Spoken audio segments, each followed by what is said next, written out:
right, what's going on, Consciouztv? Your favorite breakdown commentator, CTV. Welcome to another riveting episode of the Consciouztv platform. You already know what we're here to get into. This is a requested commentary. Before we get into it, go ahead and thumbs up the video until it's absolutely stuck. You guys know that thumbing up the video not only helps with YouTube's algorithm, but more importantly, it triggers up YouTube's notification system. So when you are thumbing up the video, you are literally knocking on the digital door of another Conscious crew member and telling them to get their black asses into the sanctuary, because the kank is in fact kanking, baby. Shout out to all the new subbies. And once again, make sure that you have your notification bell set to all. And last but not least, please share the stream out to wherever it is you have digital community, whether that be your YouTube community wall, your Snapchat, the dark side of Twitter, Tumblr, or your personal OF. I don't really give a damn where you lay the link. Just let them whores know that we're loud, we're live, and we're certainly in color. With no further ado, let's go ahead and push on through. I know a place where you can recharge your soul. Baby, that's Consciouztv. And in the midst of brokenness, he gon' see your asshole. Baby, that's Consciouztv. You gon' heal, you gon' laugh and catch a little shade. Ooh, girl. Y'all know he be slaying, y'all better stop playing. Come hear what he's saying. Ladies and gentlemen.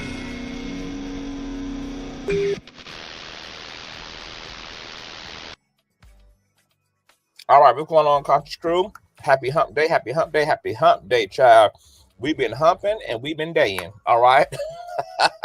If you guys haven't seen yesterday's live streams, please check them out, girl. They were absolutely riveting. Catch up on all that content, share that content out, thumbs up that content, all that good jazz. Let me go ahead and speak to the Conscious crew in the building. Hey, Sherry, what's going on? Bonnie Vaughn Show. Hey, Aaron. Hey, Brittany. Hey, Carolyn. Hey, Carrie. What's going on, Gigi? Hey, Brittany. Hey, Lauren. Hey, Rebecca. Hey, Nene. Hey, Shauna. What's going on, Charity to Give? Hey, Lady T. What's going on, Sabby? Cynthia. Hey, Sandra. Rebecca. What's going on, Vinny Vin? Oh, we got a Bonnie Vaughn and a Vinny Vin. Happy New Year, boo. What's going on, Miss Mika? Hey, Brittany. Hey, Jay Darkness. Hey, Gigi. Hey, everybody. I can already tell y'all right now, based upon the comment section, baby, I'm going to have a unpopular opinion. I'm gonna have an unpopular opinion of what is going on, baby. What's going on, Bridget? Hey, y'all. I'm gonna have an unpopular opinion about this story, all right? At least until more details come out, and I'm sure that more details are going to come out, because if there's anything that a dysfunctional family do, baby, is that, baby, they gonna blow the closet door completely open, child. So I'm sure this is going to be a developing drama, a developing controversy, because we're dealing with Black Eyes family, okay? So it's gonna be up, baby. Hey, mental abilities. Hey, beautiful black. Hey, y'all. Hey, $1 trillion goddess. Hey, boo. Hey, everybody. Nice to see y'all beautiful people up in the motherfucking building. All right. So I was looking through my comment section from yesterday's live stream, and one of the beautiful Conscious crew members had asked me to definitely cover this story because they would love to hear my thoughts on it. All right, so for those of you who don't know, Ellen DeGeneres' sidekick, Stephen tWitch Boss, you guys know, passed away back in what, 2023, if I'm not mistaken. I believe he passed away in 2023, girl. It shocked the world because Stephen tWitch Boss was a very beloved dancer, entertainer, a commentator, actor, etc. He had a very crispy, family-oriented brand. Him and his wife, Alison Holker, they would do, TikTok dances and things, always kind of represented themselves and their family as very happy. Stephen was very extroverted, happy-go-lucky person, a people person, etc. Always had a smile on his face, always having pleasant energy. So when his suicide and self-deletion was reported, baby, it really spooked and nervoused the world. All right. Now, for those of you who kind of missed out on all of this and have been living under a rock, just to refresh your memory, I am going to refer to the LA Times, okay? just to give you guys a little backstory, okay? Stephen Twitch Boss autopsy report sheds new light on details of his death. Nearly 6 months since the death of Stephen Twitch Boss, an autopsy report has provided new details about the beloved dancer's unexpected death. Boss, the DJ and executive producer on the Ellen DeGeneres show, was deleted by suicide on December 13th of last year, shocking his fans, friends, and family. Quote, no one had any inkling that he was low. He didn't want people to know. His wife, Alison Holker, Boss, told People in May. He just wanted to be everyone's Superman and protector. Boss was originally rose to fame when he competed on the reality dance competition show So You Think You Can Dance, was deleted of a self-inflicted GUN shot wound at an Oak Tree Inn motel in Encino, according to the LA County coroner report obtained by the Times. A new autopsy report obtained by the Times clears up some unanswered questions, confirming that there were no drugs or alcohol found in the dancer's system at the time of his death. The report also states that, per his family, Boss had no history of suicidal ideation or suicide attempts. His wife had filed a missing person report with the LA Police Department the day before Boss was found unalived by the motel housekeeper 10 minutes after checkout time. Quote, it's been really hard because I can't understand what was happening in that moment that he was unalived, said Holker Boss. Boss left a note before he died, and the contents alluded to past challenges and led investigators to conclude Boss's death was self-deletion, which the autopsy report has confirmed. He did not, however, have a will in place. In February, Holker Boss filed a petition in Los Angeles for his half of their shared estate. Ellen DeGeneres paid tribute to her DJ after the news broke. Quote, I'm heartbroken, she wrote in the caption of an Instagram photo of her and Boss embracing on the Ellen set. Twitch was pure love and light. He was my family, and I loved him with all my heart. I will miss him. Please send your love and support to Allison and his beautiful children, Wesley, Maddox, and Zaya. In January, weeks after his death, the Boss family laid Twitch to rest during an intimate funeral service at Forest Lawn Cemetery in Glendale, you guys. All right. So no drugs were found in his system at the time. He died from a self-inflicted GUN shot wound.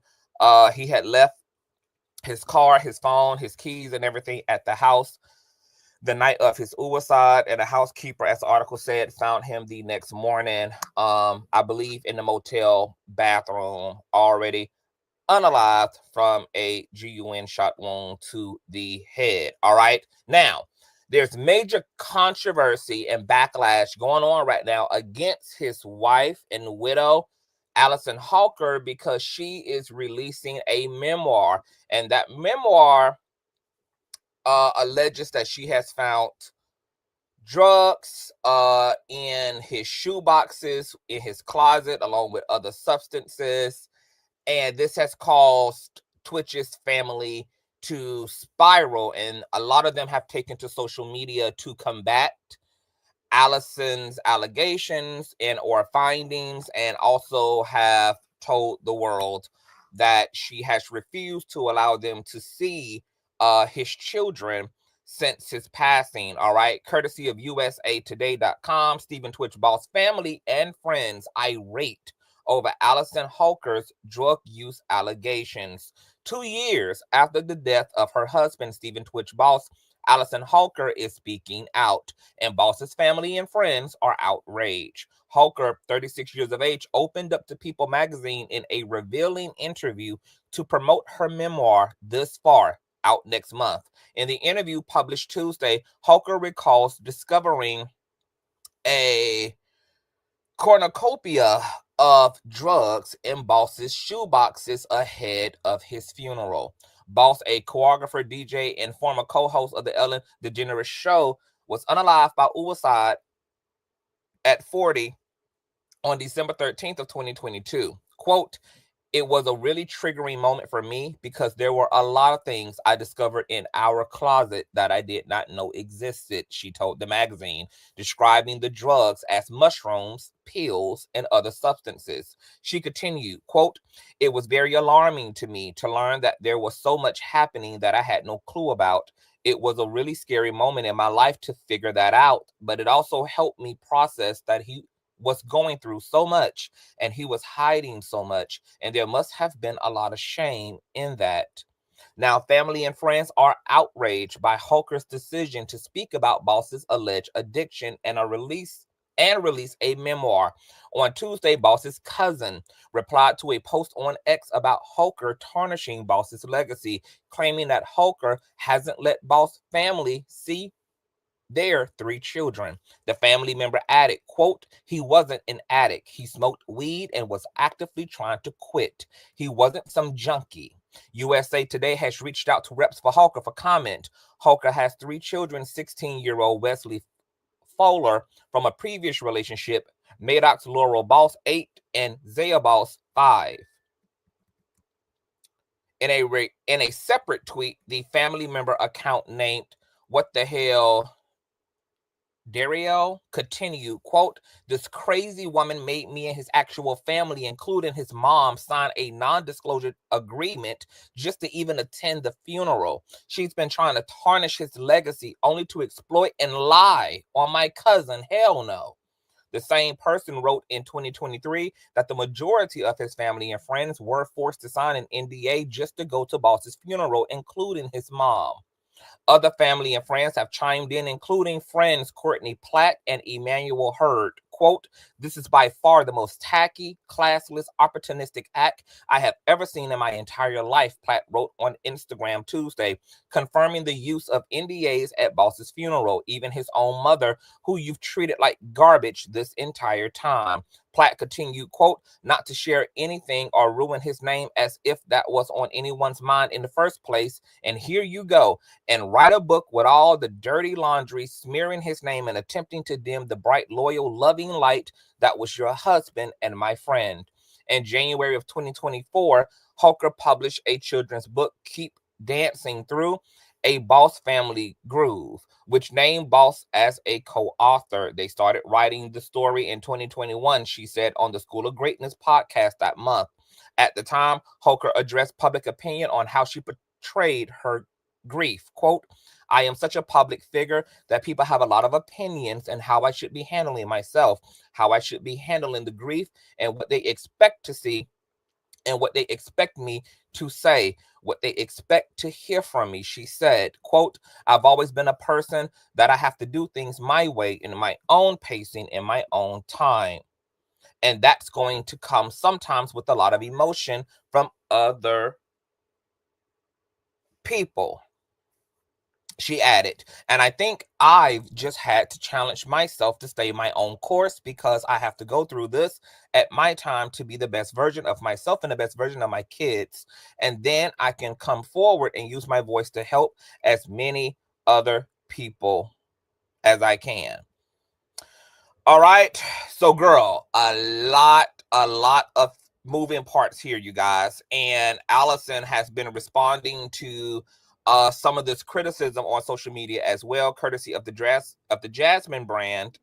A user wrote, "This whole thing has made me sad. He's gone. Why tear apart his name? I was fully supportive about you moving in and being happy, but this paycheck was not worth disgracing his name." Alison, as you guys can see here at the bottom, wrote, "I'll always love you. Just trying to help people feel safe to ask for help and support." All right, so let's talk about it, y'all. Hey, everybody in the chat. I will probably drop the link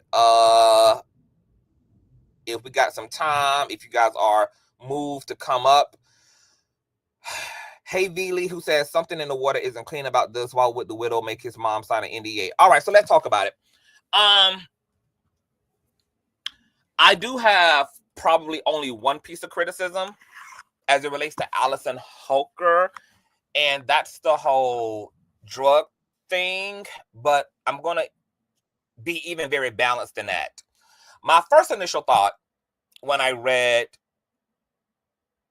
excerpts from the interview that she found various substances, mushroom pills and other substances in his shoebox. And she said that out loud. I was thinking to myself, yeah, anything that you would not have disclosed if you guys were still, if he was still alive and you guys were still together, is probably something that you should continue to remain discreet about. And I highly doubt that Alison would have provided this information to the public had Twitch still been here, had her and Twitch still been husband and wife. However, because you guys know, I got to go to higher thought, and I try to deal with everything and all of the information to make sense of what's happening. But then I had to remember, right? I forgot she's writing a book. And what she has said, as you guys just heard in the excerpt from the interview, is that this memoir, or as you guys heard from her response on Instagram or Twitter, wherever it was, the intent and purpose of the book is to help her to shed light on grief, what she has learned about navigating grief, and the dynamics of living alongside, loving someone who is the strong person, who's the happy person, and who's not comfortable in their transparency about the things that are stressing them, about their trauma, about their personal afflictions, etc. You guys know that old saying, check on your strong friends and family members, because people who tend to be the Superman, which was one of Steven's nicknames, strong people tend to deal with a lot of reservations around disclosure of their sadness, of their dramas, of their sadnesses, etc.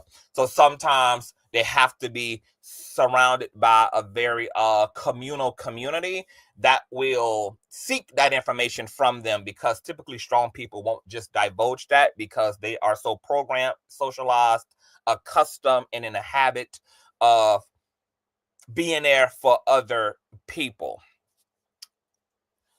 I'm going to believe right now that Alison means well, that she is wanting and probably had to unpack her own guilt about not knowing so much about what her husband might have been dealing with, things that he might have been at war with in himself, and is wanting to use her experience to encourage other people to be more self-aware and to possibly be more intentional as it relates to particular personality types, like the happy-go-lucky, extroverted, always want to slap a happy face sticker over everything, because those personality types tend to harbor a lot of secrets and demons. I highly doubt that Holker is writing a memoir to tarnish the legacy of her husband and the father of her children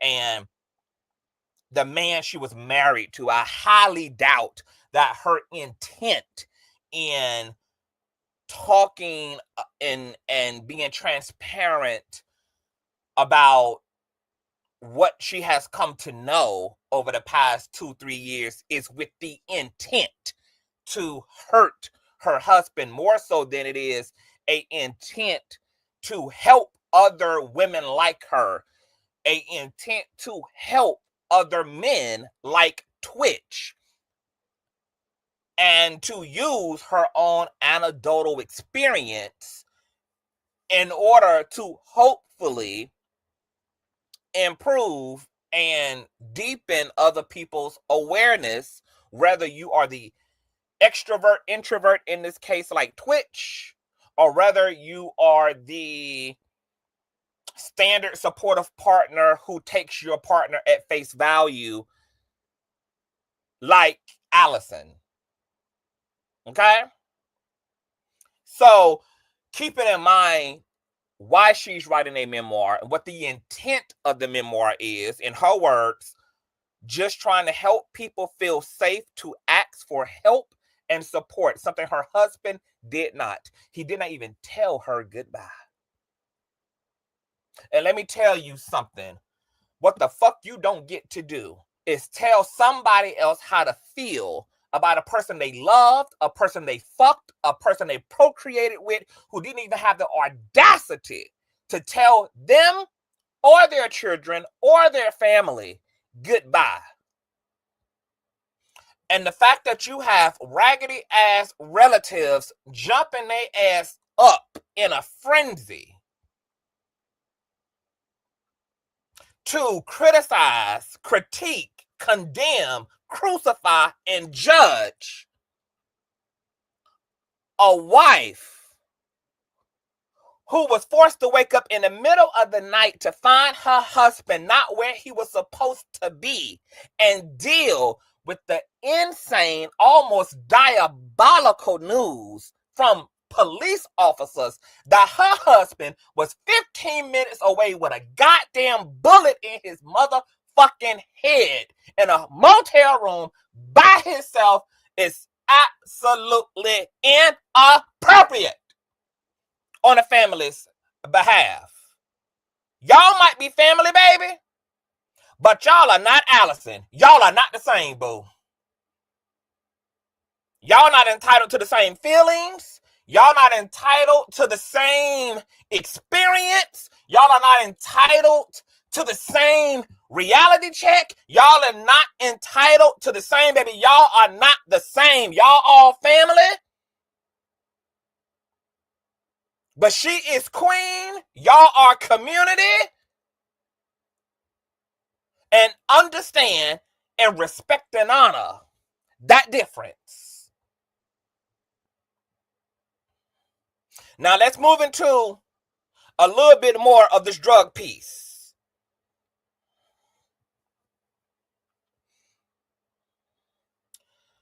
The family saying, what's the difference between Alison saying she found mushrooms, pills, and other substances, and they jumping into the social media frenzy to say he smoked weed?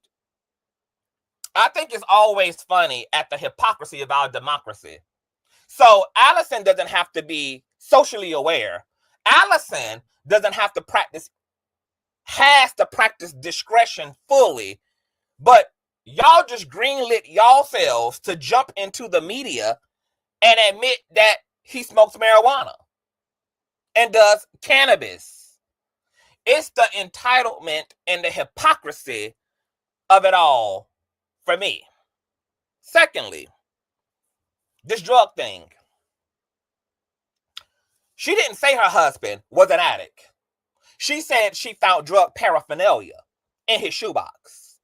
And see, this is what happens when you jump out of the window on emotional impulse and you don't operate with emotional intelligence, and you find yourself hearing things that you didn't hear, and you find yourself responding to shit that nobody gave you reason to respond to, because she never said that her husband was a drug addict. She said what she found amongst his possessions.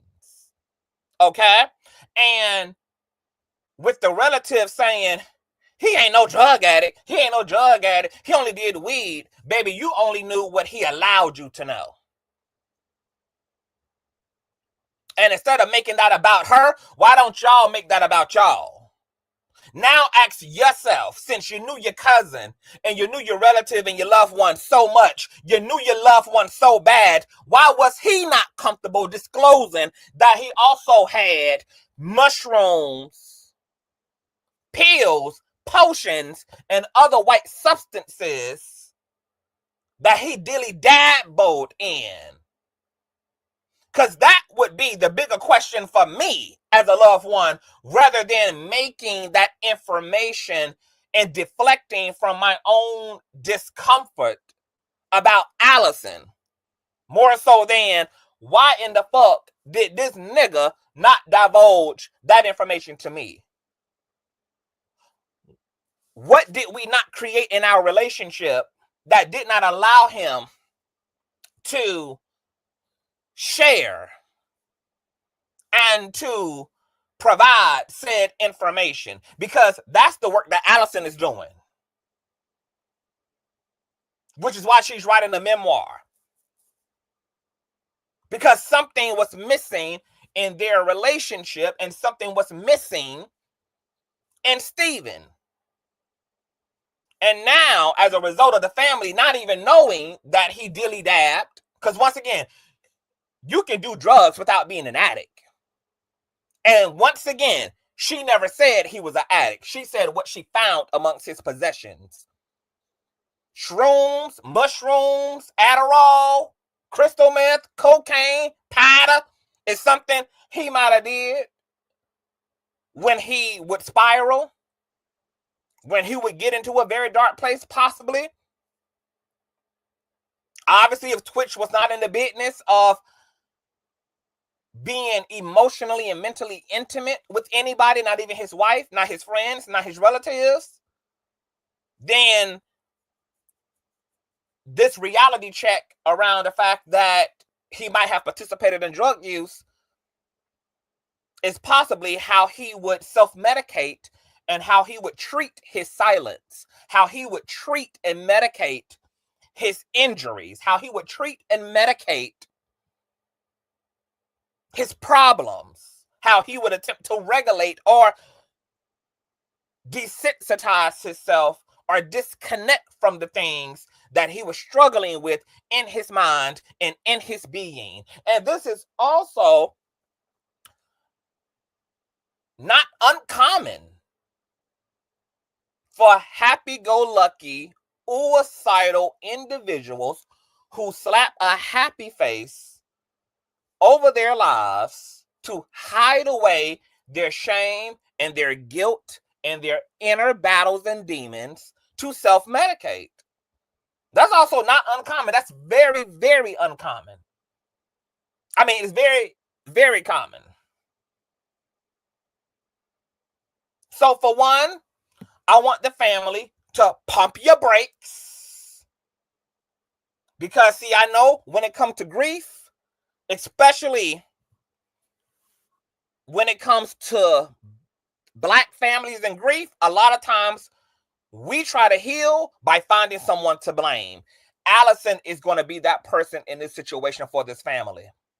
Because the grief and the loss of Stephen is so polarizing and bizarre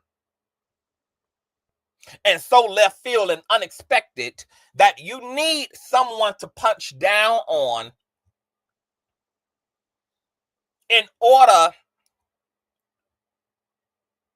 to avoid grieving, to avoid the sadness that comes from loss by holding on to the anger of that absence of individual. Alison is going to be that person. And that is not about her. That is not about her.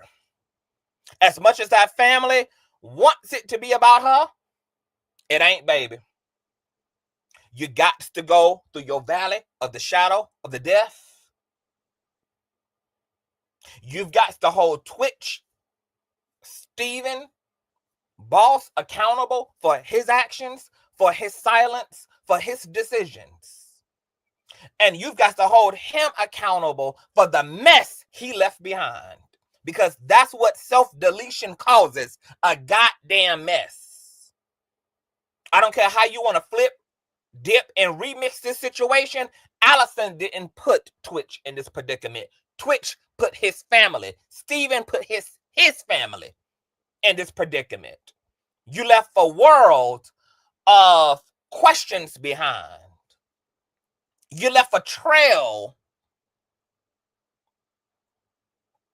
of realities behind that now you're not here to put into context for yourself.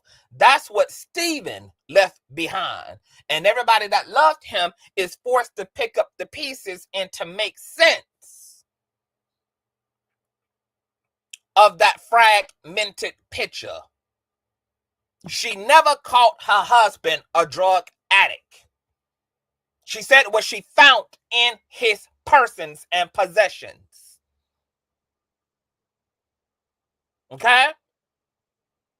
Now, if she decided to share that as a result of the intent of her memoir and her book, which is to help and educate and deepen the awareness over how to better support happy-go-lucky ass people who are not in the practice of disclosing the things that hurt them and always shielding and sheltering their deeper emotional needs, wants, and desires, then that is her preference.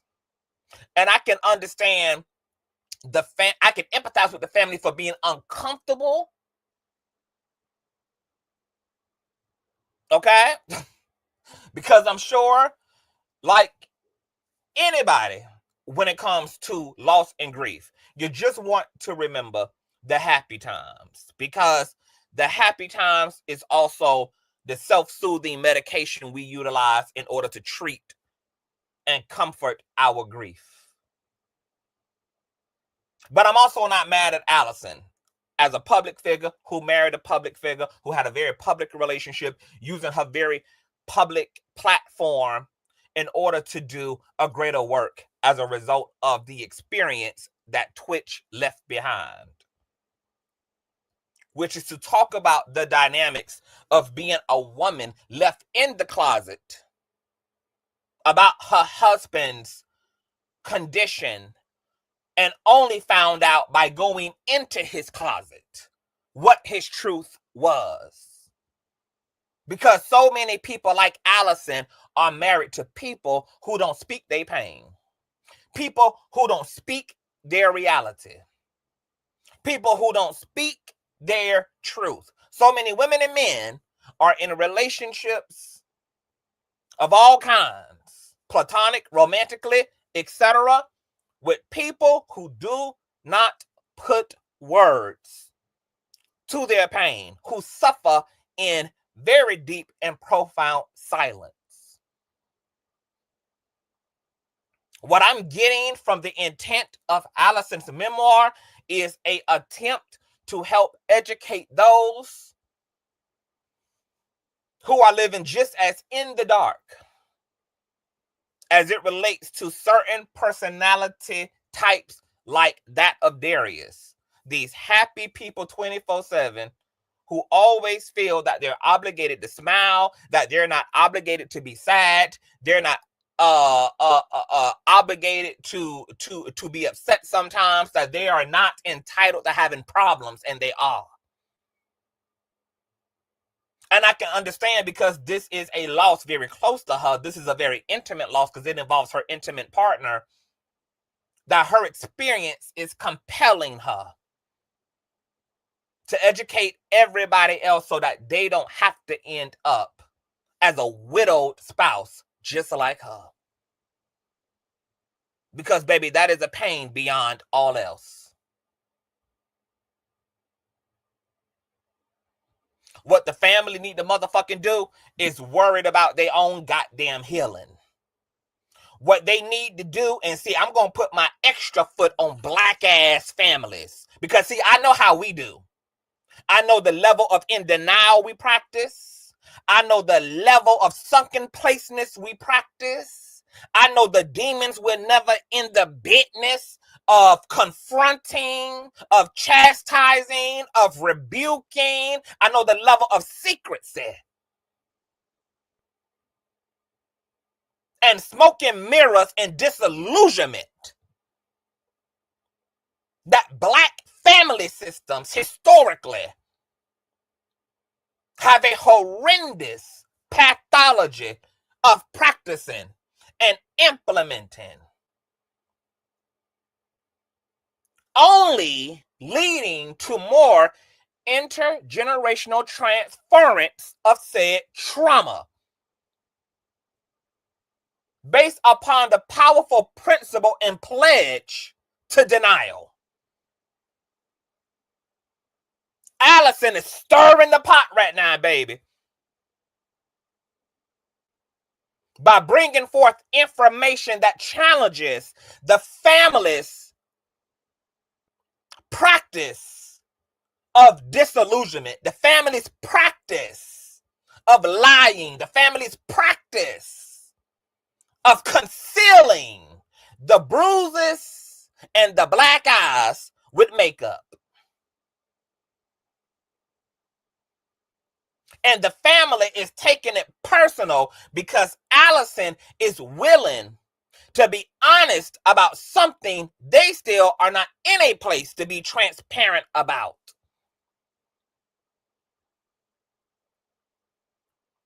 Which is the question of who exactly was Darius? Not Darius, Stephen. Who is Stephen? Why did Stephen?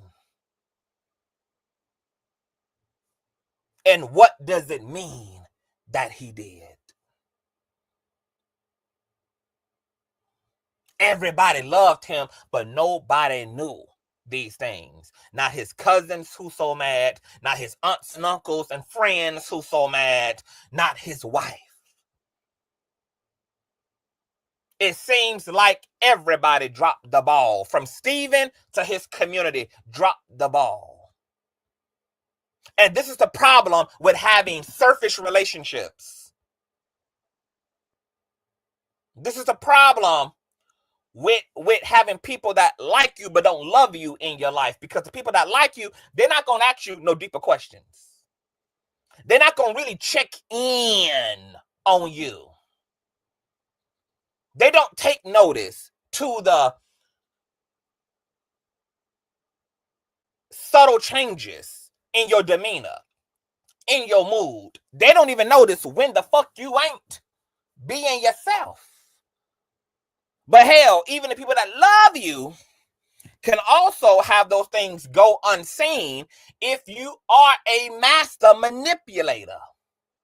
However, the difference is the people that love you are still going to check in even when it seems that everything is all right.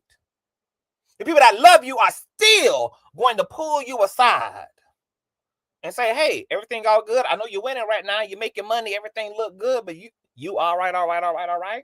I just want to make sure that you're okay.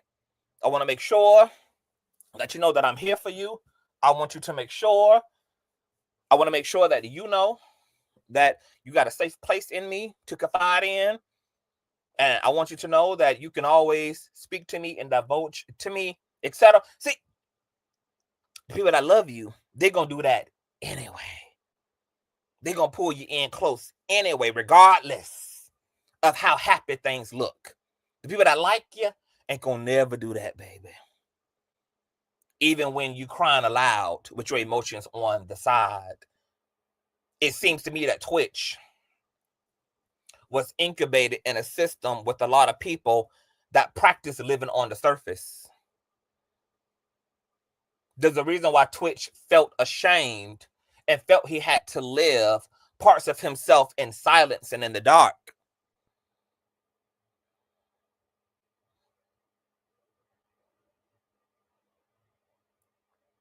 And instead of the family running away from this opportunity by deflecting on to Alison, making her the villain of Gotham, what they need to do is use this information as a way to improve how they move and navigate in their intimate relationships. Like, damn, bitch, we need to ask some deeper questions. We need to make sure that we are really forging bonds with our loved ones and not these tailor-made, shallow, surfacey ass interactions. Because God only knows the things that the people that we love are toiling within their soul, toiling within their mind. How so many people that we love would not give themselves permission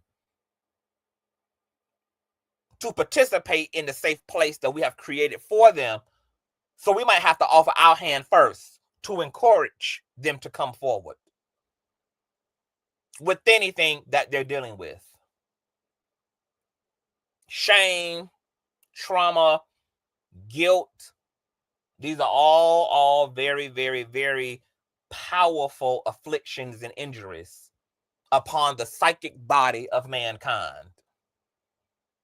Sometimes people who need help don't always ask for it.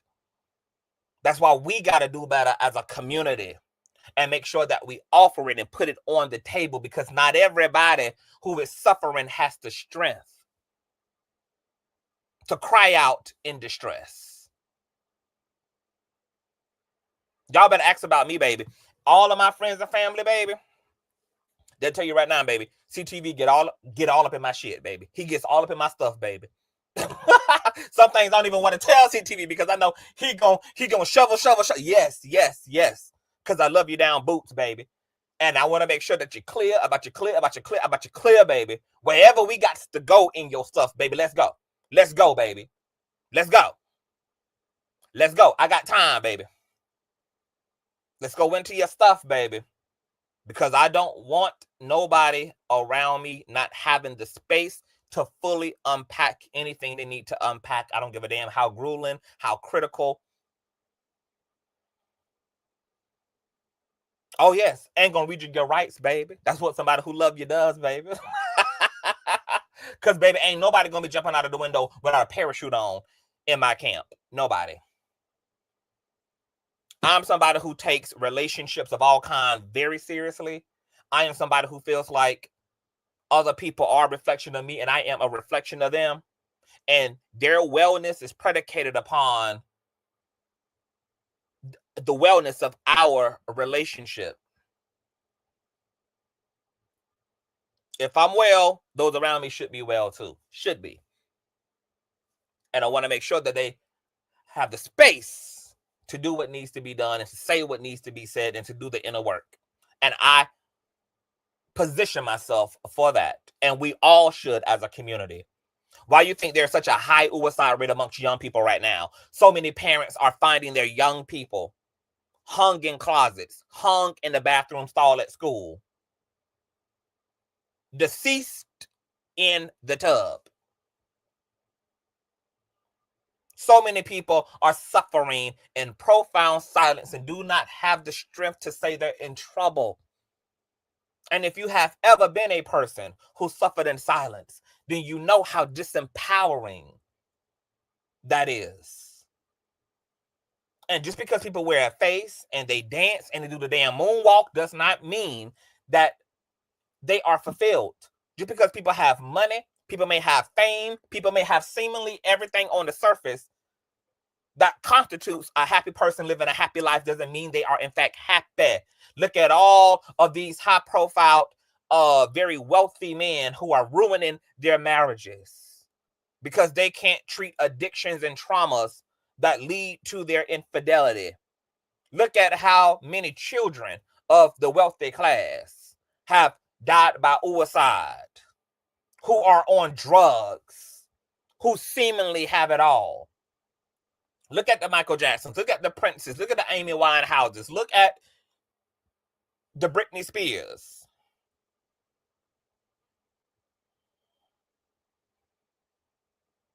Now let's talk one more piece and then I'll drop the link. The children piece. I deeply empathize with this woman, with this family, not seeing their nieces and nephews,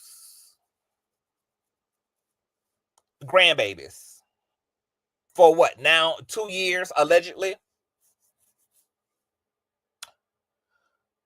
If that's the case, but the reason why I gotta say if that's the case, right, is because, baby, I know all too often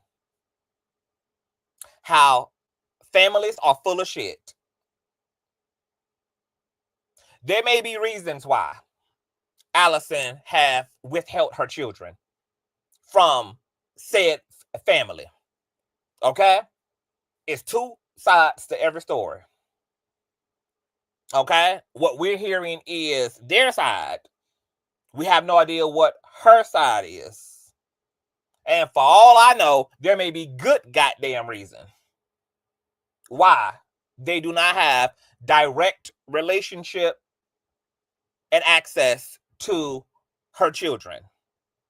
Now, setting what the reason may be aside, I also have to remember that this is a woman who's grieving. Grief is ugly. Grief is destructive a lot of times. I'm not sure if Alison pulled her children in closer to her as a result of surviving a very powerful, unexpected death.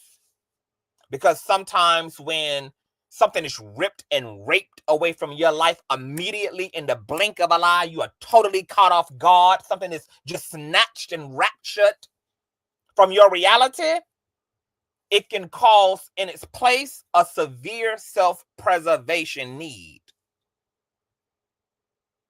I'm sure Kobe Bryant's wife went through a very similar thing when she lost her daughter and her husband all in the blink of an eye on a day that was supposed to be about family joy and just waking up to another blessed one.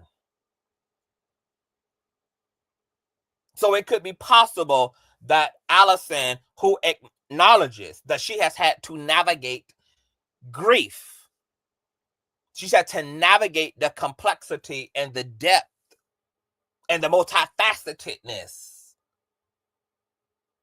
of grief, may have not acted rationally all the time, may have bad behaved through this process, may even still in ways be moving through this process and healing through this process. But I can imagine a wife who wakes up in the middle of the night to her husband not being here and being told just in a few hours that her husband is no longer a part of the living, would go into a type of emotional and mental and even physical hibernation.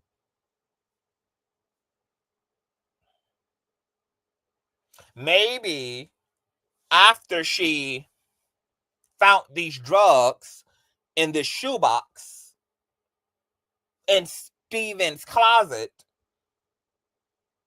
while already grieving, since she found this just a few days prior to his funeral, it opened up a world of questions about who in the hell might have known this was taking place, who in the hell might have even helped to supply him with these things and kept her in the dark about it. And maybe in her self-confusion, her sadness, and her weakness, she unconsciously might have built up a self-defense against his family because she developed a belief on one level or another that they possibly knew about his challenges and his dealings and might have even participated in providing him with these things unbeknownst to her. That doesn't make what she did right. But these are the bizarre side effects of grief. Grief is something that the majority of people will not handle perfectly. So I'm not surprised that Alison herself has not acted in her full healthiness, that maybe she has been nasty, maybe she's been antisocial, maybe she has been all these things because she's fucking grieving. She's grieving.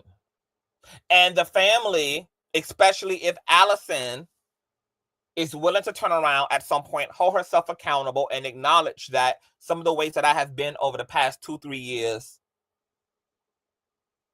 have not been appropriate. I have not been at my highest self. I have not been the best woman that I should have been. I have been lost. I have been confused. I have been angry. I have been alone. I have allowed a lot of intrusive thinking, a lot of intrusive thoughts to get the best of me. And I apologize to you all because that was not about you all. And I ask for y'all's forgiveness.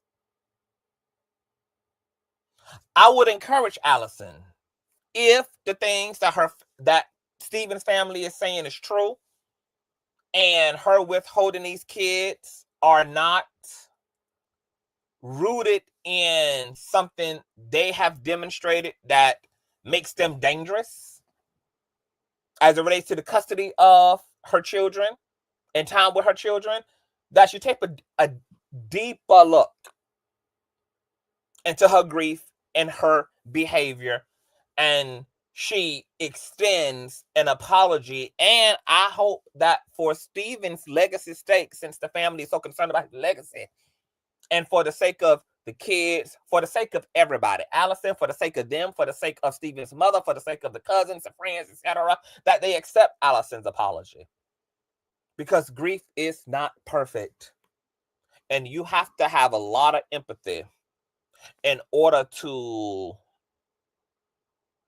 deal with a grieving person without taking their behavior personally, without personally internalizing their behavior. You have to have a lot of empathy to not make that about you. And when somebody else is grieving, it's not about you. Even if sometimes it seems it's directed at you. Their anger, their bitterness, their resentfulness, their bad attitude, their moodiness, it's not. So I don't know what the full truth here is. We have allegations now from the family. I don't know what Alison's side is. Maybe she goes into that in the book. It is a memoir. Maybe we will get her side in this book. I'm curious to see how her and the family are going to rectify this thing. What's going to become of this thing. Oh, and before I drop the link, one more thing I want to speak to is the NDA. That makes sense to me because tWitch is a public figure. He's a high-profile individual. He has a massive platform of his own. He has a massive platform shared with Ellen, which is a national platform. And she wanted the confidence in the fact that nobody would just make a spectacle of it. She wanted to have this service, and she didn't want to see continual details about the services and headlines following the next 6 months. This is the reason why you guys don't see a lot of Aaliyah's music videos on TV. You don't see a lot of her music still being played because the grieving family put a halt to all of that. It pains them to see their loved one. It pains them to see the music videos, to see and hear the music, things that remind them of where Aaliyah could have been by now. So they have decided to put a cap on her art as a result of their grief. She had people sign an NDA. That's not the most nefarious thing to do. It's a fucking NDA. And guess what?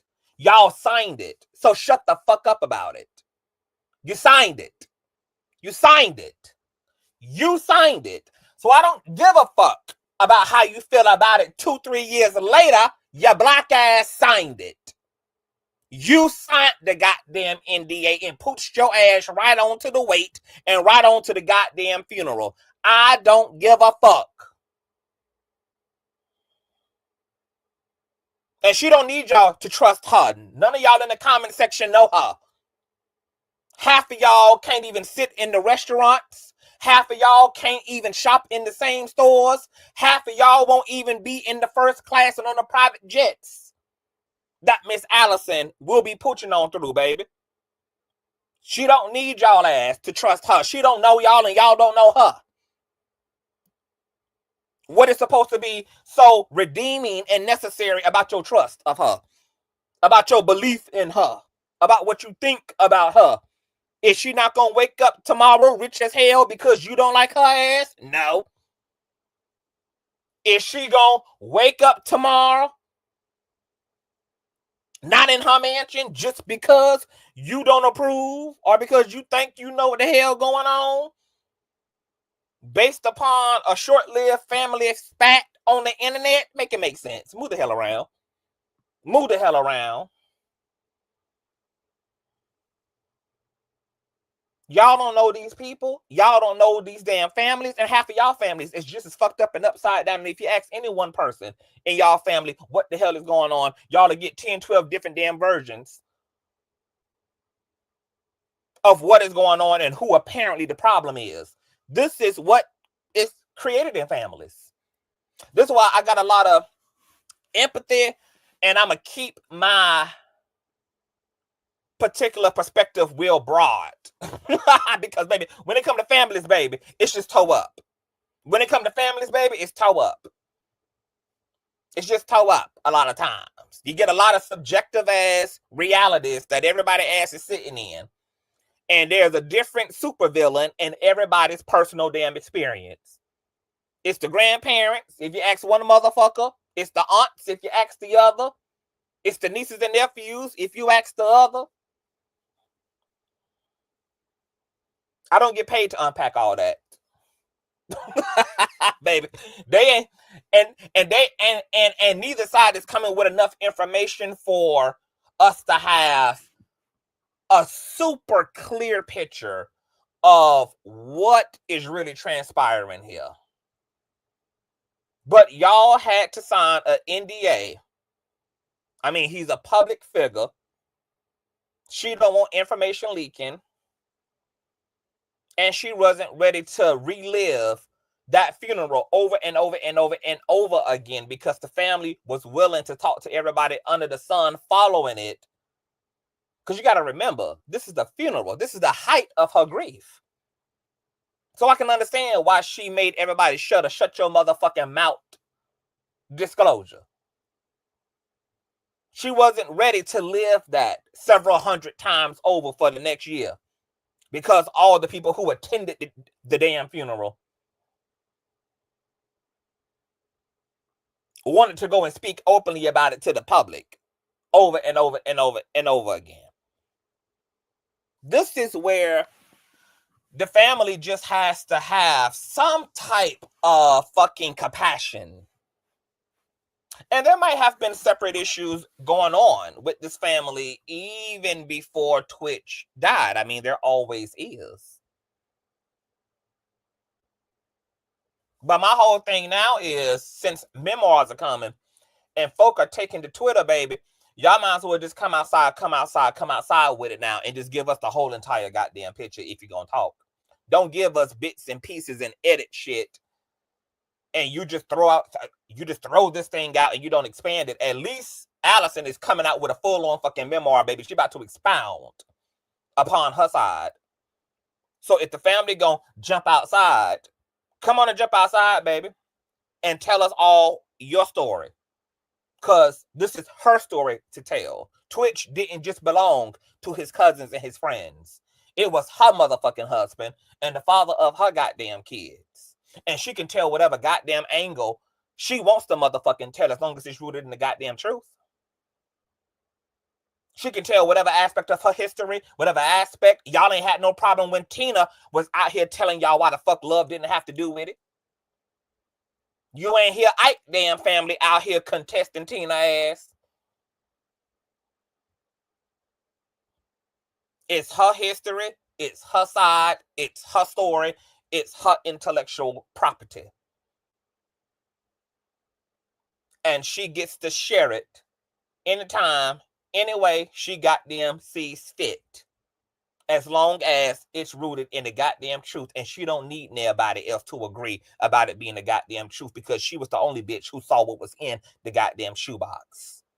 And unless the family slept with his ass 48 hours out of the goddamn day, unless they was with his ass every moment of the goddamn day, they don't know what the fuck he was snorting and shooting and swallowing on any given goddamn day of the week. You can't say emphatically what the fuck he was and wasn't. You don't even know what the hell the dick was like. So, bitch, how in the fuck do you know what the hell he was swallowing, shooting, and goddamn snorting from time to time?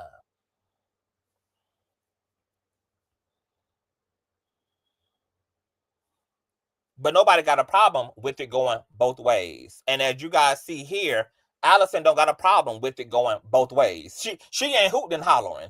The other side is mad as hell. She ain't mad as hell. She out there with light and love, baby. Do you not see this statement from her? I'll always love you. I'm just trying to help people feel safe to ask for help and support. She ain't got no problem with the other side, baby. The other side mad as hell. She doing her. They can do them. But the difference is she's making her experience about her. Ha! Now, I'm going to drop this link, and I'm going to let you know, baby, I ain't going to hold back and take it easy up on you, baby. So if you bring your ass up here, baby, you better be ready. You better be ready, baby. Okay? Because I ain't protecting nobody's ego, baby. I ain't protecting your goddamn feelings. You hit that goddamn link, baby, your ass best to be on it, and you best to be ready. Because I'm going to do what I'm supposed to do as a commentator, baby. Okay? I just dropped the link. Moderators, can y'all rotate that motherfucker? In case any of these press folks want to come up, baby, and sound the hell off. There's the link. I just dropped the whole link.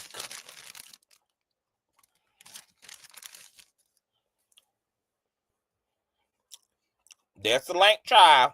For those of you who just coming in, Stephen Twitch family is outraged because Alison sat down with people in a revealing interview and shared that she's going to be chronicling her experience of her husband's suicide in a memoir coming out next month. And she shared some things in the interview that are going to be in her memoir, such as her learning that her husband dilly-dabbed in some way, shape, or form with drugs because she found in their closet a shoebox of his that had mushrooms and other drugs and substances in it. And the family is out here mad as hell saying that this lady is lying. They cousin and relative, baby, ain't no goddamn drug addict. That all he did was weed. That she a lie. She just a liar. They mad that she being transparent about what the hell was found in her damn 4,000 square foot closet. They mad, baby, about what truth and her experience she's choosing to share. They mad as hell, baby. Outraged as hell, baby. About what this wife and mother of three, what part of her history, what part of her lived experience, baby, she sharing. Okay? All in an attempt on her part to awaken the masses to being better toward people who may not have the strength to ask for help in their suffering, just like her husband, Stephen Twitch Boss. Now, how is it that a lot of y'all got a lot to say, baby, but ain't none of y'all got the kahunas to hit the damn link and come up here and talk about it? Because I'm not reading all this shit in the stream, baby. Y'all better hit this goddamn link, honey. Okay? My eyeballs is tired, baby. I've been reading all type of damn legal docs for the past damn 8 damn days, baby. My eyeballs don't twerk like that right now, baby. But I got eyeball fatigue. I got reading fatigue, bitch. All right? Y'all also press, baby. Press the goddamn link, baby, and come up here and talk about it. Good afternoon, good afternoon, good afternoon, good afternoon. Don't be scared, baby. Be ready, baby. Don't be scared, because we ain't got no pussy assholes over here. It's a conscious crew, baby. We ain't got nothing but bad bitches and bad niggas, baby. We ain't got nothing but thugs over here, baby. Okay, I'm raising thugs. we ain't got nobody scary over here, baby. Okay? All we got is bold, emboldened, passionate, clear, honest people, baby. Over here as the Conscious Crew Tribe, child. We fear not. Yeah, the oldest child is from a previous relationship. Y'all hit the link. Come on up here, talk about it. Because y'all clearly got a lot to say about it.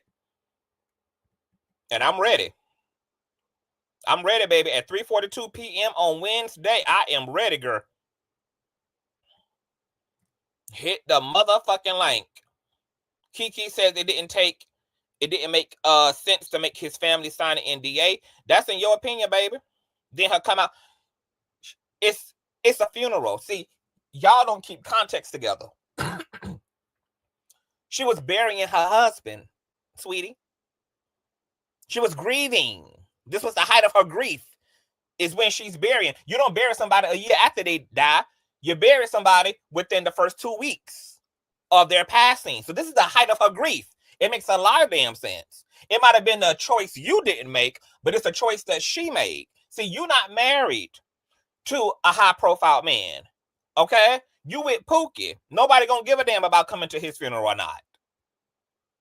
All right? It may not even be, half of y'all are not even gonna be in this woman's predicament. Y'all not even gonna have high-profile grief to deal with, baby. Okay? Y'all gonna have to grieve bums and losers. Okay? This is a celebrity woman with a celebrity husband in the height of her grief. And she wanted everybody who attended, from his mammy, pappy, cousins, second cousins, adopted children, and all, to sign a damn NDA because she didn't want to hear about this goddamn funeral the following weeks and months as she navigated a freshly downloaded grief. That's what she didn't want. And guess what? Everybody had a choice who wanted to come, to sign or not sign. They signed it, and I don't give a damn about how mad they apparently are now about it, because they was going to keep that shit a secret, and they was going to be okay with that NDA, baby, as long as she had never came out and said she found all type of goddamn drug paraphernalia in that Nike box. Okay? But see, baby, I don't care about the convenient anger now. It's very convenient now, baby, to try to find all these reasons to make her a damn villain now, because she out here telling the truth that the family chooses to be embarrassed about. And it ain't got to be nothing to be embarrassed about, baby. Because if he had problems, he had problems. If he dilly-dabbed in drugs, he dilly-dabbed in drugs. She never said her nigga was a drug addict. That's what the family is projecting onto her. She talked about what she found in the closet of the house she pays motherfucking mortgage on. Okay? That's what she did. They adding all of the extraness and drama around it. And really the truth is they should be hand in hand and setting their frail ass feelings aside to support Alison in trying to bring awareness to families and spouses who are dealing with personality types like tWitch. Because so many people might not lose their spouse in the same way a year from now as a result of these type of testimonies and these type of honest discussions.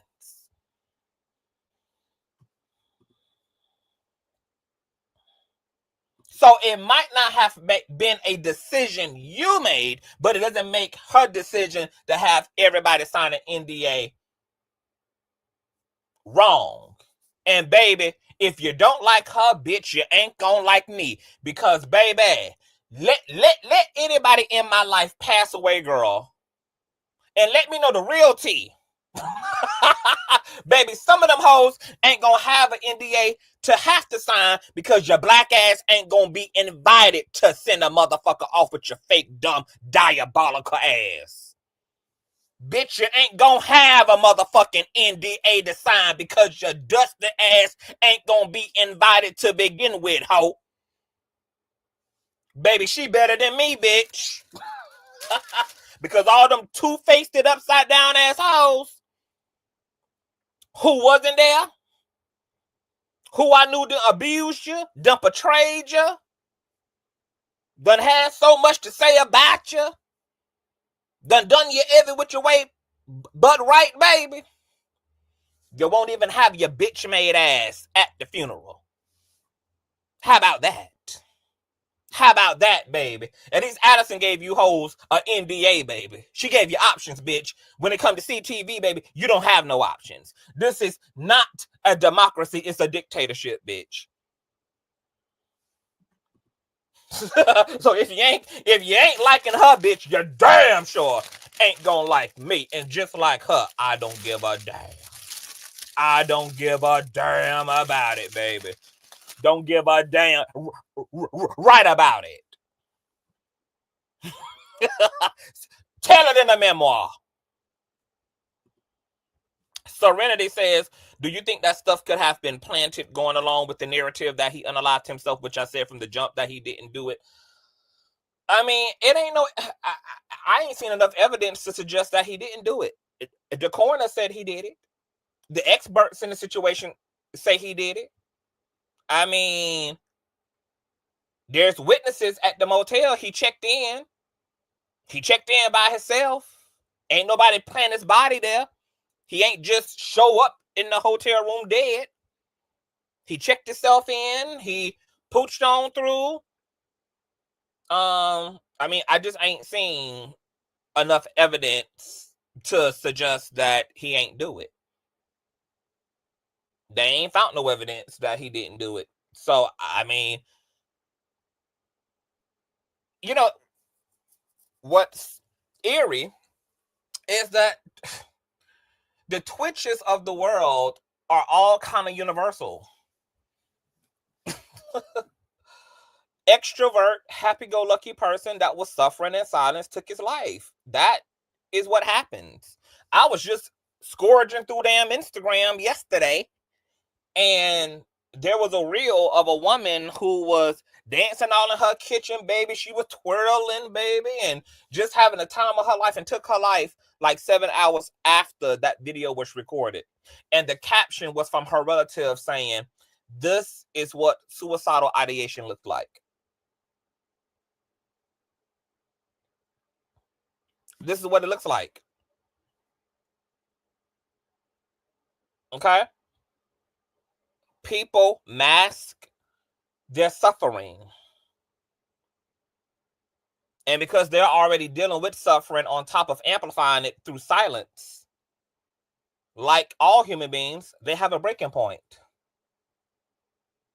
And they leave you after just smiling through Thanksgiving, after just smiling through opening Christmas presents, after just smiling through vacation, and take their lives. This is the sad complexity and confusion around self-deletion. I just had a friend who works as a bank teller. I had just called him a few days ago. He was having a pretty rough day because one of his clients came into the bank to have him kind of look through the client's son's bank account. And he learned that the reason he was having to do that was because the client's son his 18-year-old son had just took his life 3 days before Christmas. Could you imagine what that must have been like for a family?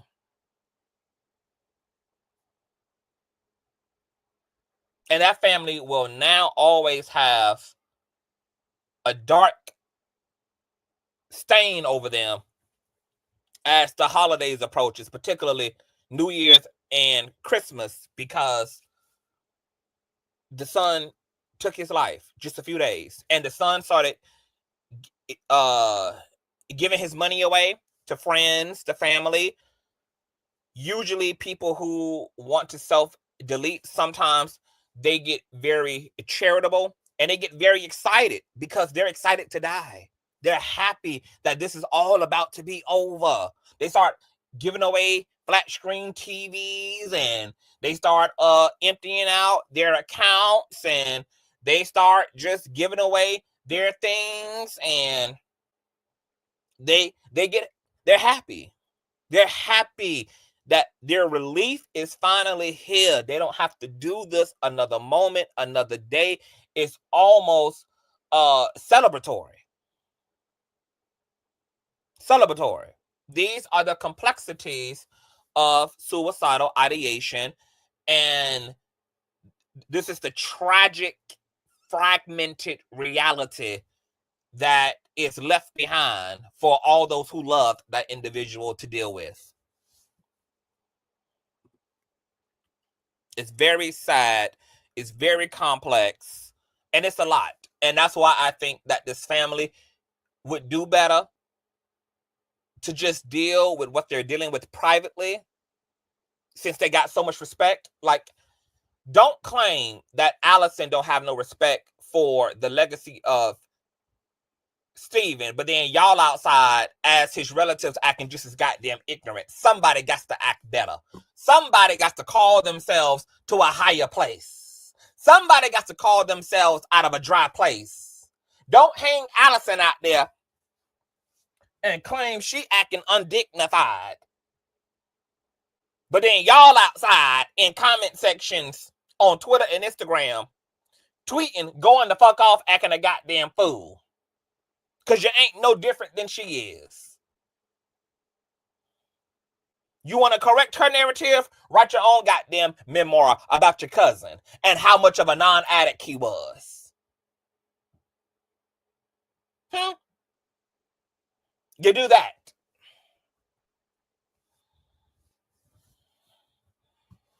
So nobody gonna hit the link? And broke the NDA. She better than me, because I take all they asses right to goddamn court too. Sure would. Oh, so all y'all gonna break the NDA, baby? Okay, baby. A class action lawsuit. Cause I heard you hoes were looking for me. That's what I had heard. Class action motherfucking suit. Hey, Queen of Kings. Hello. What's going on, love?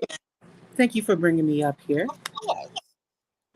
So I wanted to come and say, you have changed my perspective on this whole situation. I will admit, I was like a lot of people in the comments that was anti-Alison and looking at how she was moving really funny. And still a part of me still is like, all right, I'm kind of still looking at you. But I still have to understand, this is someone that is grieving. We don't know how long it's going to take for someone to get over something like this. And to understand somebody having to find what she has found in her shared home after an unexpected death can probably take anybody's mental just anywhere. To hell. Yeah. and back. And a part of us, I think us as, and I personally, I was not a fan of tWitch. Like, I'm not saying like I was against him. I just never really followed him like that. But I think a lot of people is taking the celebrity and the person personal. And they're not realizing that behind the facade and the celebrity, there's real people that we really truly don't know. We don't know what they do behind closed doors. We don't know their persona outside of what we see on TV. Just like a Queens of Kings, just like a lot of people were shocked to find Justin Timberlake flying through the damn interstate drunk as hell under the goddamn influence. Exactly. Or the baby's baby mama, Danielle Lee or whatever her name is, who also ran some damn body under the damn influence. Like, it's funny to me how on one hand we like look at Karen Huger, Potomac, DUI, etc. Like we like, while we act like it all of a sudden now it's just so theoretically impossible that another public figure might have dilly-dabbed in drugs, as if that has not been a historical undertone of the entertainment industry. Because we've been conditioned to look up to these people. We were conditioned to put these people on a pedestal and actually become these people. Like, even our everyday mundane lives, we are taught, like as children, we should always go for jobs that make us important. You have parents that will push their kids into celebrity to be entertainers as children, knowing the harm and danger that Hollywood brings, but won't push them into higher education because we want to be seen. It's nice to have everybody see your child become famous because it's something that you can talk about. But we're not going to talk about how teachers are more important, how we have nurses that work 12, 16 hours to save people's lives. And they don't get nearly as much money or credible, clout that entertainers get or basketball or sports people do. That's just what we're ingrained to do. So to think that someone that we look up to as a celebrity that, hey, Hold on for a minute. Hold on for a minute, baby. Let me talk mhm, to this bald headed, foster care, filtered through the system, edgeless bitch, Renee. Let me holler at yo raggedy bald neck ass real quick, ho. Okay, I can see, bitch, you don't read and you don't internalize. See, you don't see issue non-comprehending, hooked on non-phonics ass, no GED, short bus driving ass bitches who be in the chat loud and wrong as hell, bitch. Okay, can't no bitch with bifocals on and still can't read and see in 4K, bitch, even talk to me in the comment section, ho. You better rub down those bifocals, ho. Okay, I don't know if you're a Dollar General sponsored or they have been gifted to you over Christmas by Family Dollar, bitch. But you do not comprehend correctly. Your brain does not brain correctly. Do not comprehend because all you got to do, bitch, is rewind with your big bifocal wearing ass and hear me say that that's exactly what I'm saying she didn't say, you dumb hoe. She said what she found in a shoebox, not what she found in his system. And if a person dilly dabs occasionally in drugs, bitch, there was no reason for those drugs to be found in his system if he was not an addict. Because if I had just hit crack 6 months ago, crack ain't gonna be in my system on January of the 8th of 2025, you dumbass bitch.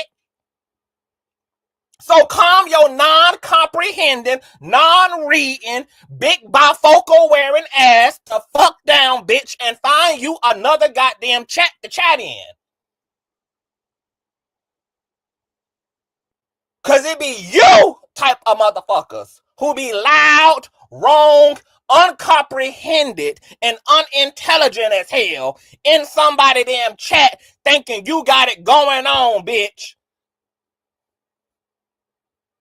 When blue magic knocks me. Move your ass around, sister wife. Go ahead, Queen of Kings.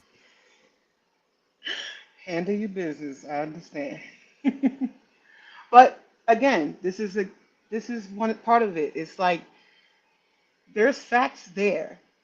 Like you said, drugs were found. Doesn't necessarily mean that we're saying that is in the system, but it was found. Why can't we accept that?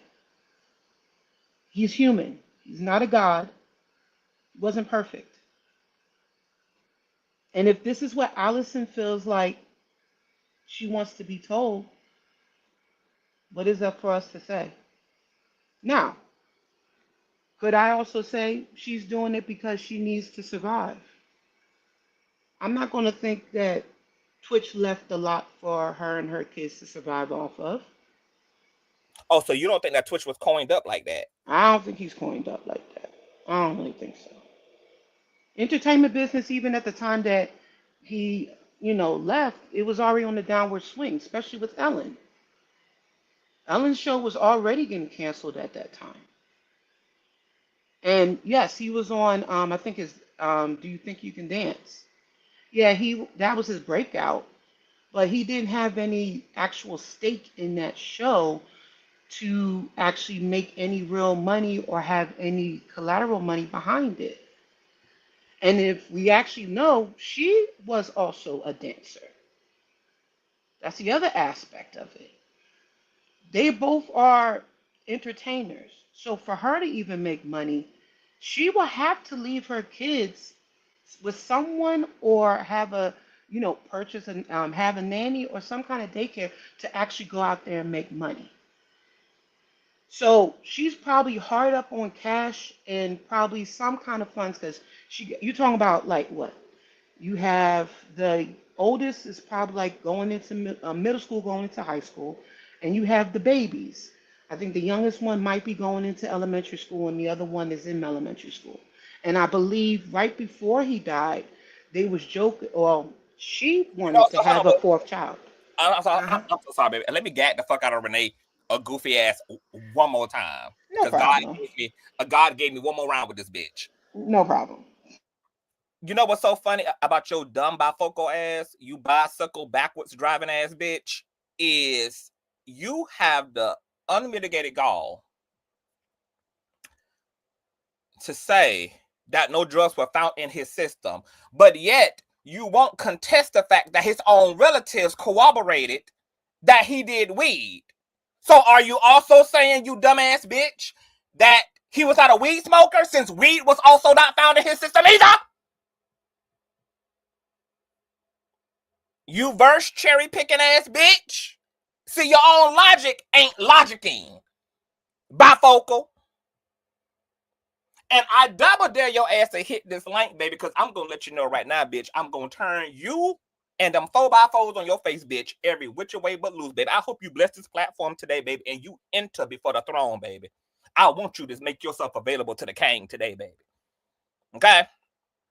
Because I'm on your asses for January the 8th, baby. But go ahead, Queen of Kings. Go ahead, baby. No problem. And I see the comment about being the co-producer. That I won't say he wasn't. We can also go into the fact that being co-producer also means that he could still get checks, but that's if the show is still being circulated and rerun. Now, I'm not sure what show he was co-producing. If you could put that in the comments, that would be great. But personally, and I don't know these people. I'm not their tax collector or nothing, so can't talk on it. But I'm looking at it. Money ain't probably money in like it used to, and rightfully so. So when you got two people that used to make money, especially Twitch, as big as he was, doing the stuff he was, I can imagine that there was a big chunk of income not in that household anymore. So she's going to be lost without something. And if she feels like, you know what, I'm grieving and I have to now be a single parent, I have to figure this stuff out, I'm going to have to do what I got to do. And if her telling her truth brings her healing, then okay. But on the flip side, it's going to open up for scrutiny on all levels. And like you said, she's probably ready for it. She probably already was getting it behind closed doors from the family, from friends. And I don't know if you heard about the comment from, I guess, one of Twitch's friends that went off on her about what she just did. I really don't know Tell the me about relationship. it. What happened? Oh, the one friend literally went off when she heard about the People magazine.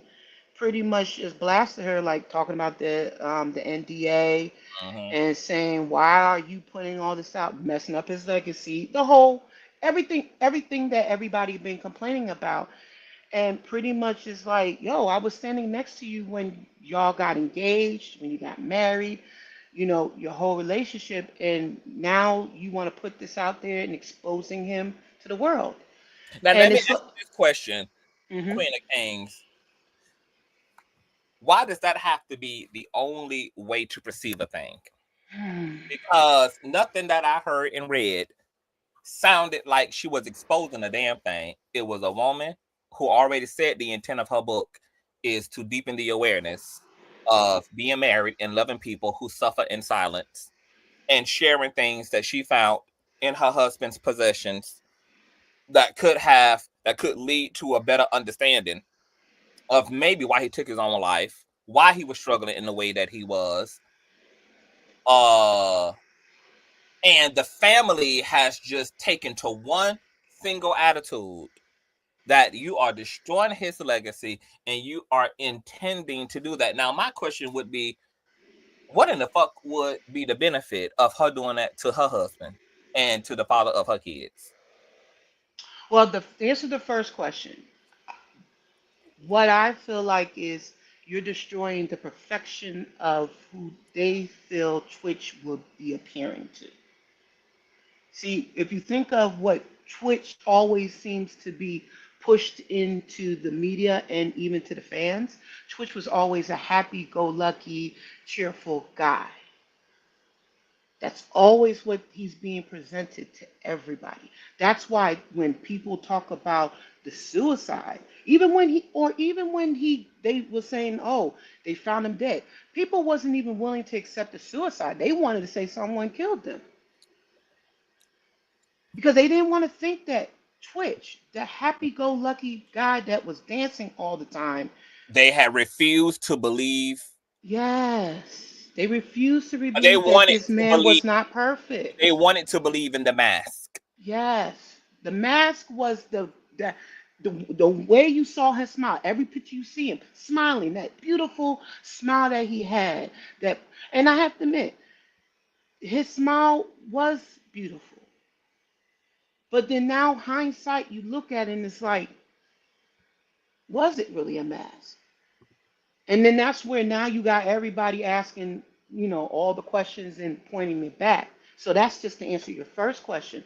But now for Allison, what is the point of it?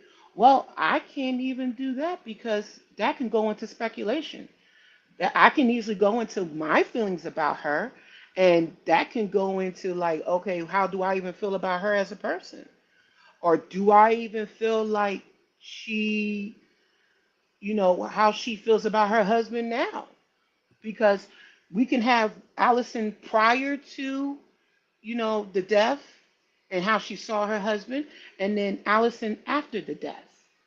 Because even a suicide can make someone feel a type of way. I mean, I can speak on personal beliefs, and I'm not putting this on Allison, but for me, um, I have had someone in, a family um, commit unaliving themselves. And for me, I felt hurt.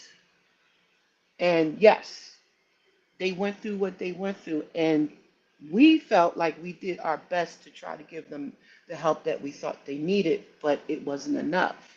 Mm. And because of the action they took, it hurt us more because we were left behind with that pain that I mean, unless we go, we're stuck with it. And I can understand that this man made the decision he did, and yeah, now his pain is gone for him, but now you left behind pain not just for your wife, but your kids, your family, and now millions of fans. And the wife who has to now be the one that has to officiate your funeral has to now talk to lawyers, talk to your bill collectors, got to talk to police, literally have to mend your fences on your behalf because you decide to do what you did. And then now I find out you was dipping and dabbing, but you wouldn't even tell me that. And we don't even know their relationship. Maybe she was the type of wife that every time she saw him, how you doing? You need anything? He probably is the type like, oh, I'm fine, I'm fine. You know, I mean, how many people you ask how you doing? They always tell you they're fine. Believe it or not, that could have been Twitch. She I could have. want to know why Renee Robinson is mad that she looks like a nigga in lingerie. Lord I Jesus. want to know why Renee Robinson is mad that she looks like a big back nigga in lingerie. I want to know why she's so mad that I look better in unisex mesh wear than she does. I want to know why Renee Robinson got on glasses and still can't see that I look like more of a woman than she biologically does. And she mad at me because her non-existent nigga prefers this over that. Okay, bitch? When that's what you can give, baby. Okay? When you can transition to bifocals for contacts, Okay, baby, because this ain't 1994, bitch. Okay, when you can, we have contacts now. We have bifocal corrective surgery now, mama. Okay, I know that your Obamacare and your Medicaid probably does not help you and assist you at that level, Miss Mama. But you got to stop living under the poverty line. You got to get out here and get you some decent wages, baby, so you can get bifocal corrective surgery, sugar, so that you can see why your man prefer this over that. Okay, baby, because you is seeing what you ain't seeing, baby, and not seeing what you're seeing, sugar. Okay, you got to blame the genetics on why I don't need contacts, nor why I don't need glasses, but you were born raggedy, baby. You got to talk to your mammy and your pappy about them raggedy ass undivine, recessive ass genetics that your great-great-grandmammy and your great-great-grandpappy handed you down to you, you blind bitch. You got to take that up, baby, with the Father, Son, and the Holy Daughter. Why they gave you collectively piss poor, below poverty, recessive ass genetics, bitch. You around here blind as a bat, baby, thinking you up under Wendy Williams comment section, bitch. Your own CTV's platform, baby. You can't even read the coordinates, bitch, and wonder why you done ended up in Fuck You Boulevard. You can't be mad, baby, that what you are, in fact, looking at, baby, is the fully manifested glory of God, personified by a bitch you will never be. You don't even have the eyesight equivalent, functional enough, baby, to contend and stand your ground next to a bitch like me, which is why you down there and I'm up here to begin with. Okay, Renee? So when you in the heat of the night, because see, bitch, you so blind, you so bifocally dysfunctional, bitch, that you got to sleep with your glasses on, girl. That's how blind you is. That you can't even see your dreams, girl, without your glasses on, bitch. You goes to bed with your bifocals glued to your face, oh. I want to know why you is more mad and upset and triggered, baby, by a man who is more beautiful than you, girl. Instead of going and cease and desisting and drawing up a class action lawsuit against your damn lineage, baby, for those recessive ass Consciouztv genetics, baby, that got transferred into your motherfucking sick ass eyeballs, bitch. You got to take that up with the slave owner, baby, that bent your pappy over. And you got to take that up, baby, with the plantation, baby, that ran through your goddamn lineage, baby, and reduced you to the blind ass bat that you are. I don't have nothing to do with that, Robinson. Baby. Okay? Baby, this is a clean, full bill of health over here. That's what my God did for me. Now, why you over here battered, bruised, and beaten, bitch? Why? We see what my God manifested for me, baby. Why you manifested in the comment section blind as hell?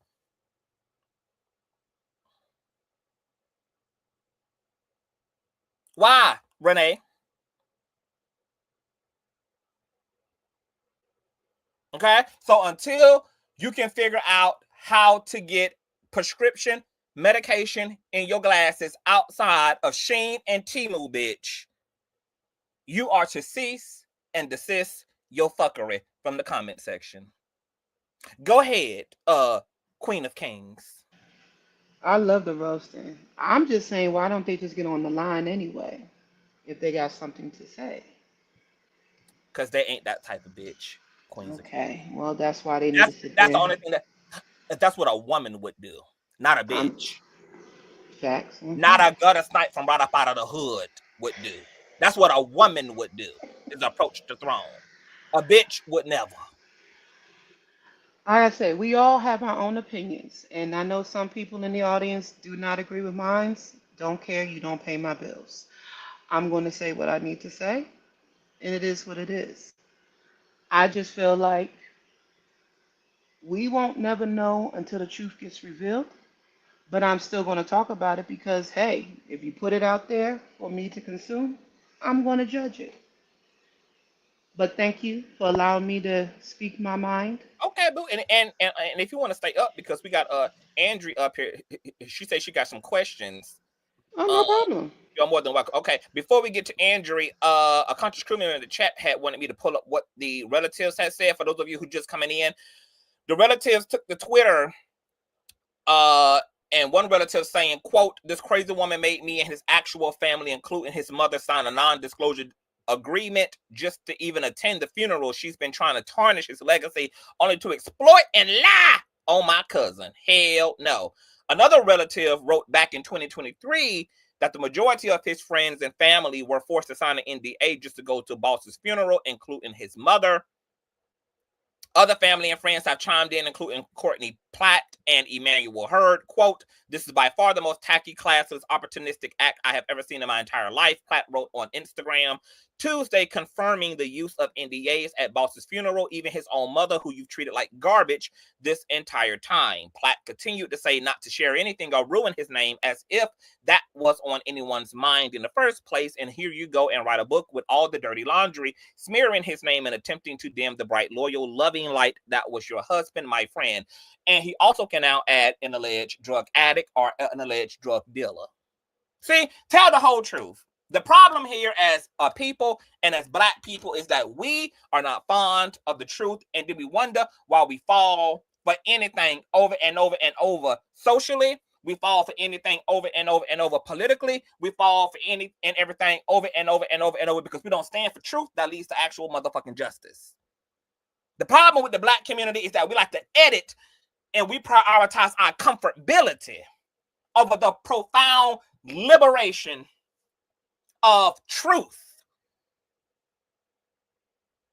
So this is a prime example of a family that has made the alleged backdoor behavior as either a user or a dealer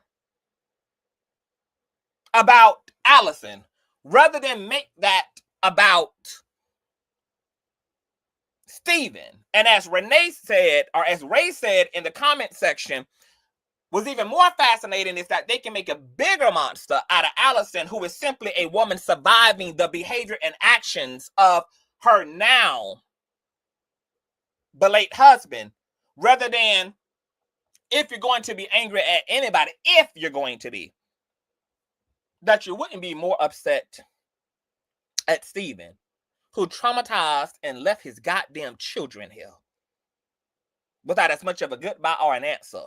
Who chose himself over what he co-created with his wife, who chose himself over those same family and friends who are outraged and upset that they're more angry at her for her truth and her discoveries and what she's going to attempt to do for the public as a result of sharing and living through her lived experience. They're more upset at her than they are at Stephen, who is why this is all happening to begin with. It doesn't matter how, which way you cut this pie, all roads lead right on back, baby, to Stephen Twitch Boss. And that apparently is a very hard pill for a lot of people to swallow who happen to have very wide-ass throats and swallow everything else. Hey, Corday. Hey, boo. If you want to join Corday, I'll drop the link for you. Okay, Andrew, welcome to the platform, love. Hey. Okay. Hold on, wait. Hold on, boo. Before you go. Oh, Royalty say so? Are you there, love? Yes. Are you that raggedy Robertson bitch? Excuse me. Are you the raggedy Robertson bitch from the comment? First of all, I'm not raggedy, so, and I'm not knowing. Are you the raggedy Robertson bitch from the comment? And I just said no. Are you the raggedy Robertson bitch from the comment section. Are you her? Bye, bitch. Andre, go ahead, boo. Um. Okay. Hi. Hi. Happy Everyone. Wednesday. Oh Lord. Okay. Let me get my nerves together. All right. Okay. So I had this same sentiment, like this is her husband. This is, I know things, about my husband that, his family probably doesn't know. So I do have those things. The only thing I have questions about, and this is only because I just been so busy with work that I haven't had a chance to read up on it. There were two things that I saw. One that either a family member or a friend or multiple ones, I'm not sure, they were coming out saying how he had been confiding in them of his desires to leave her. Two, that she had a known drug problem, with various hard drugs that it was a known, I guess like an open secret or whatever, that um she was the one in the marriage that supposedly was known to be a heavy drug user versus him. I don't know if that's true or not, but I know I remember reading that actually since he died, up until this point. And then three, um, something about like her people that have known her for years are saying her issues with how she spends money, that she was running through money, and then it was becoming a serious issue with them. And I think the last thing is something about the pow pow that was used, um, it being in question about it being hers or something like that. That was the only thing that because I don't have an opinion on it either way, you know what I'm saying? But I just was wondering if maybe there was more information on that part of it. Okay, so you're saying that the GUN in question could have been Allison's? Now I don't know that to be true. I know I had been hearing that. Take the back. I seen that on like maybe a couple of headlines, but again, I've been so busy with. We've had an extra loss in our family. My husband's father died, so I've been dealing with that, and this is kind of like my escape from it, listening to it while I'm working. But Now, here's my question. Why would that even I be don't. why would that even I don't be know. weird, considering that They live together. if she owned the weapon and he wanted to utilize that weapon, that it would have been a convenient, available weapon to. That was one of the ones I thought was, like I said, either way with that, it didn't, to me, that wasn't a big aha or anything to me. The only things that again, because I've just been so, overwrought with what's going on with us, that I haven't had a chance to look at it, but I saw where, again, supposedly it was an open secret. And I think I had been seeing this over a long time, actually, since he passed away, that she was supposed to be the heavy drug user, like an open secret in their friendship community or whatever, that Mhm. that she was the known drug user, or the known heavy, harsh drug user rather than him, and that he had confided into those close to him of his desires to leave. Don't know if that's true or not, but his supposed desires to leave her, due to financial, you know, misunderstandings, or like not knowing where the money was going or something like that. Don't know if any of that to be true. I just wondered if anybody had any more information on it. Well, I did hear about the gun situation, but I lean that towards the speculative that someone else took him out, or saying, I still say, some reason they trying to put her as the reason of him either offing himself or him You- being Yeah, taken out. I'm like you. I've had someone in my family to do the same thing. So you can't you can't blame you can't blame anyone. You really can't. You can't blame, Yeah, because and especially if you weren't there and you don't know, and most of the time nobody is there, and it's all speculative. Like I said, I think I saw someone saying it's been rumored for years that that she was the one that was the heavy drug user versus him. I don't know either of those things to be true. You know what I'm saying? yeah, I was just How wondering y'all if feel anybody about people knew. saying in the comment section that he shot himself to get away from her teeth? My what? Oh my God. Her teeth. I'm sorry. I'm not trying to laugh Oh at my that. God. I'm not trying to laugh at that. I'm not. I'm not. Did you say her teeth? Ooh, Yep. child. Mhm. Not the canines. Ooh, she got the vampire ones too. Oh, for real? She looks like a drug addict to y'all. She don't look any more. Um, She don't look any more like a drug addict than yeah, but you know me. these druggies in California, they know how to hide it well. They got IV drips and stuff they be taking at night just to look rejuvenated. So Okay, they so know how my to that was hide it well. well, that was my next question. I think someone did come up and say that he didn't have anything in his system. I At will. I mean, the time of but his death, at the yes. time of it, yeah, at the time of this. So that was what made me question. Go back to. That's what actually made me remember that they were saying that he wasn't the user that she was.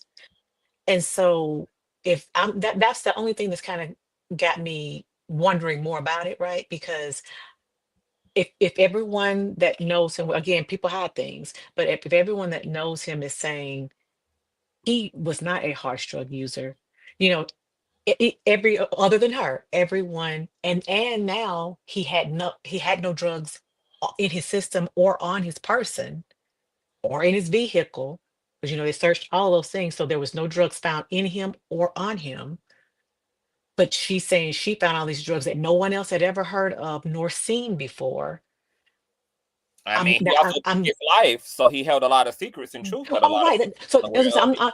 right. So I'm not saying either way. I'm just wondering. That's the only thing that has that Okay, so let's gnawing thing entertain. at me. Yeah, that's the only Okay, thing that's kind of gnawing at me so because let's if he entertain had that had side then. anything, So is yeah. the narrative that Allison is the cocaine fiend of the relationship, falling on hard times, that Stephen was maybe even wanting to divorce, according to some, because somebody said that his brother said that he encouraged Stephen to stay with her, even though he was ready to part from her. Hmm. And that as a result of her poverty and poorness and falling on hard times, she actually has kind of swapped destinies and made him the alluded to alleged drug user in a attempt to sensationalize a memoir for the sake of a money grab. That's what That you're was my alleging. question. That was my question after hearing that part of it. That was my that's the thing that's kind of gnawing at me because I just couldn't get past. Okay, when again people hide things, so that wouldn't have been a problem for me. But the problem was, okay, he has nothing on him. He had nothing in him. No one with any relationship with him knew of any of this at all. She's the only one on earth that's saying it. And what she says she didn't know of him to use them either. Oh, I just found them. But And then okay, so that's why I'm like, well, wait a minute, that kind of doesn't make sense now because you just said you didn't know of him to be a hard user. He didn't have any of them in his system. He didn't have any of them on him. No one that knows him in any areas of his life, close, you know, quasi, even over these years, nothing has come out that he was this big drug user. What I can't make sense of these drugs she supposedly found now. Well, no, because we now know that because his family done jumped in to defend him that Oh, he other than smoked weed. I mean, weed and he was doing things. well, And the weed, I'm not even. Though I don't drink, I'm not even batting an eye at. I'm thinking about the harder drugs that she was saying she's found. My thing is but where is the even that. equal proof? Because y'all are saying stuff y'all heard. So where is the Oh no, no, no. equal? I don't know that it's true or not. I'm just saying that's what's leading me to have the nagging, well, the But wondering see, the questions, only the thing lingering that keeps questions. nagging at me is that every time that I want to go there, Hmm. my brain then slingshots me back to the fact that this man took his whole entire life and obviously kept a lot of significant things from the public and from his closed in community. So that also equally opens up a whole vortex of the fact that Stephen, I mean, he could have been living all types of ways unbeknownst to us. This was a man who, unbeknownst to everybody, because as I read from the article, everybody was shocked. Everybody was outraged and shocked that this man even came to his life. They only knew him to be this ball of love and fun and creativity and this family man and this happy-go-lucky extroverted person. So considering that somebody wore that level of a mask and confused his community because there was a separate internalized world that he had masterfully kept from anybody, it's not shocking to me that she found drugs in his shoebox and that she has been stunned by some of the things that she alleges she discovered, etc. But I mean, we are talking about somebody that nobody knew was even depressed to this level, that nobody even knew was sad to this level. Now that part right there is easy for me to believe as well, because again, the family member of mine, we're still, this is, oh my God, it's 20 years now. Everyone is still kind of, we don't get it, because it was a shock to absolutely everyone. So I can get that part there too, because he was, he was the life of the party. He was the smile. I never saw him without a smile. So I do get that part. I just don't, again, because my memory is so unclear on what I remembered at the time of this. I just seems like, now does it say how she found out? Because I thought at first, I'm probably wrong, but I thought at first that she went looking for him, or supposedly, or something, and people found that weird. Is that true or not? Yeah, she said he didn't come home all of a sudden. He left his car and stuff at home. And for like 20 hours, it was after 20 hours, she finally called the cops, literally telling them, you have to go find my husband.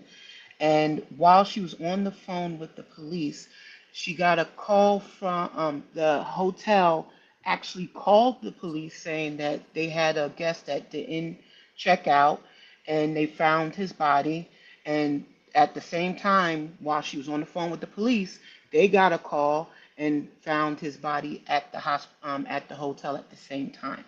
That's how it all went down, Okay, so it allegedly. was, so this whole thing happened over a period of several hours, or maybe even a Yeah, it day. was like I said, a day. It was like almost like 20 within 24 hours. Because she 'Cause said for some reason he had left his car at home, and mhm, apparently his car, he's known to have his car. He goes around everywhere in his car, mhm.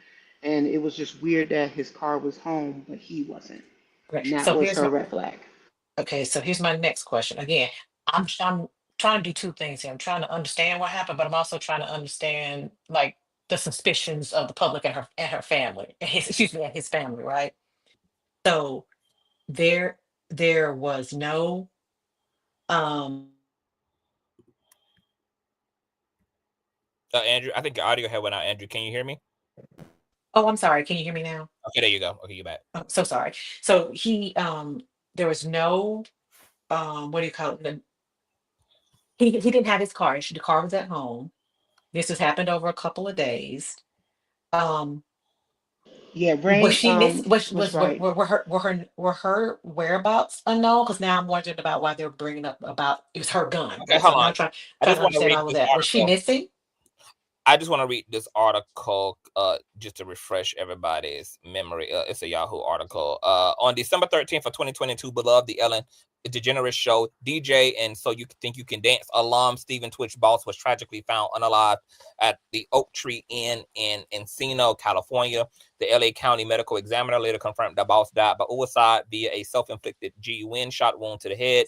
According to the autopsy and police report, no drugs or alcohol were found in his system at the time of his passing. The documents revealed further heartbreaking details, including insights from Boss's widow, Alison Holker. Holker, who married the Alabama native in 2013, told officers that to her knowledge, her husband had no history of suicide attempts or suicidal ideation. Alison Holker also shared that Stephen Twitch Boss had no known mental health struggles, financial troubles, or marital issues, but his journals later revealed otherwise. Secrets. The morning before he went missing, Boss dropped off his daughter Wesley at school. In what would be their final conversation, he told her, quote, "I wish I could be your Superman." Reflecting on this moment, Holker told People, quote, "Having someone say last words to you that you didn't really process at the time as being anything wrong. That's really hard, especially as a teenager. Despite the weight of those words, Holker praised Wesley's strength and resilience. Quote, she handles it with far more grace than she should have to. We took the steps to really help her and communicate with her and to make her feel seen and heard, she explained. Holker acknowledged the bittersweet nature of those final words, noting that Wesley views them as both beautiful and heartbreaking. Quote, it's a battle that she's going to always have with herself, but I know she can see it from both sides, she added. 6 months after Stephen's death, his mother, Connie Boss Alexander, opened up to People magazine, sharing her love and cherished memories of her son living in Phoenix, where her other son, Connie, leans heavily on her unwavering faith for comfort. Quote, rather than dwell on how he left this earth, I focus on the belief that this is not the end. That's where I find my peace, she said. Connie vividly remembers their conversation the day before his death. Stephen checked on her well-being while she was sick. That was the last time we talked, she recalled. See, all this makes sense to me in terms of somebody who definitely planned their departure. Okay, that makes more sense now. It makes more sense now. They start checking in. They start doing all this stuff. They start giving everybody their farewells, and nobody knows what that's about until then in retrospect. Absolutely. The article ends with, despite his outward positivity and dedication to self-improvement, often reading self-help books and reflecting deeply on his personal growth, the depth of Stephen's internal struggles remain hidden from those closest to him. Among deeply emotional entries, Boss hinted at experiencing sexual abuse by a male figure during his childhood, a trauma he silently bore throughout his life. He was wrestling with a lot inside himself, and he was trying to self-medicate and cope with all those feelings because he didn't want to put it on anyone because he loved everyone so much. His wife told People, quote, he didn't want other people to take on his pain. Quote, reading Stephen's journals and even going back into the books he had read and the things that he was highlighting and lining really gave me a better perspective of where he was in life and the type of things he was struggling with.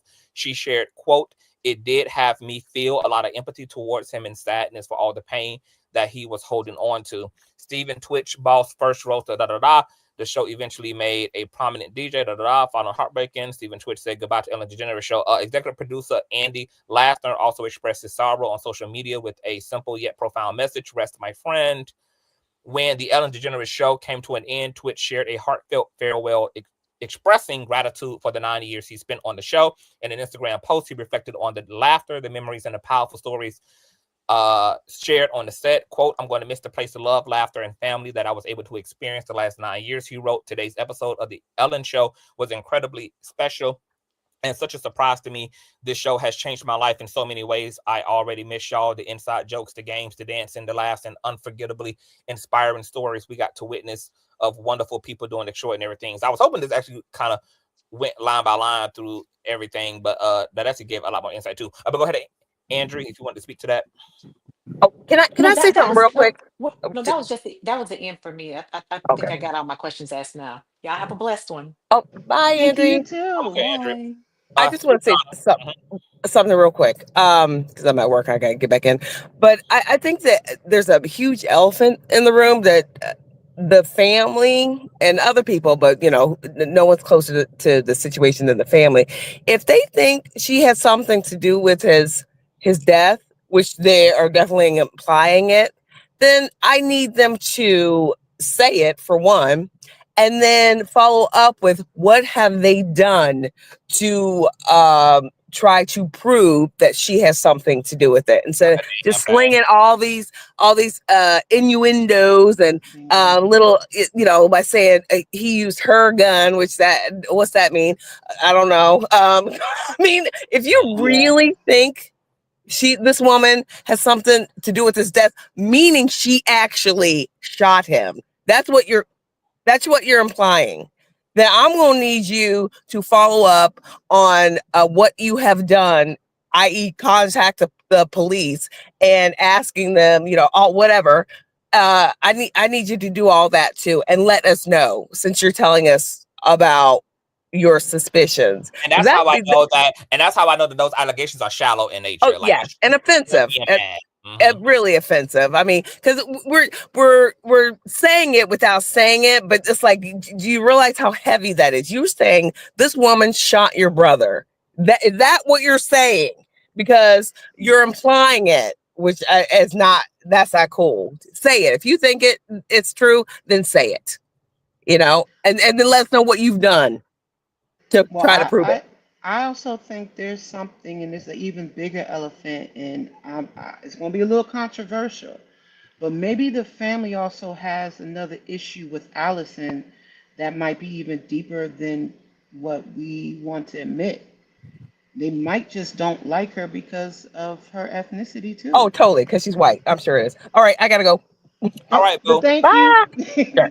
Uh, uh, Okay, so hey, Whitney, and then after Whitney gives her thoughts, can we also talk about how y'all feel about the allegation that she allegedly is withholding the children, if that's true? Like how y'all feel about that? But go ahead, Whitney, and welcome to the platform. thank you so much. Hey CTV, hey everybody. I'm not gonna be long. It's real quick. I just wanted to immediately piggyback off of the obvious race difference in the relationship. And I'm in kind of late. So did y'all already discuss the post by Manny Cross? The really long post where he said, if you care about Twitch, repost this to your story, Manny _ Cross. Uh-uh. Okay. It's a really long paragraph. I just wanted to talk about the part specifically where he says that Can you spell his name again so I can pull it up? yes, it's MANNY _ cross CROSS. It's the first post on his page. He wants everybody to repost it. But the reason I said that, you know, I don't know if this is Black women's fight and maybe we should stand down. I'm trying to find where he said it in here, but he said something about Twitch is another victim of white women's fetish for Black men.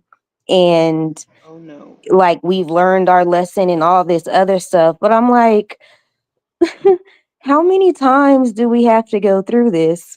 Dear Allison, somebody, every person knows, no idea.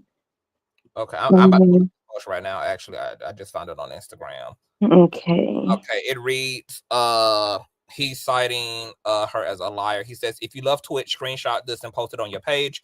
Your story everywhere. This ends today. Dear Allison, you have lied for the last time on my brother. He was absolutely no addict. And she never even said that. That's what is so funny. She didn't say it. She said what she found in a shoebox.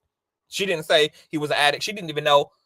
She even said she did not know him to do any drugs. He was a happy-go-lucky person.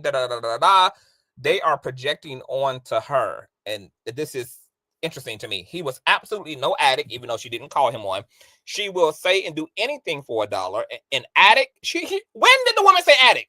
Did anybody hear the word addict come out of Alice's mouth? Did anybody read and listen to the interview and hear the word addict? The woman said she found drug paraphernalia in a shoebox in the days preceding his funeral. She didn't even say the man was using it. She said what she found in a shoebox of his. Yeah, they already jumping on the. And they are out of the window completely triggered up. I mean, they so triggered up that you would actually, it makes you believe that maybe they know his ass did drugs and it's mad that she put it out there because she never even said what they're saying she said. Quote, you are the one that was messing with the coke, Molly, and X. I have all the proof. And you know what I don't like that people do? If this was your time to stand up for your brother and you was going to go out your way and pull the trigger, why are you pulling the trigger with just a post? Where the motherfucking receipts at? Where the proof at? And that proof still does not denote the fact that your brother still might have dilly-dabbed as well, because guess what, baby? When it comes to marriage, oftentimes people get with who they got a lot in common with. Yep. So she might have been the bigger user. It still does not mean your brother did not dilly-dab. Like attract likes. Like attracts like. She might have used more than he did, but he used occasionally as well. You do have those people who do party drugs socially. You have people who drink socially. They don't drink in their everyday life. They drink Hollywood just for the hell of it. Yeah. You got people who do coke socially. They don't do coke all the time, every day. It's not a part of their everyday all day lifestyle. So just because she may have been a drug addict doesn't mean that your brother didn't dilly dab, baby. And then you're about to get yourself into defamation by putting all this out here on the internet. I found it. So at the very end, he Okay, hold talking on. about. I'm gonna read the whole Oh, thing. okay. Because this is explosive. An addict, you are the one that was messing with the coke, Molly, and the X, and I have all the proof. Play with somebody safe. Country boy right here. I don't give a fuck. Every person who knew him knows you're lying and have been doing dirty crap for a long time. Should I post our last conversation? Try me. You have no idea what I have to post. Here's a few questions I have for you, though. Why did you make his mom sign an NDA to see her son's body? Why did his closest friends and family have to sign NDA to attend his funeral? Why did you lie at the funeral about how every day was magical? It wasn't. He told me everything. You had to try and demonize Nelson, and now I see why. You demonize anyone in his life that found out the truth about you. You will say his friends aren't his friends. You will discredit anyone that knows the truth. You are a toxic woman, and I truly believe he would still be alive had he not been married to you. My only regret is telling him to work on it with you for the sake of the kids when he talked to me about leaving you. I just didn't know the full truth, just like everyone that supports you. We were both in the same situation. Married to toxic narcissists that love black men as a fetish, that will lie and cry wolf and twist narratives and so-called evidence to be a victim and make $1. We didn't have our dads the way we wanted, so we persevered through all the bullshit to be the best fathers we could. Today is the last day today is the last day you do this. I was contacted about a TV show last year, and after sending their condolences to me about Steve, and guess what the producer said about you? The same thing all of them say about you. You're a money-hungry, lying narcissist that will play victim and say and do anything for $1. Last question. What wasn't it your GUN that was used? Side eye. Keep playing with my brother. Line, nothing is off limits, and I don't respect this whole fucking post because we're the proof, bitch. If you gonna defend your brother because this bitch outside with people, she got a memoir coming. Why did you not pull the trigger? What is the point of doing all this? Because this don't give us no objectives. And all these black women in the comments windmilling. This is just you being angry and sounding off, and yet we still don't have no tangible, and you over here claiming you got tangible. So why the fuck would you not add the tangible to the slideshow? And I know your point, Whitney, because now I understand the basis of your question is this black women's fight? These niggas out here choosing white women. They know the truth about how white women operate about black male bodies. And should black women even be ultimately given a damn and invested because these are the white ass problems they wanted? Right? Yep, exactly. And I didn't want to be the one, but I'm like, dude, where was all this smoke before all of this happened? Like, you were really going off in this post talking about repost it to your story, repost it to your page. And I see all these black women who are like adding different news outlets and stuff. And I'm like, y'all, I understand, and I'm not taking anything away from the family, but this is not our fight. You know, condolences to everybody, but this isn't ours.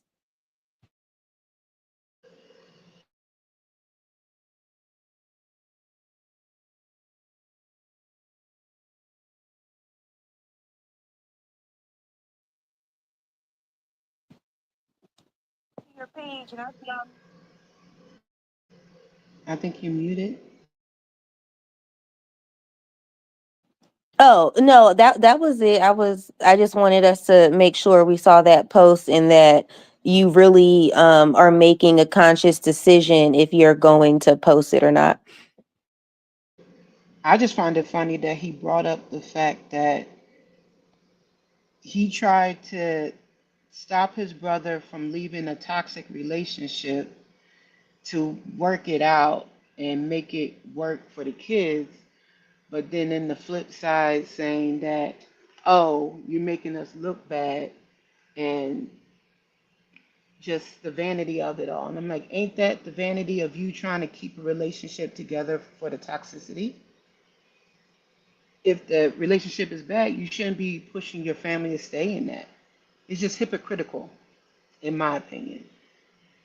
I just feel like this guy is just going off for whatever reason, and it could be just grief.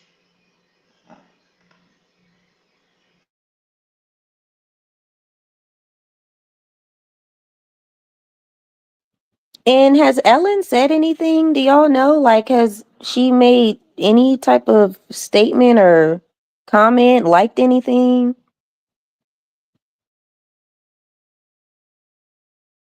Well, Allison, Just regarding the resurfacing of this situation.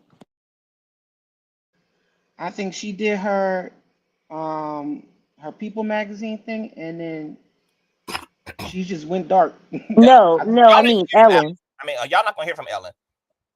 Oh, Ellen okay. is Oh, getting you her saw? white mouth. She's not getting her white mouth involved in this black ass business, baby. She Oh, got enough Ellen's over. Yeah, she over in she Europe. got enough of controversy and PR she trying to do regarding her own allegations of a toxic workplace and all this shit, baby.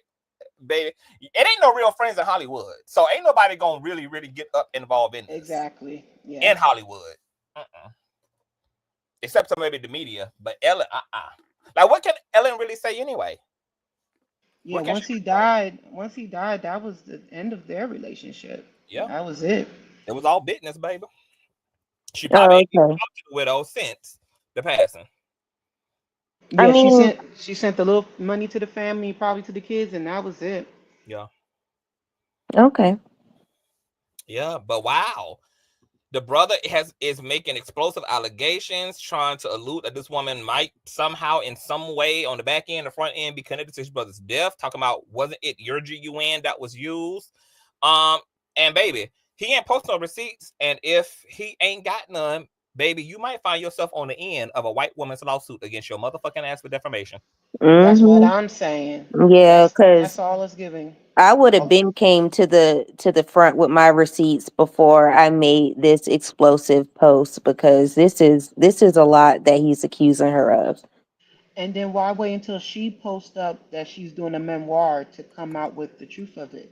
If it was so damning that even after the death and okay, let the funeral happen, why you didn't go after her? At least for your brother's honor. Because that's the whole thing they came out with was they felt like he didn't take out his own life. That's what they say. I felt like he killed himself. But And the coroner agrees that he took his yes, own life. yeah, but they was the main one saying, "Oh, it had to be foul play. It had to be foul play." Okay, so if this is the grounds of the foul play, then move forward with the legal, especially now that you're saying you got proof. If you're So saying the drugs was the avenue, and she was the one who pushed the drugs, and because of that, he did what he did. Boom, that's your lawsuit right there. I think it's more of I think they know who pulled the trigger, but the family and friends concern is the emotional state he was in that led him to that place. And it seems like they're placing the bulk of the emotional damage on her. And now she's saying that, you know, he was going through all these things prior. So I don't know. Now that I think about it, it may be kind of like she may be trying to get ahead of the situation. Like, no, this is why he was emotionally damaged. It had nothing to do with me, type of thing. I don't know. I'm just thinking. No, and I can understand that, but then that's also something where all of them need to go through therapy and just realize this man made a choice for whatever reason, and he took his own life. And at the end of the day, it doesn't matter if we can point a finger on someone who's left behind. He's gone. And you have to learn how to move on with that decision and move forward as a family. Like, this is the time y'all need to come. They needed to come together and be there for each other, especially for the children.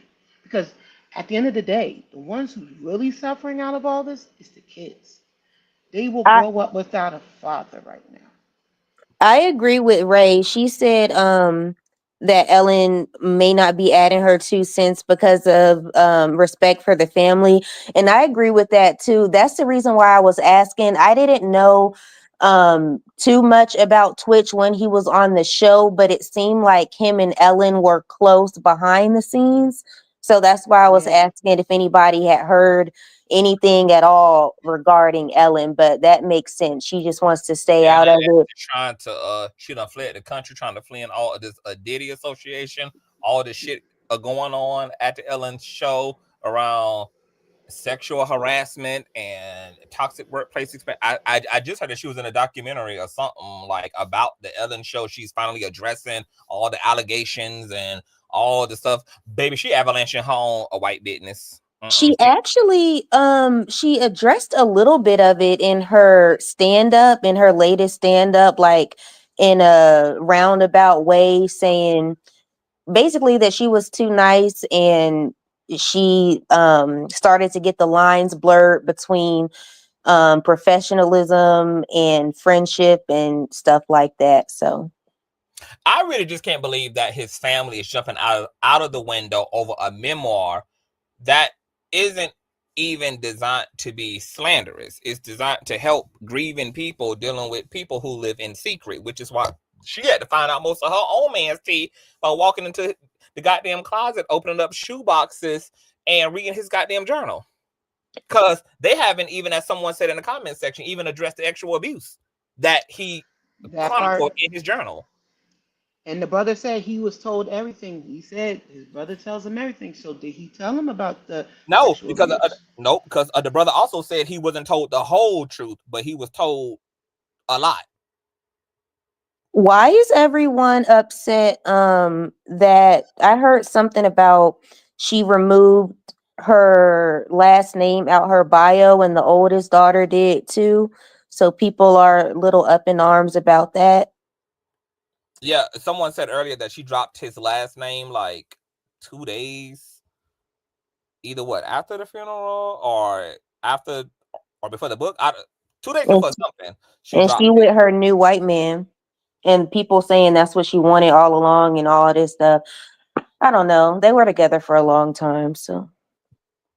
I mean, look, when people are grieving, it gets complicated. Because you do, like most people in pain, you also want to escalate like your healing, period. So some people do try to disassociate a lot. Like, let me change my name, let me change my location, let me hop on some new dick. Like, people do all type of things to heal. I had an ex-boyfriend who literally healed through being a hoe. Like, his practice of dealing with heartbreak was fuck until he was blue in the face. Like, just people have all type of unhealthy, irrational healing methods when they are in a lot of pain. I don't know whether this woman is in that pain or whether she is the scandalous, narcissistic, weird, black fetishing bitch that the brother is alleging that she is, and she had fallen out of love a long time ago and was ready to move on and happy that he did and trying to exploit his.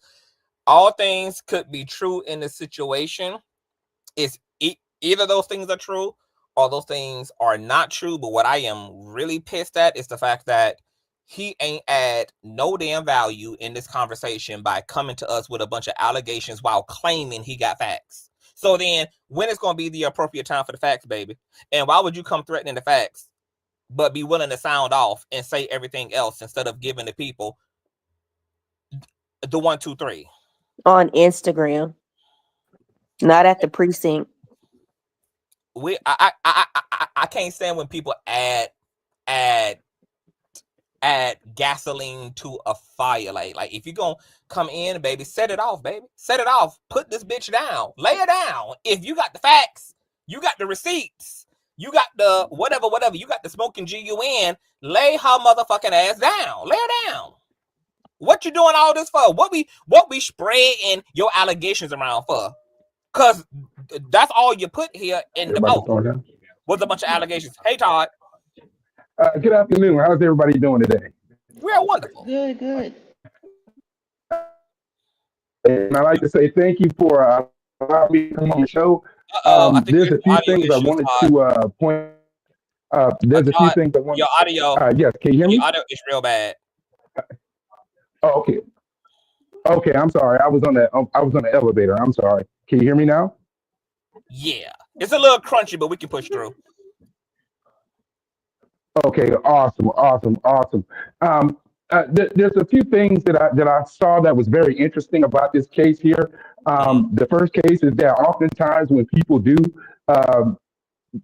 commit suicide, they are normally tethered to something that's here that they can no longer be tethered to.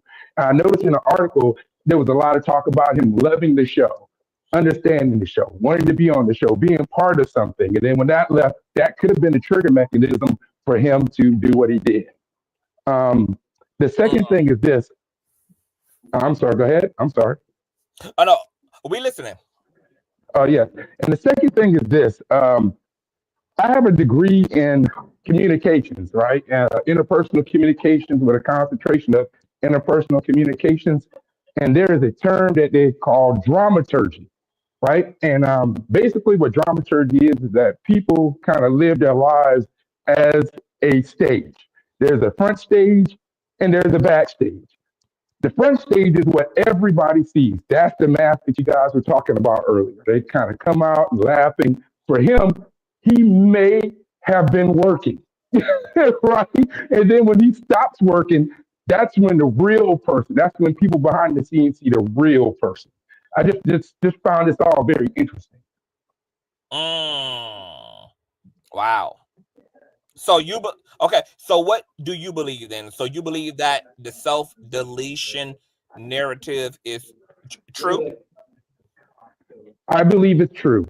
There's a lot of evidence that would suggest that because he loved that show. He loved being on that show. If he was going to do anything to himself, it would have been while he was on that show, right? But as soon as he didn't have access to the show or to the things that made him happy, he was just no longer happy.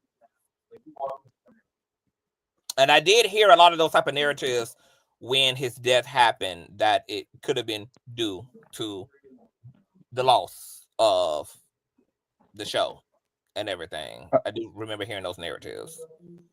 Absolutely. And, there's three perspectives to this. Of course, there's the person who's unalive. There's their perspective.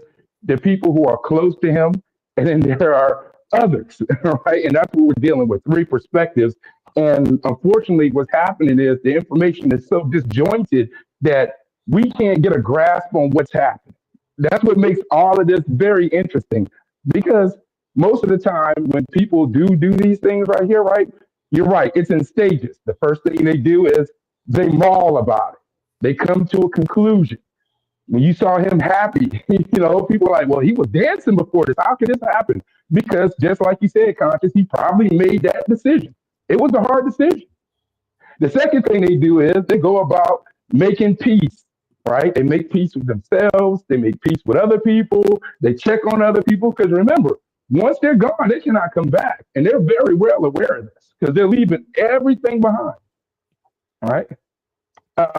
Another stage is giving things away that are pertinent, that could help other people.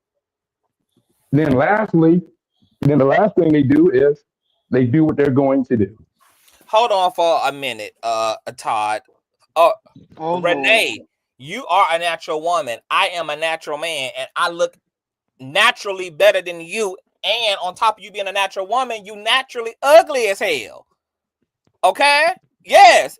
Deal with it. Now, I know you can't see how ugly you are because you got on some low-end medicated Dollar General bifocal, sis. But once you get that clear vision, baby, once you get that 2020 installment, girl, that a higher version of insurance is going to provide you with, and not the Obamacare and Medicaid that you own, sis, you're going to be able to see that you a natural woman and naturally ugly as hell. Okay? And it's all right, sis. You still have a safe place over here. Okay? Because we love ugly people. All right? We affirm ugly people. Okay? As long as you don't act ugly, we don't recognize that you are ugly. Okay? Go ahead, Todd. I had to step out the office earlier. I was almost fired.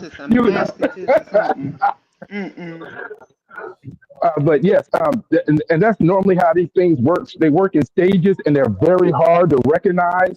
And you almost have to be in tune with that person. And as far as like there being a disconnection between Ellen and him, It might been just a working relationship. Oftentimes, we cultivate what people don't really understand. And the first thing they really taught us about communications, that everything is a relationship.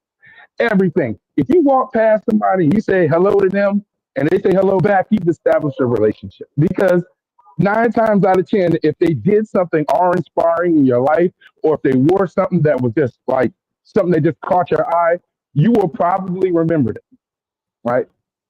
Their relationship was probably just a working relationship. Also, just like you said as well, Conscious, I don't think Ellen can say anything about this because she's going through things of her own ilk. So, yeah, this is very fascinating. Yeah. Okay, Todd. See if you can go out and come back in because you got very crunchy audio, bro. It's so crunchy. As long Okay. as long People, as Ellen don't pull a Jay-Z and say she never knew Twitch and they was never friends. go out and come back in, Todd, because the people also want to know what that term is that you had cited earlier as well. So I'm gonna drop the link again for Todd.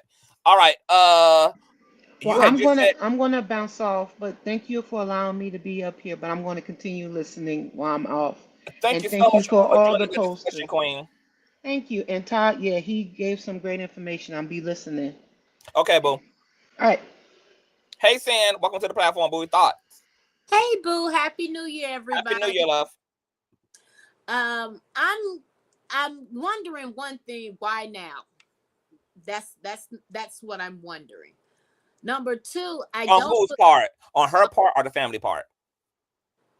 really on her part. Okay. I understand you want to help others. I mean, and then you aired so much of the dirty laundry. I'm kind of scratching my head. Like you could have I understand you wanting to stand in whatever his truth was, but it was a bit much having to talk about the drug stuff or whatever. That was a bit much, finding the paraphernalia. I just wouldn't have said that. As a widow, I just wouldn't have done that. Even if, I got a question, Sam, but if you were a widow who decided, I want to use my experience with my husband who suffered in silence as a way to empower and heal other people by making them informed that you definitely need to be asking questions. You definitely need to pay attention to your partner. These could be things that I missed along the way as a wife. These are things that I feel like, I could give to other people. Like if your plan was to use your story, would that have had to include, being transparent about said things? right. Now, understand, I am a widow, number one. Number two, and I do use the things, what I missed, along the way. Granted, he didn't die as far as taking his own life or whatever, but, I was pushing. I trusted him to do the right thing by his own health. He was military. He was fit.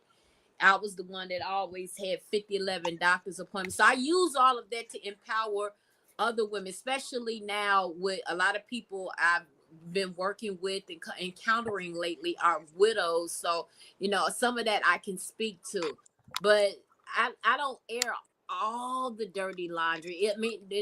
Don't get me wrong, it wasn't much because we both, were not showing our best selves in the marriage, but anyway, even in his death, I still have a modicum of respect for him. Number two, getting to the family. I just don't believe, granted, they windmilling in public for us because all of what she started, kind of unlocked the door for everybody to get on social media and powwow it. But I believe the family just probably ain't never liked this chick. Because you know how we as Black families do. Weddings and funerals bring out the worst in everybody. All the bad behaviors are be on display. They probably didn't like her, and considering that, like you said, they need to go to therapy so they can move through their processes of grief and get healing. This was the straw that broke the camel's back. And where she's doing it for altruistic reasons, she want to help people, this, that, and the other. They just don't see it like that. And couple that with the fact they probably ain't never liked this broad. So there you have it. You know how we're petty in the Black family. We'll hold it and stay locked and loaded, and you do that one thing to push us over, we unload the whole clip on you.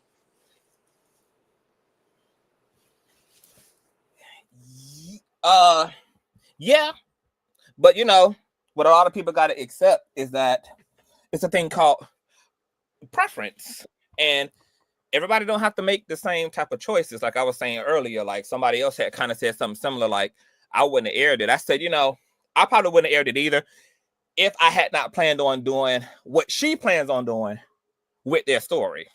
However, because she's using her experience to heal other people, you know, I understand the context of her sharing, and it doesn't seem to me, at least, that she's sharing it in a malicious fashion.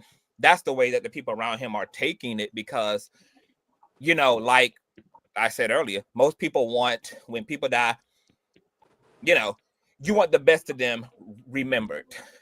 But we also are not doing an entire service to ourselves when we are not dealing with the truth. And he married her. So unfortunately, despite the way his family feels, she is entitled to both his and her story, because they are united and bonded under the guise of marriage. And if she wants to share intimate details of their life, that's what he gave her right to do as his wife, and that's what she gave him right to do as her husband. And I do think she's doing it in good taste, considering what the intent is behind it. If this was supposed to be just a nasty, salacious tell-all, I mean, she can still, you know, whatever the truth is, she can do whatever she wants to with the truth. I would not necessarily supported that, but she could do what she want to do. But under these circumstances of trying to heal and trying to share her story, it's no different than everybody else who's using their anecdotal experience. And when you say, like, why now, that makes sense to me. She had to successfully grieve it. She had to heal it first in order to share it. She wasn't gonna, I mean, like, when was going to be the appropriate time? Another 10 years from now? Another 20 years from now? I mean, it definitely wouldn't have been appropriate 2 weeks after he died, but 2-3 years later, I have she done with a life, she with somebody else, she done did the work, and she's ready to be open and to kind of evangelize her message. It makes sense to me. I mean, to me, it makes sense. somebody in the comments, and I was thinking this too. I don't know if y'all already discussed it, but Rebecca said, could it be a money issue? And that's what I was kind of going towards. Could she just, I know that she wants to get the story out too, but you know, two things can be true at once. So do you think that, you know, she needs to live off the money for a little while? I mean, I'm also not completely mad at her. I mean, this is the thing, right? I mean, this is what I get conflicted with, right? Is that we do pick and choose when stuff applies. Like, what's the difference in the pastor selling books and pamphlets and manual? Like, what's the difference in everybody else's memoir and tell-all and people monetizing off of their life story? Because I know people are like saying she's seemingly like clout chasing. The reality is this is still her story, though. It's equally her story as well. And it's not just, it can't be narrated that this is just about her living off of Stephen's legacy or life, because his life was tethered and integrated into hers, making it her life as well. So she's monetizing, as far as I'm concerned, off of her own lived experience and off of her own life that happens to also be adjacent to her husband. That's and true. If you want to do that, what's the problem with doing that? I mean, people do it all the time. People write all type of books and memoirs and create movies and documentaries and sell their stories to Lifetime and Netflix. And I mean, like, I don't think that's nefarious. And if she needs money and she also has a message to sell, I mean, hey, capitalism merges with virtue. Right. Because Nicole Brown, her sister Denise, she is still getting these checks off telling these stories. So I think two things can be true at once. Yeah. It could Now, be money is an incentive, and it could be, you know, she is ready to take that on. And it just, you know, it's a collaborative effort between her circumstances and her readiness. yeah, I have a question now. Did I Mhm. hear correctly that she was withholding the kids Yes. from seeing his Yeah. side? Oh, yeah. Because I wanted to ask y'all about that. Like, how do y'all feel about her allegedly withholding the kids from the family? Sounds like Vanessa Bryant. But you know what's so funny? This family cannot tell me that they have been so kind and nice, considering how quick they were to put words in her mouth, jump out the window on social media because they are having a emotional experience, and then convince me that they have been the Huxtables to this woman. For all I know, baby, that energy that the brother and the friends and the family has been given on social media as a result of what she did not say, baby, it's been tense in this relationship. And if y'all been under the belief that this white woman has something to do with this man's death, I highly doubt that y'all have been tucking that away successfully and showing up perfectly as someone that didn't have a problem with her, baby. It's been ugly this whole time. And what we're seeing is the manifestation of everything coming to a goddamn head. And if y'all been leading with this energy behind the scenes toward this woman, I completely understand, bitch, why you don't see her all her goddamn kids. If y'all been talking shit, if y'all been starting shit, if y'all been starting narratives, if y'all have been blaming her privately for her husband's death and all of this shit, baby, you wouldn't be singing me all my kids either, girl. Are you dumb? Are you dumb? Why in the fuck would I want to entrust people who don't like me, who think the worst of me, to have access to my children? Why? So that y'all can also pollute them? Why? So y'all can also poison their thinking? No, bitch. No. So based upon how reactive the friends and family are, I highly doubt that this has not been the same behavior that's been going on this whole time over the past 2-3 years. But y'all up here not telling that part and only telling the result of y'all actions, which is her withholding them kids. But what y'all think about her allegedly withholding these kids? Why would I you? think What's going on? I mean, you loved him so much. That's the other half of their family. Why would you withhold? But we also have to take into account sometimes kids can be weird too, and they might be saying, "Oh, we don't want to see grandma. Or we cool on them." So I don't know. We have to take that into account too, because somebody said the oldest daughter is a little weird. So I'm just making sure we take that into consideration too. Sin. You know what? I don't know.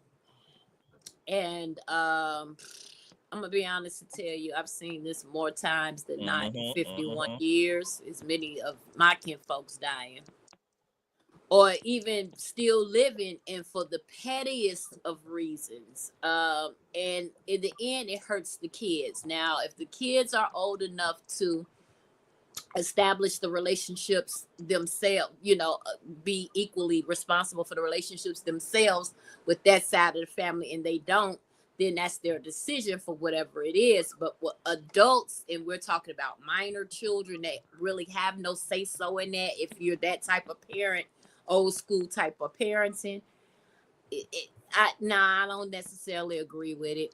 I don't, because like we said earlier, all of this ends up hurting the least of them that's making no decisions and can't control anything that the adults are doing. And I'll even put myself out there a little bit. I'm guilty of it. And not that I have any children, but just with my husband had a daughter way before he met me. And a lot of years he did not see her, and it was because of I wasn't willing to deal with the bullshit from her mama. Cause I'll kick a hole in the throat and just not give a shit about it. And it was causing too many issues where we would have done anything for her, but then as soon as you hear that he's getting married, you want to take him to court for child support then. But he was paying you every month, keeping her and doing stuff. I mean, it was that game that I just had no tolerance for. And mind you, I was 28. I was like, no, I'm not dealing with that shit. But after a while, when we left Virginia, and then they subsequently left, and we ended up in the same state, and they were not too far from my mom's parents and stuff, living in Mississippi. It really we lived in northern Mississippi. It couldn't be helped to not see her. So I was glad before he died, he was able to reconcile it. And then I was guilty when he died. That was one of the things I had to ask God to forgive me for, because it was my selfishness, but it had to do with the mom. She pulled the trigger first. If she had just been willing to sit down with us, we could have made a parenting plan. Hey, this is what he gonna do, and da-da-da-da-da. He falls short. You don't have to argue with him or nothing. You come to me. That's my man. We'll work it out. But she didn't want to have that conversation, but it got better. And I even apologized to her in her home, and she apologized to me too, years later. Amen. So, That's dope. Mm-hmm. So that's just a tad bit of my business. Yeah. But I'm glad that I had worked out and was reconciled. High mental ability said that regarding of the money situation, if he unalives himself and didn't leave a will, the objective question then has to be, what is she to do if she's telling the truth, no matter who likes it or dislikes it? And that's the projection of the family, is that they're making this all about Alison, and they don't even realize that the situation that they're all in is because of the choice of Stephen. And he didn't leave a will. We don't know factually what the financial situation is. He left his family, his wife, his children to figure out what to do going forward, especially if he was the breadwinner and didn't have anything per se in place. Is she not supposed to do what's in the best interest of her bottom dollar as a widowed woman left with 3 kids by a man who chose himself in the end? Yeah, I think if he didn't leave a will, she automatically gets whatever is left over if he didn't leave a will. Or we don't know what was left over, and we don't know if it's been sustainable or if it has expired, or what the reality is of what was left behind. Sure. And then now you got to understand it's individualized according to states, because I had a whole house that now would have been probably worth $600,000 or $700,000 that I had to fight to prove that I was the not only the next of kin, but by virtue of the fact that the stupid titling company titled it wrong, threw me in probate. So I had to, submit stuff, even though my name is on the house and on the mortgage 50% with him. I had to prove that the shit all was 100% mine when he died. And when I tell you that was like 2 years of my life I couldn't fucking get back, I think it's selfish with anybody. You do not have your affairs in order especially if he took the time to call and check on people and start wrapping up his life. That should have been the first shit he thought about. I just think it was a selfish move, but whatever his illness was, he's in peace now. But you had left your family to number one, always wonder why, until she's writing this book and getting some answers, leaving them to have to fend for, what if there was a will, if there wasn't, the monies, and what's really at play. Did he have some financial stuff he was hiding or trying to, improve, and it didn't work out? But that probate shit, and then leave it, and you had kids, you don't have their futures, at least until they're 18, lined up with money to at least take the burden off of mom some. I just think they're selfish.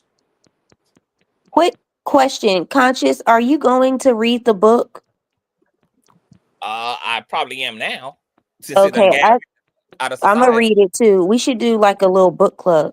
Yeah, okay, I'm gonna do that. Yeah, I I'm gonna think get the book I into the think other I'll club. get it. I mean, Yeah, because I think I'll do that too. Yeah, and I because love baby, we had tore that Kim that Kim uh Porter. baby, we had tore that Kim Porter reading open, baby. So yes, we would definitely be. This would be our next book. It's the memoir. Todd, are you there? Hi, yes. Hi, yes, I am. I apologized earlier about my signal. Ain't no point in apologizing because it's still crunchy as hell. I understand. I understand. It's just a lot less I'm on my crunchy. headset. Okay. Awesome. So making the conversation real. In conclusion, how does a broken family under hard circumstances like suicide, a spouse that the family in part don't approve of for one reason or another, etc. I mean, how do you deal with something like this? Would you guys be responding to this situation the way that tWitch's family is?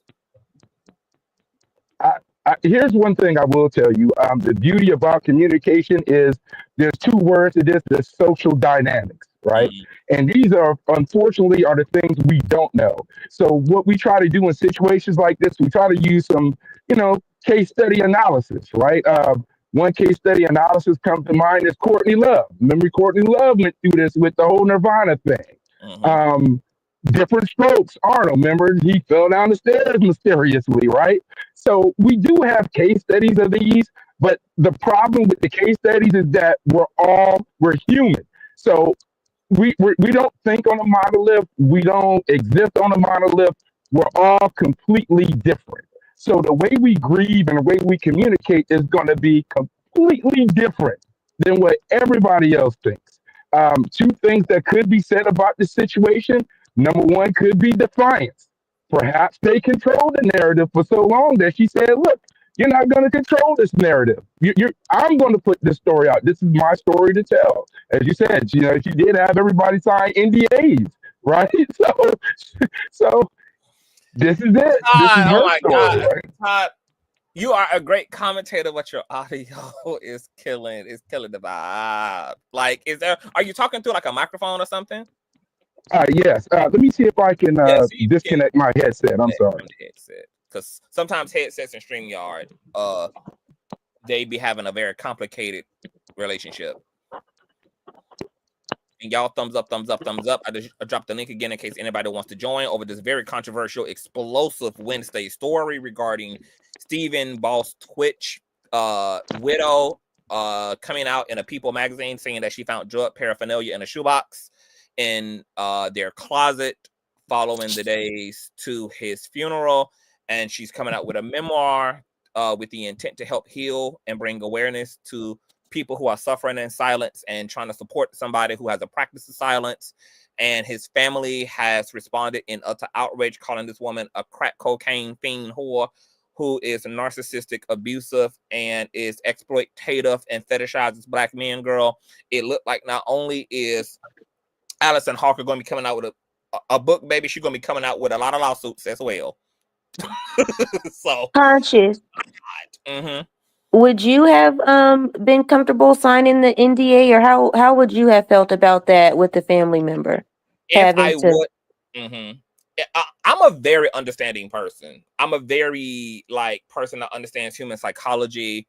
I am somebody who is very aware of the nuances of sadness and anger and heartbreak and stuff. So considering that this is a high profile couple and a high profile individual and a wife that's grieving, I would have been able to be completely understanding, because I also would have had no need for an NDA to begin with. So it would not have killed me to sign one, because I would have had no reason to even talk about the funeral and the details of it to the public to begin with. I mean, that's something that I could have lived without ever having to do to begin with. It's hardly the most significant part of my relationship to my loved one. So, I mean, I don't even understand what all the hoopla is around the fact that they signed the NDA. I'm also somebody who doesn't do things that I'm not comfortable with. So if I would have made that decision to sign the NDA, then yeah, I would have been comfortable with it. I would have been well with it. And I wouldn't be here 3 years later mad about it.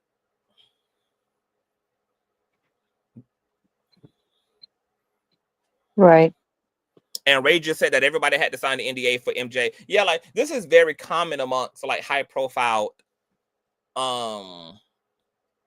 people, you know, like it's I mean, we talking about, you know, a public figure here. So it's not uncommon, you know, and I think she might have feared that people would have just wanted to specifically share, and even in good faith, even, you know, they might have taken interviews, they might have taken to television, they might have taken to social media to talk about how beautiful the ceremony is, and maybe she was too fresh in her grief to just deal with any conversation. I mean, a funeral is hardly also the thing that anybody wants to think about, you know, when they are talking about their loved ones. It's kind of the ugly part of the memory and the history. So I think, considering that she was grieving, I mean, I can see why she wanted everybody to shut the hell up, and she didn't want to see these conversations in details, even if the family meant well. She just wasn't ready for that, and they signed that NDA. If they had a problem with it, then they should have not signed it. If they had an issue with it, if they felt like it was you know what's so weird about this family is that they're now coming out talking about, you know, all this alleged underhanded stuff, but like Shawnee says, where was the outrage then before she put the trigger on a memoir? If y'all believe that this woman, you know, is connected to his death, and y'all believe, you know, she been withholding the kids for no real reason at all, like I don't I'm like. just, mhm. I Go ahead. guess I'm specifically thinking about it from the mother's point of view. Because like you said, it's high profile. A lot of people sign the NDAs, but to that point, then why was the family so flabbergasted that they had to sign it? And just thinking about the mom, just being in her shoes, I couldn't imagine having, you know, my daughter-in-law say, sign this NDA or you can't attend your son's funeral.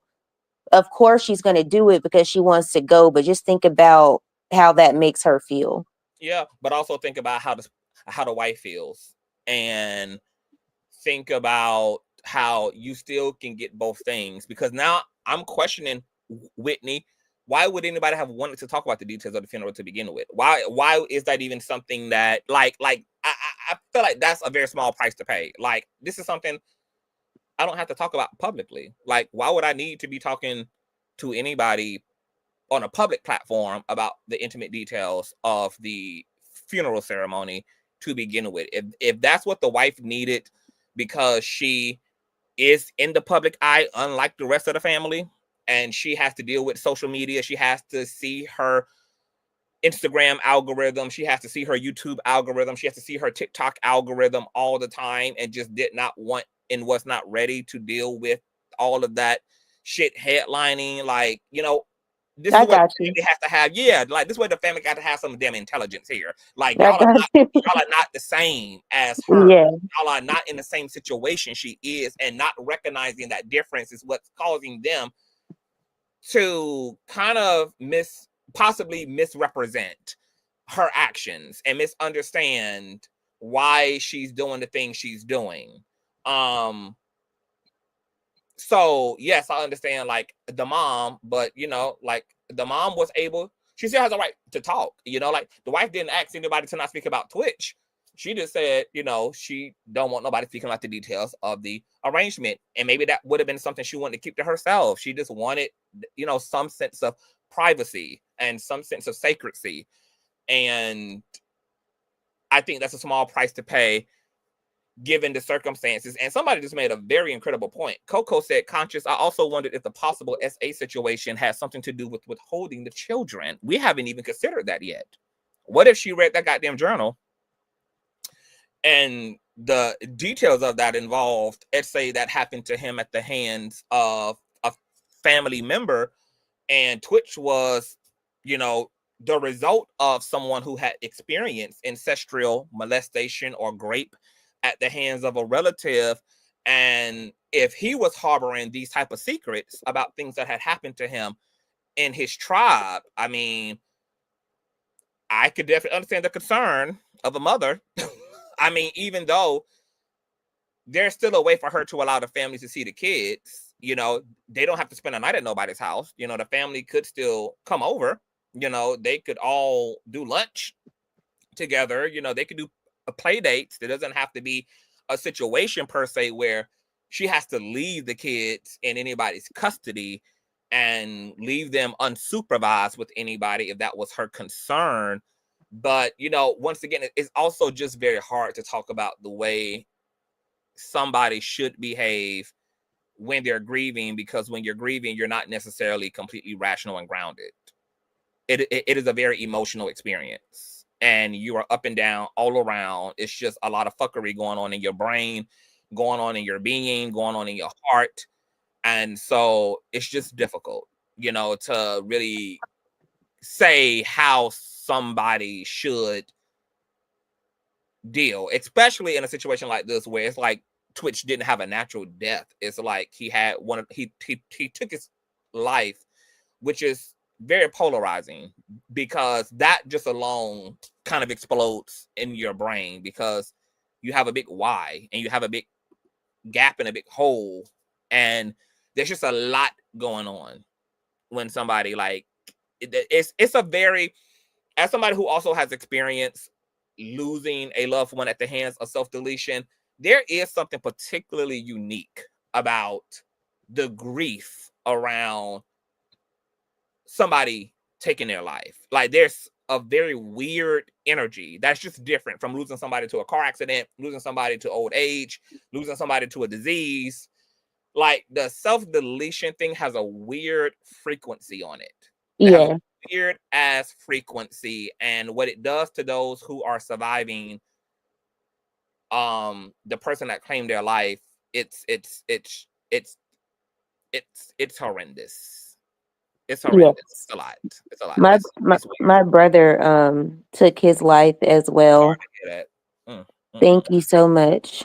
You know, so Did he this leave like this a stuff note is behind? Did he leave any information about he why? he didn't. I asked my mom if he had a note or anything in his pocket. I shared this, I don't, with you and Tyrus. I don't remember if, I don't know if I'm saying his name right. Yeah. But yeah, he military veteran, came home, going through things just over and over, and he took his life at the gun range. Did you say that he took his life at the gun range? Mm-hmm. Wow. Oh my goodness, Whitney. Wow, wow, wow. How did y'all cope, or have y'all coped? Do you feel like you have even healed that, or is that something that you're still The processing and vo- unpacking? the void is definitely still there. But I definitely agree with you about it being a unique situation when somebody takes their life versus like a natural cause. It's something that you have to sit with, and there are a lot of unanswered questions. Yeah, my Jesus. I'm so sorry y'all had to experience that. That it's just it's a situation I don't wish on anybody. I still have a million questions. I mean, I do better now because of just where I am spiritually and just where I go in my mind to reconcile the situation. But even with me kind of being like a spiritualist and knowing everything that I know metaphysically, that was still a very difficult passing for me to deal with. So I can imagine people who are even less metaphysical, who are confronting a circumstance like this. And this is why there's a lot of negative stigma around self-deletion in terms of like what it does to the loved ones and what it does to everybody else. While I also empathize with the person that take their life, because Twitch did not know he was safe. Like a lot of people, they may actually have safety in their relationships to their family, but just not know it or give themselves permission to indulge the safety and the resources in their loved ones because of the issue of shame and guilt or feeling incompetent or feeling like you're burdening everybody and that it's nobody's job to be there for you. It's nobody's job to carry your problems, you know. And talking to friends who have been with ideation at times, you know, it was heartbreaking to hear people actually believe that your problems will be a burden to your community, baby, when that's the complete opposite. You know, your community is in place to help you to navigate life, to love you through difficult times. You're not burdening anybody by revealing to them that you are suffering and that you are not well and that you are struggling. And if anything, this activates the love and the protectiveness and the care of the people in your life. And I just hate the like self-destructive thinking that oftentimes it fills a person's brain up. It's very fucked up and it's very tragic. And that's why we got to have these conversations. And I thought that this situation, while, you know, it could be some diabolical forces at work in this situation. I don't know this damn woman. I don't know what her intent is, but I know that just at surface glance, it gives us the opportunity to also talk about the nature of grief and how people navigate it. And it can be unusual because grief is unusual and loss is unusual and suicide is unusual. And having people be here one minute and then just fucking disappear the next is unusual circumstances. I tell people all the time, I have no idea how people are surviving having missing kids. When people have like missing kids for 10 years, I like, I don't even know how Yeah. are you surviving, baby? Because I could not deal. I could not deal. I don't think I am strong enough to live like that and to deal with the open-endedness of not being able to land a plane. Like how, like I can't deal with those type of situations where I cannot land my fucking plane. And when you have things like people, you know, they take their life, or people are murdered in these bizarre ways, or you have people that are just snatched up out of your life and go missing, and you're not able to have a conclusion. You're not able to, there's no knowingness. It's just this open-ended, unsolved situation. I mean, that in and of itself is enough to induce ideation in people who ain't even suicidal. Like, it's troubling on the brain. It's just weird and it's a lot.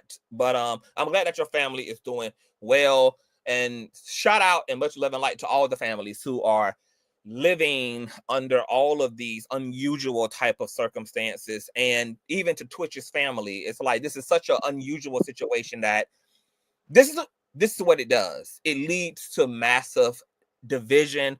Everybody is so confused. Everybody needs a villain, because you know what? Having Alison as a villain allows them to have a landing script for their anger, for their grief. It allows them to have something, an emotional dumpster to dump into, to deal with the open-endedness of a situation like this. So I understand even from their end why they need a supervillain in this narrative. I saw the same thing happen in my own family situation when one of my uncles died, and there was an argument that happened right outside of my grandmother's house when we were all lined up to get in the limousines to go to the funeral home. And something that came out of one of my relatives' mouth to another relative that they were combating was, y'all the reason why. You the reason why. Da, da, da, da, da, da, da. And it just happens every single time where we need someone to blame, because that's better than accepting that this person is just gone and nothing is ever going to undo that. And so having a supervillain in the situation is a way for a lot of people to keep the person alive, to keep the person here, is by holding on to the grief, holding on to the anger, holding on to the bad guy, even if there are no facts. you know, and there seemingly are none in this situation. It's just people with a lot of feelings because of how they felt about things prior to Twitch death, and those things were escalated as a result of Alison making the choice to produce a memoir, etc. But I got a feeling that this is hardly the end. I want to welcome Sonny to the platform. Sonny, what are your thoughts, Boo? Hey, listen, I got some thoughts, especially about what you're saying now, saying that there feels like there's something dark going on, but you don't know this woman. And I could speak to it on a very personal level, but can you give me 10 seconds?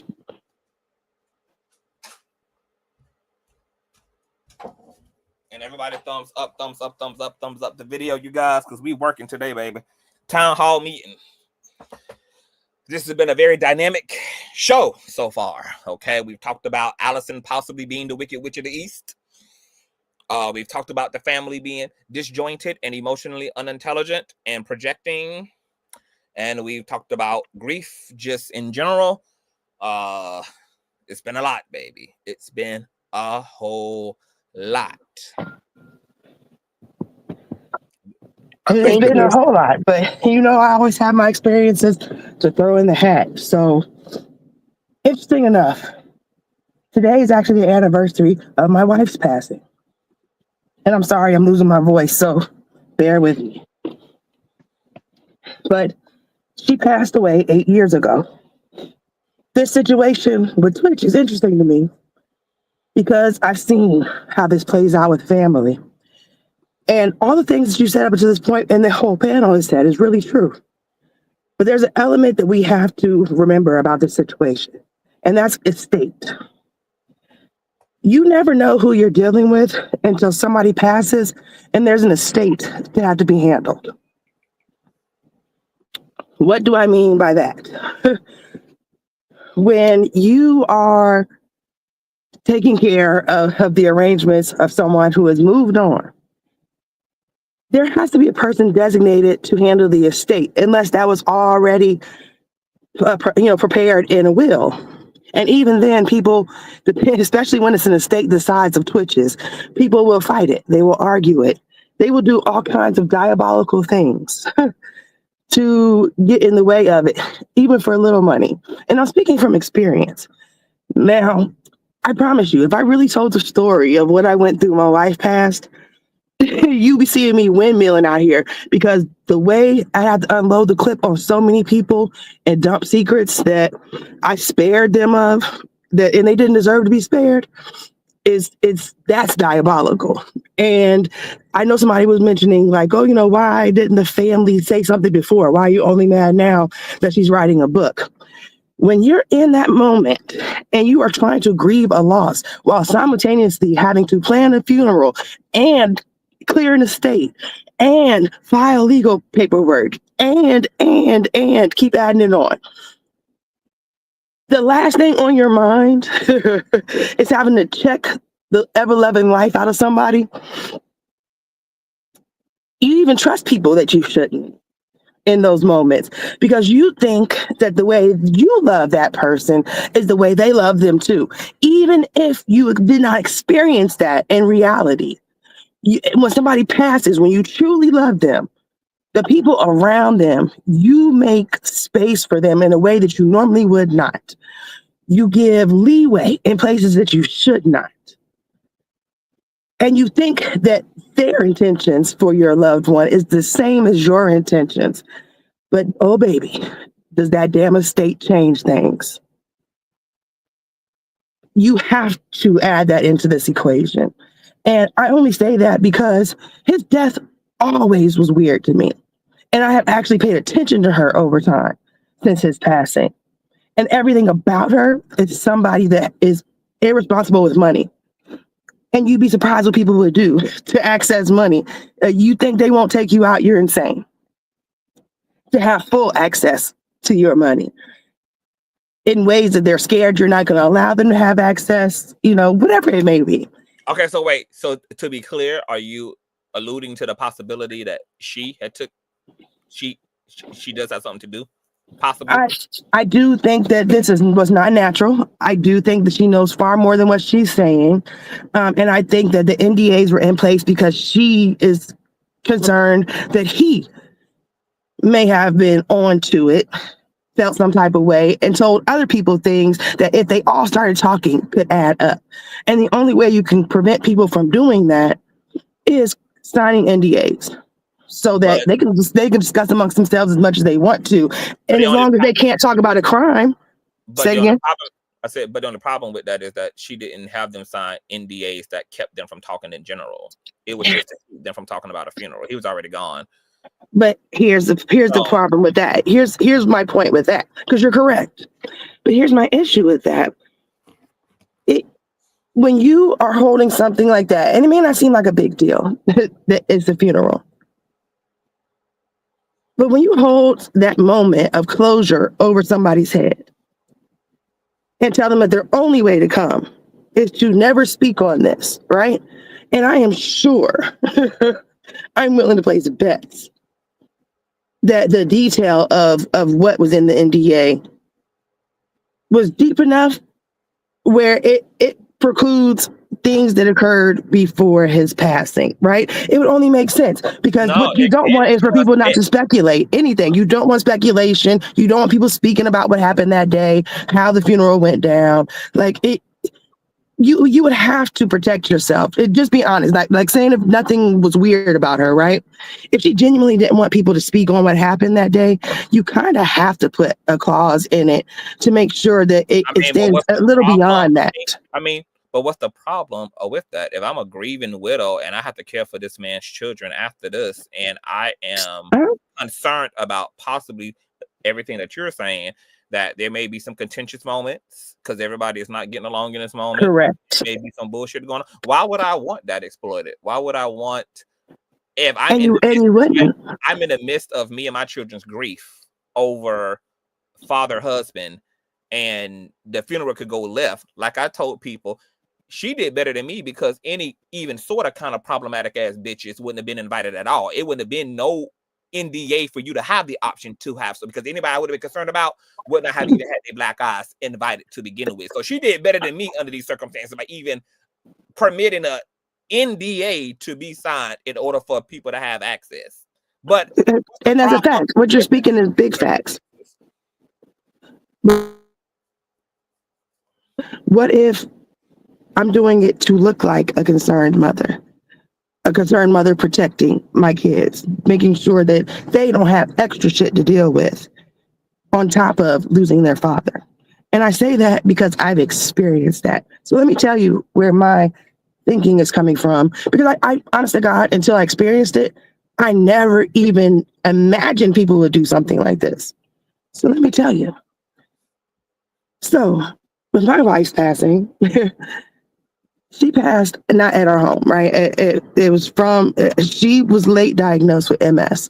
It was a whole situation. We have been fighting for years for people to actually do the test because we really did think she had it. Long story short, she was not getting proper care. They would not test her.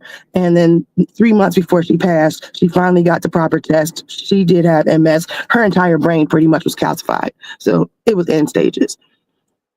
And then 90 days later, she was gone. Okay. That's the story behind how she passed. Where she passed was at a friend's house. She was hanging out, right? So, and it happened to snow, which is really crazy because it snowed today. And where I live, it don't snow. It's just not a thing. But anyways, it happened to snow that year and she had our SUV. So when she passed, I was like, well, shit, how am I going to get over there? Because I sure can't drive this little car. So I call her dad and I'm like, hey, I need you to go. And he's like, okay, I can do that. I need you to go. And because I really want him to hurry up because I knew that if somebody wasn't there, that the coroner was just going to take her. It wasn't going to be a plan about where to send her. It was just going to delay things further. I'm like, just go there, tell them this information. This is where I want to send her. Boom. And then come get me. He says, okay. He goes, I know he's there. I know he speaks to the coroner. I call him like, what's going on? Trying to get in touch.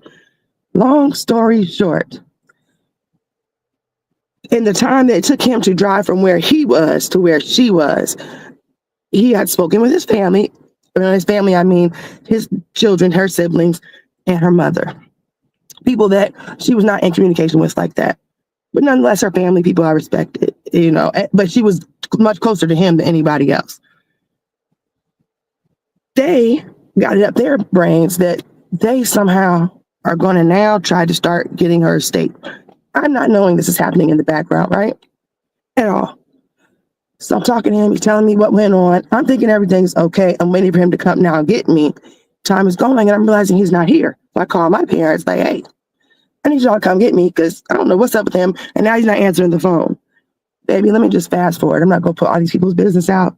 Just know that by the time I made it that evening to the coroner, she was no longer there. And for whatever reason, the idiot that was on duty did not take down the information of where they had transferred her. Her family moved her to a funeral home that was completely brand new to all of us. When I say brand new to us, it's because their family literally has like a funeral home that everybody gets processed through, and they've owned it for at least 60 years at this point.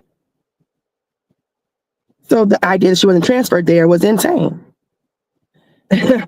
So now I'm calling everyone. And mind you, like I said, where I live, it snowed. We don't get snow. So everything is shut down. And I mean, it's shut down for days. City offices, you know, if it's not emergency related service, it is shut down. So I'm not knowing where my wife is for shit. And then none of them are now talking to me. Nobody's answering, right? So I'm like, okay, when the first day when everything opens up, I got a lot to do.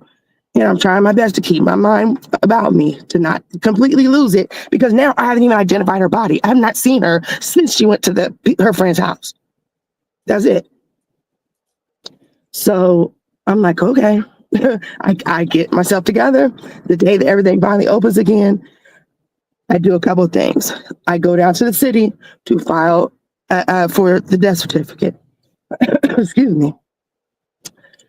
I also go to the company she was working with to notify them and start that process. I'm also calling around, and some of my friends are calling too, trying to figure out where the hell is she. I'm not finding her for nothing. But what I did find out and how I figured out what was happening and that this was not accidental, what they were doing, is when I went to file for her death certificate with vital statistics, they said they had something on file already. Somebody was trying to process one, and I said, what? I haven't been here this morning. Today's the first day y'all open. I didn't come this morning to do this. So they pull it to see. It's already been filed with her family, and they file her as single, as unmarried. Mind you, at the time of her death, we had been married for 8 years, together for 9 at that point. They put it as single so that they would be the next the next of kin in the estate. So when I go to her job to notify them, I let them know that, hey, something strange is happening. I just want to give y'all a heads up. And they're like, wait a minute. Does her mom look like, and describes her, right? And I'm like, yeah, why? And it was like, a lady just like that was here earlier, and she went into they went to another office. And I was like, why the hell she be here? And they were like, well, whatever they up to, don't worry about it. Because, she already had her stuff in order. And we already know what it is. You're on there. Like, she wanted everything to go to you. I'm like, I don't have time to talk about that part. I just want to be sure I'm doing what I need to do once I find her to get her laid to rest. Excuse me. I'm not going to get into a whole lot of graphic detail. I feel like I've said enough already. Just know that by the time I found her, she was way out in the boonies somewhere that nobody knew them, nobody knew her, nobody knew us. It was the funeral home knew nothing about me, knew nothing about the situation. They were deeply apologetic because they did not want to be a part of a lawsuit. They knew that what they were participating in was a crime. I never got to identify her body. I never, ever got to see her again after that. And excuse me, they had an entire service that everybody was required to keep private. If you didn't receive an invite directly from them, you could not tell anyone else about it. Why? Because they didn't want me to find out. Because they knew that I was looking for her and I was trying to figure out what the hell they were up to. What they didn't know is that I found out about the service. And I think they were so scared that I would show up that they didn't even have her body at the service. So I literally know what people do. And then let me add this part too, to be clear. We've been in the court system ever since about all kind of shit that you couldn't imagine, all financial, all different ways of them trying to have access to money. So I say all of that to say. I just want to say, first of all, I'm sorry for that experience. And I think that that's what's the missing piece with Steven's family, is that they ain't tied up into nothing. They have been triggered by a choice that his widow made to write a book, and are just spouting off a bunch of allegations. And there seemingly is there's nothing else going on here around Hug being connected to his death and all of this. They have not done anything legally, done nothing to the court system. There's been no alleged fighting over a state. Right. All of their allegations are super weak. Most of their allegations are just around the fact that she made them sign an NDA that they didn't have to sign. And if that's the worst thing you can really say about a person, is that, oh yeah, she made us sign an NDA, as if that's nefarious in and of itself, which is not. And right. Allegedly has kept his kids, but considering the way that y'all acting, and she didn't even say the things that they are saying she said. She never called her widowed husband. I mean, she never called her husband an addict. She simply talked about what she found in his shoebox. That does not imply he was an addict. He could have been a seller. Ain't no telling what the fuck it is, but that's just what she said. Correct. And I think they're responding off of emotion when it comes to headlines, because so many people are making it sensational, saying addiction because of what she said. I completely agree with you on that.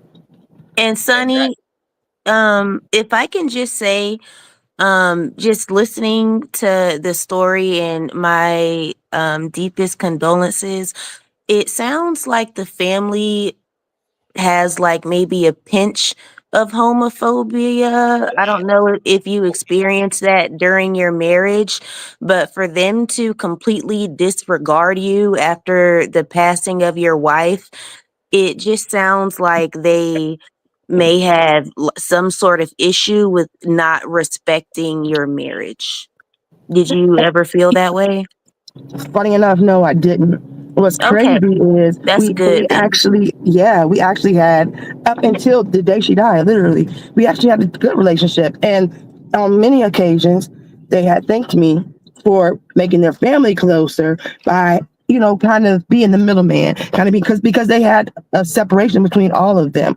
And it was personal, it was business, and once again, it was financial.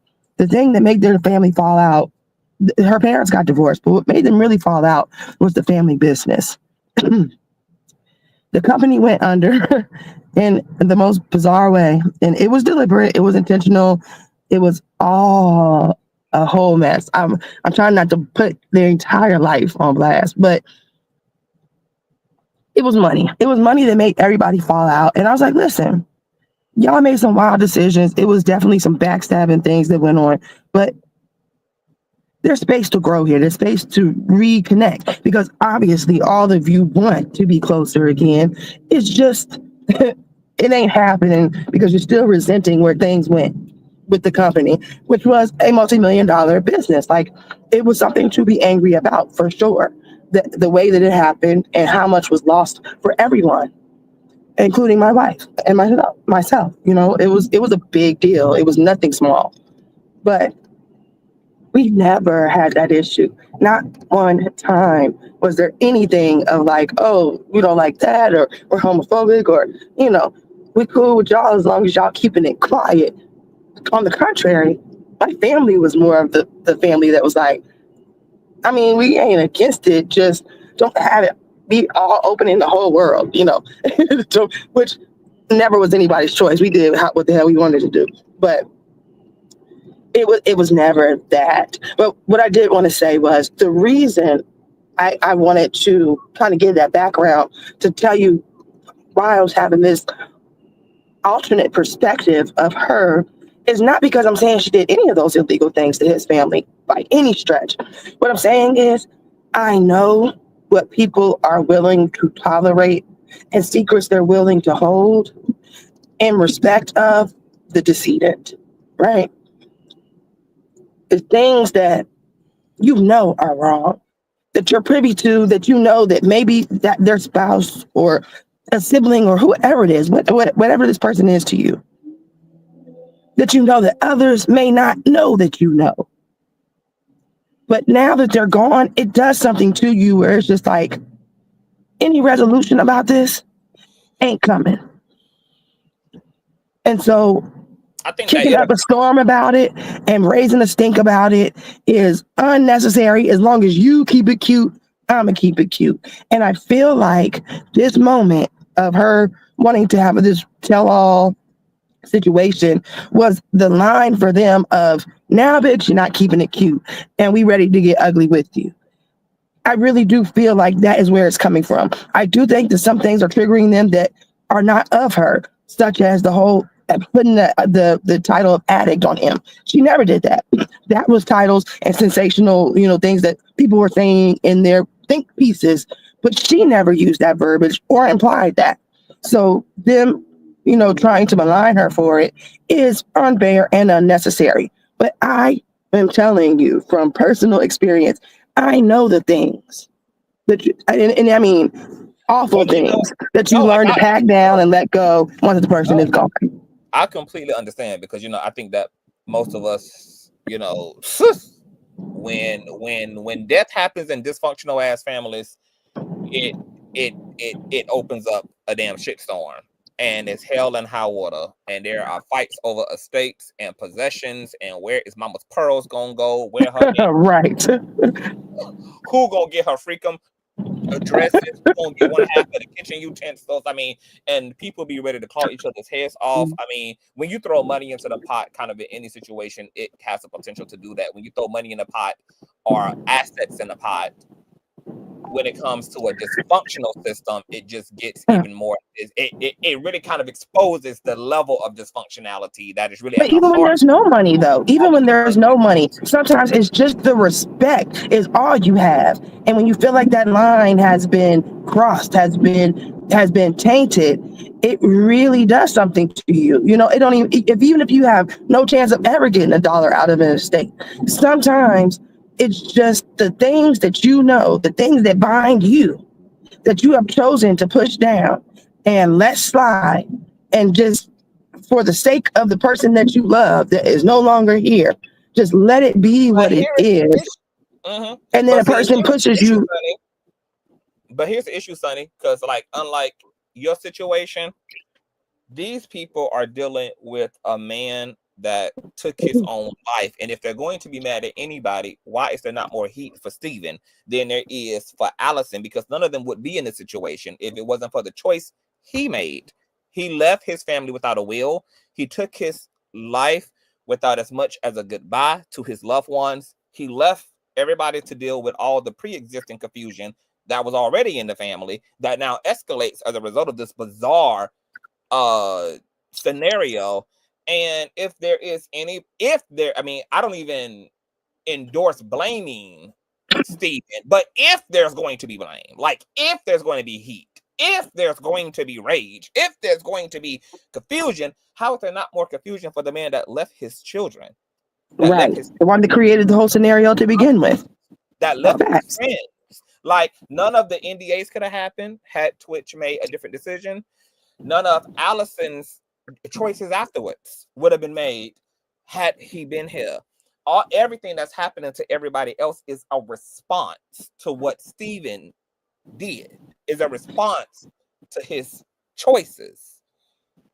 And I can't believe that they're blaming each other and more mad at each other than they really are at dealing with the reality that, because and maybe this is why they need to go so hard on finding an alternative villain, is because it's too outlandish and preposterous to them right now to accept Steven as the reason and the culprit in this situation.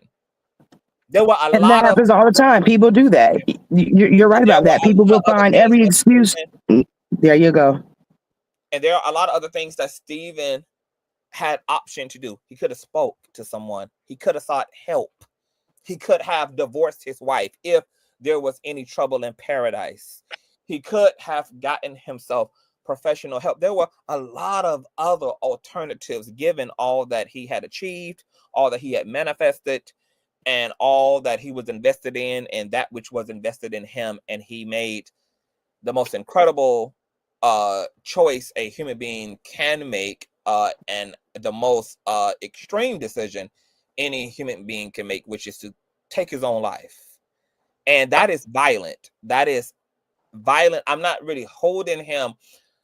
I don't see him as a bad guy for that choice, because suicidal ideation is a disease, and it is one that can just captivate any soul that it latches onto. At the same time, like, the family is just not doing the real work in addressing the root of the grief that will not let up, which is to accept the choice that Stephen made and accept that everything else that happened afterward is a result and has been birthed out of his choice, and back up off of each other because of that. Back up off of the villainization of each other. Give each other the grace and the space to deal how everybody now needs to deal under these very bizarre circumstances. But here's my question about that is, if that's their problem, if it truly is the issue of them being unable to accept the reality of what happened here. No. And see, like, that's the game. No. What I'm saying is, what I'm saying is about that. Why now is the reason that they are dragging and tussling in the streets about it? What about this situation is the reason? Because they've been quiet up until this point. They haven't been pointing fingers, calling her out her name. It's because of her choice to go to people for an interview and to write a memoir, and they are choosing, because they already don't like her. If it's true that there were pre-existing issues, as the brother said, that his brother confided in him about wanting to leave her ass, and he talked his brother into staying with her ass. And if there was all of this going on, then it means that y'all didn't like her prior to this. This is just the scapegoat. His death is just now the justification to put a foot on her neck in case she moves any type of sideways as a result of her writing a memoir, because their pre-existing narrative is that she's already a ruthless black male fetishizing white bitch. Right. they now have misinterpreted everything here. They've removed all of the context. This is not a tell-all, it's a memoir.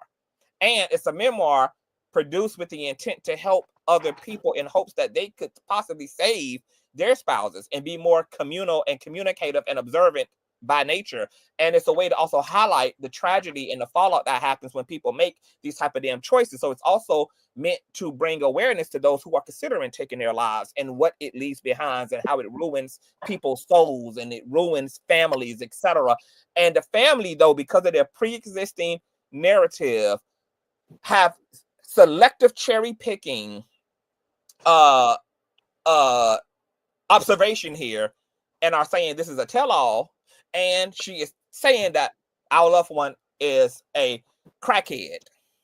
When when you have, but when you are being emotional, this is what you see, regardless of what you read. When you're being emotional, this is what you hear, despite what was actually said. And so the family has no idea, unbeknownst to them, that they are actually projecting into the situation, possibly putting 100 on 10, coming to a lot of assumptions, not even based upon the actual book, but because they have unresolved, pent up frustration, aggressions, microaggressions, judgment, biases, etc., against the widow. And this is just the perfect environmental factors all coming together to produce a 9.9 scale earthquake off the Richter scale.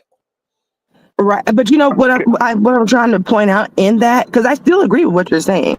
All I'm saying is, with those same factors you're pointing out, I'm just pointing out an alternate side of those same exact details, because to me, that just further corroborates what I'm saying about their rationale for shutting up all this time until now. What if it really genuinely was that you know what? We had beef about it. We knew there was other things going on that we ain't comfortable with, but we gonna shut up out of respect for him and keep it cute. As long as you keep it cute, it's just what it is. We're all gonna move on and process this the best way we can. And that this was the catalyst for everybody to be like, you know what? I didn't speak on all the things that pissed me off and that had me thinking, looking at you sideways at the time. I kept it to myself. But now that you're out here and I feel like what you're saying about him is degrading to his legacy, it's on. Let's everybody tell the truth. Since we're telling the truth, let's all speak the truth. I feel like there is a world where that is a possible reality for these people. Now, whether that's the truth or not, whether her truth is the truth or not, or whether they have to meet somewhere in the middle, I can't say 'cause I don't know none of these niggas. It's just, I feel like, for me at least, the pattern of it, the way in which this all had started to unfold, the things that occurred right when he passed and they shut up about it, how she handled it immediately afterwards. Because trust me, when you lose a spouse and then you start trying to participate in the world again, if you ever do, God forbid if you start dating, it makes the family feel a type of way. They still shut up about it.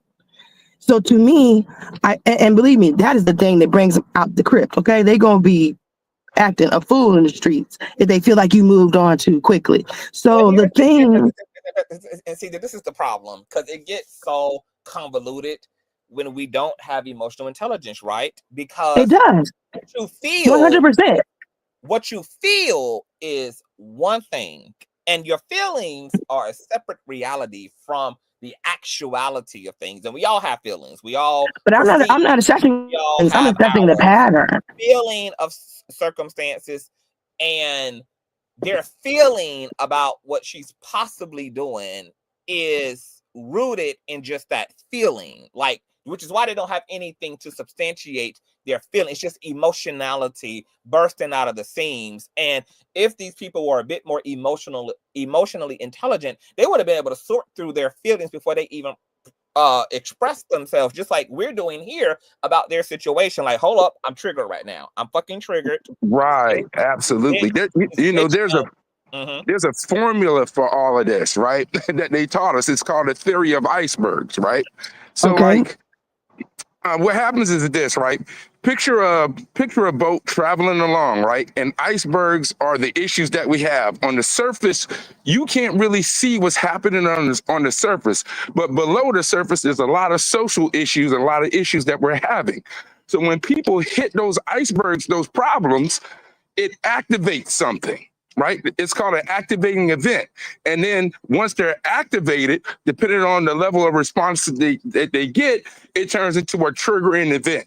And everybody goes through these patterns when they have issues or when they have problems. This is very interesting. And then the folly of all of this is to try to tell somebody how they're supposed to feel. And that's where we all fail at this thing. When we tell somebody, you should be feeling this, you should be grieving this way, this is how you should be feeling. And that also creates activating and triggering events, which leads to catastrophizing. And that's a whole different thing. When you catastrophize, people actually die of catastrophization. So hold on. Can you define catastrophization? Is that how it's pronounced? Yeah, catastrophizing. So what happens is this: you kind of start off with one little problem, and by the time you finish theorizing how that issue is going to go, it just leads to a worst case scenario. So for example, take somebody that has a test coming up, right? And they go, well, I've got this test coming up, but man, what if I don't pass this test? If I don't pass this test, then I'll end up getting kicked out of school. If I get kicked out of school, then I have all of this debt that I have to pay back. Man, if I got all of this debt I got to pay back, then my parents will disown me. And if my parents disown me, then my friends will disown me. then I'll be a laughing stock. And next thing you know, a person has catastrophized themselves into a situation in which they lose control of their self socially. And this is how things happen. These are how things occur.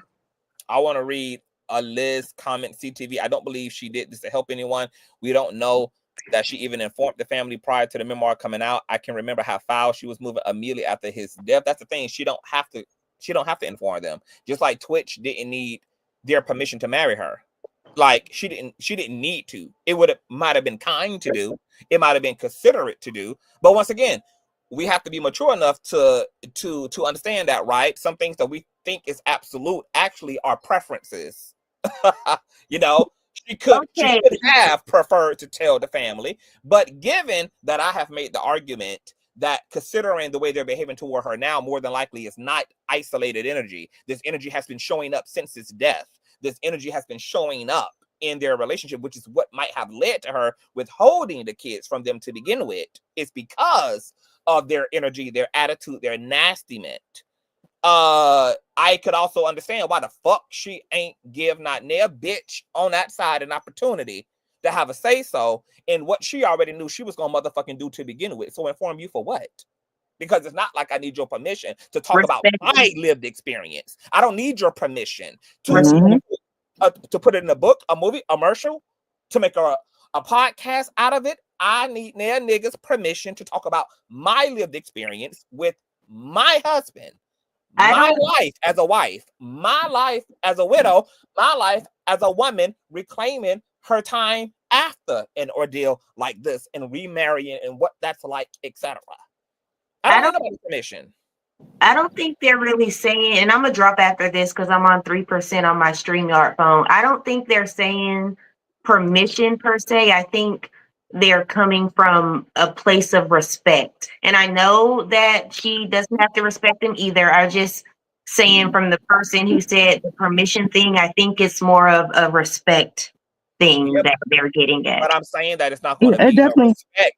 It's not going to be no respect if she's being and feeling disrespected in the relationship. And like I said, if their claim is that she withheld the children, and if that's true, and considering how they're reacting based upon things she didn't even say at all in an interview where they can read the excerpts for themselves about, then if that disrespect has been long-standing, and if this contentious energy has existed for the past 2-3 years between them following Twitch's passing, then what respect did she owe them? Because you're not even communicating with motherfuckers who disrespecting you. There is no relationship for me to communicate with you in or about.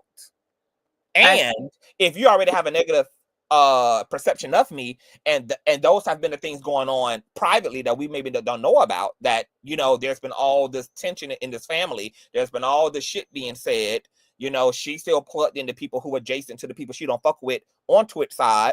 Everybody transferring information.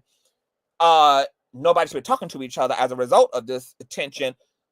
Then what am I to look like stepping in to all of that, to act like we all get down like this for me to respect y'all enough to tell y'all about a book I'm writing? Like, I don't care. I don't care. We have no relationship. And I don't have to inform you about nothing. And if you wanted to be informed, this should have been a reason why you should have treated me well. This should have been a reason why you should have been kind to me. This is the reason why you should have played nice with me instead of making me the villain because you didn't know how to cope with the choice that your motherfucking loved one made. If you wanted that respect, you should have acted respectfully, because respect begets respect. Violence begets violence. All energy returns back to sender. So it would have been a nice preference for Little Miss White Woman to have informed, you know, them about a book, but let's be real here. People talk to people they're in relationship to. If there ain't no relationship, there ain't gonna be no informing. And that's a fact. And I was going to say last piece. If she knew how the family already felt about her because of all of the whispering and the commotions going on, you know, privately in the family, then she knew that informing them she was writing a book was only going to open up an ass whipping for her. So why would she have done that? If she already knows, y'all already think I got something to do with this man. I'm making him miserable. He's so exhausted with me. He hates his marriage. He's so unhappy. I'm the big bad white wolf. Like, if that's the case, why the fuck am I going to inform y'all and then create an opportunity for y'all to roast me to the motherfucking ground and to be nasty and continue to be more malicious and vicious toward me? Why would I do that? That makes no fucking sense. So And I'll be honest too, in her defense, for real, like from the moment the person passes, forget what happened while they was alive and the things that you know people are saying about you, or relationships that have been contentious, but you just keeping it for the strength of the family. From the moment that they pass, the things people do will also affect how you engage with them moving forward, no matter what your history has been as a relationship.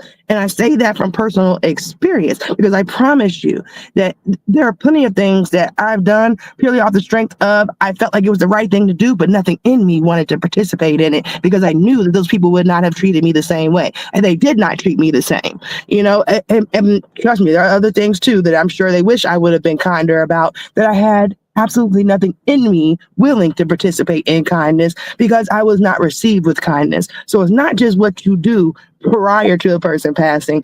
It can automatically start coming down to how you've been since the moment I said that person is gone. Like what kind of chaos are you causing? And I can only imagine having to do it with children. I'm gonna be very honest about that, because we did not have kids. All we had was a goddaughter, and excuse me, and things for her was already set up very clearly. That was not anything that had to go crazy. Having kids, I can only imagine how ferocious I would have been about the things that were going on. So believe me when I say I do think it is possible that some of the things she's doing are 100% based on not necessarily lived experience. And when I say lived, I mean his life, not necessarily things that happened before his passing, but it very well could have been about how people reacted to her in the moments following. And on top of that, when it comes to the book, it just for everybody that's saying like, well, she could have said that. I mean, she could have, but let me be clear to everybody. When someone is married, they don't have to make no decisions but between them and their spouse. And in their passing, their spouse has every right to do whatever it is they please with everything regarding that person. So if there are things that matter to you, if there are relationships that matter to you, I suggest you do your best to maintain them while people are living, and also to speak what it is that matters to you in the time that everybody moves on, because we all got to go eventually. I suggest those things be spoken on, written down, and actively worked upon while everybody's alive. Because if you think you're going to reconcile it once they're gone, you're crazy. You're crazy, and you're also hoping that people are going to handle it the way that you think you would handle it. Because trust me, you can say what you would do in them situations, but you don't know until you're in it. I agree. Conscious, thank you so much for having me up. I'll still be in the chat. I'm dropping. Okay, boo. Bye. Okay, boo. Thank you for coming up. And that's the thing. Not only does she have the right, they have the right too.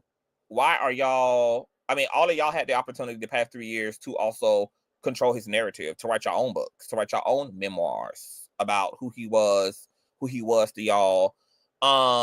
Like there's an underbelly of control here in the situation on behalf of the family. And it really concerns me that this brother jumped out of the window talking a bunch of shit with no facts while claiming to have facts. And if there were facts to connect all this together, then I'm trying to understand, like, why is no real substantive action being taken then to address these issues at hand? If the grandmother has been kept from the kids and she knows it's for no reason, there is something called like grandparent, like custody rights and privileges. I don't understand, like it, like y'all making a big to do, but y'all actionable rebut is not as loud as the verbiage is. Where is the actions to drive home the fact that y'all are on your end fighting to be in these kids' life, that y'all are pulling the courts in? Where's the action behind it? There's a bunch of yabba dabba motherfucking doing, unsubstantiated yabba dabba goddamn doing, and you claim to have proof, and yet we saw none in as long as dissertation. You're just as accusatory as you're claiming she's being. So how about do better than her? Improve your plight. And I do want to say this, you just reminded me. One of the things I was trying to point out about the whole estate and things, and I was saying, you know, what made people be quiet up until this point. The part I didn't get to say was that I also wonder if the reason that they shut up until this point is because there was something left for them and people are getting low on funds now. Is this what their beef is? Have they had this conversation with her and now they feel like she's out here moving to more money? Because trust me, the thing about this is you're never going to figure out who's right, who's wrong, who's telling the truth, who's not. It's so many layers to that. And there's multiple truths and multiple rights and multiple wrongs. I promise you, this is not going to be a knot that any of us will figure out. It's not our business to figure out. But I just find it interesting. And that's why I was mentioning that earlier. I mentioned the part about her and the things that could be the reason that she's going this way. But what if that's the reason that they went the way they have? What if that's why they've been quiet as long as they were? And now it's problematic. What if it's because they're the shady ones? They're the ones that had something to lose. And now that they're almost out of that thing, whatever it may have been that he left, if anything, that now it's time to stir up drama. You know what I'm saying? Yeah. Like, it's not just on her. The onus is not just on her. First of all, his brother is fine as fuck. I just need to say that. But speaking of them, I didn't even know he did a live. He did a live an hour ago, so maybe he was watching this goddamn panel and it drove his ass to come back. So he did an hour live ago. Listen to what he got to say. He captions it saying, "You want to tell lies? Bet. We will tell the truth. Part 1. As long as you keep it up, we will keep it up. We only stayed silent so the kids." Black side of the family could continue to see the kids because you would punish them when they spoke up. But guess what? Mama C said enough is enough. We all got the green light. His friends, family, producers, actors, etc. Let this be an example to all women like you. This is power of true friends and brotherhood. Let the show begin. Okay, so he's claiming that the mama done gaslight everybody to be with the fuck shit, baby. Okay, so let's see what the brother got to say.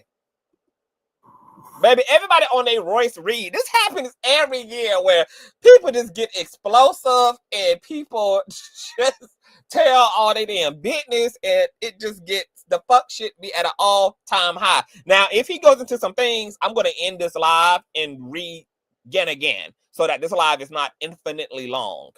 But let's hear what he got to say. I told you, girl. I told you in the last conversation what was going to happen. You ain't listen. And now look at them comments. Look at what Courtney said. Courtney, the one you confided in. Okay, wait. So this is a post. It's just his post. It reads, "Anyone who knows me knows I go straight to source during a conflict and handle my business. But since there's clearly no shame in being so public, I haven't said a word in 2 years. But here I go. I was there the moment you both connected. I was there the day you got engaged. I stood by your side on your wedding day. I was in your home the day he died. I was by your side because your husband was my family. It didn't matter how often we spoke, how often we saw each other. We were bonded. This is by far the most tacky, classless, opportunistic act I have ever seen in my entire life. We all had to sign some weird NDA to attend his funeral, even his own mother, who you've treated like garbage this entire time. And let's just remember, you wouldn't have even had a husband if it wasn't for her. Not to share anything or ruin his name as if this was on anyone's mind in the first." Okay, I think that's what he wrote earlier. First place, and here you go and write a book with all the dirty laundry, smearing his name and attempting to dim the bright, loyal, loving light that was your husband, my friend. Whether any of it is true or not is actually beside the point.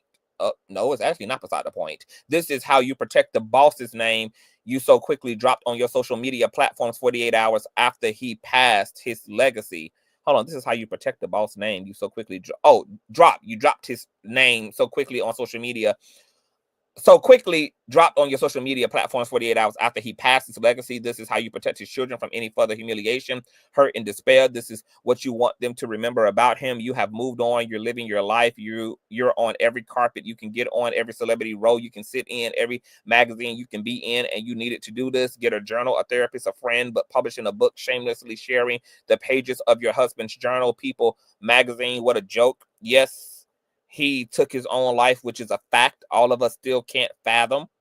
There it goes.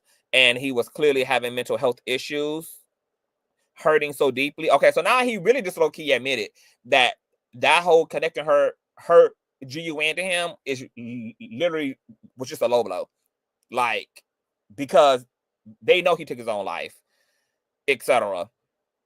Hurting so deeply, and this is your example of empathy, of your love. The smear campaign for a buck is absolutely not what he would have ever wanted, no matter how bad he was hurting. Not for a second. You're living, breathing bulldozer. Stick to your own demon. Shame on you, Alison. Shame on your money-hungry team. Let my friend rest in peace, not your PR. Okay, so let me see if this goes on.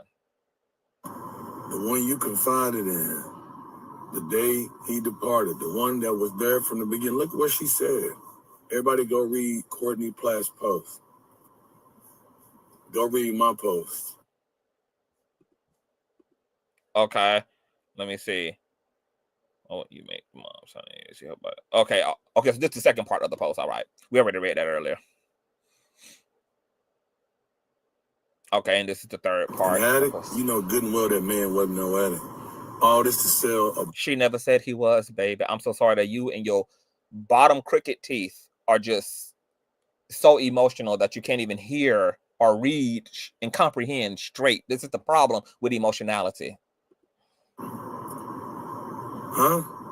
Y'all hear what y'all want to hear in order to justify an issue you already motherfucking had and just needed an excuse to pop the fuck off. And that is what this gives, Mr. Manny Cross. Sorry. Hey. Okay, he clearly just wanted to be seen because he ain't saying shit, really. Thought people were stupid, girl. Yeah. But they ain't. You took good kindness for weakness. You did. This is crazy. He made all his friends and his family, his closest people, sign an NDA to attend his funeral. His mama. You made his mama sign an NDA to see his body. The moment that I told you, girl. I told you. Girl, he ain't even saying shit. This is going to be a ghetto ass expose where I'm not even sure there's going to be any substance to all of this. I really hate that the public does not do better at holding people accountable. I wish that people would be pushing him to release the fucking receipts. If the truth have been chronicled, let the receipts speak for themselves. Because y'all made a lot of accusations. Y'all are standing in the gap for him. Produce the receipts around whatever.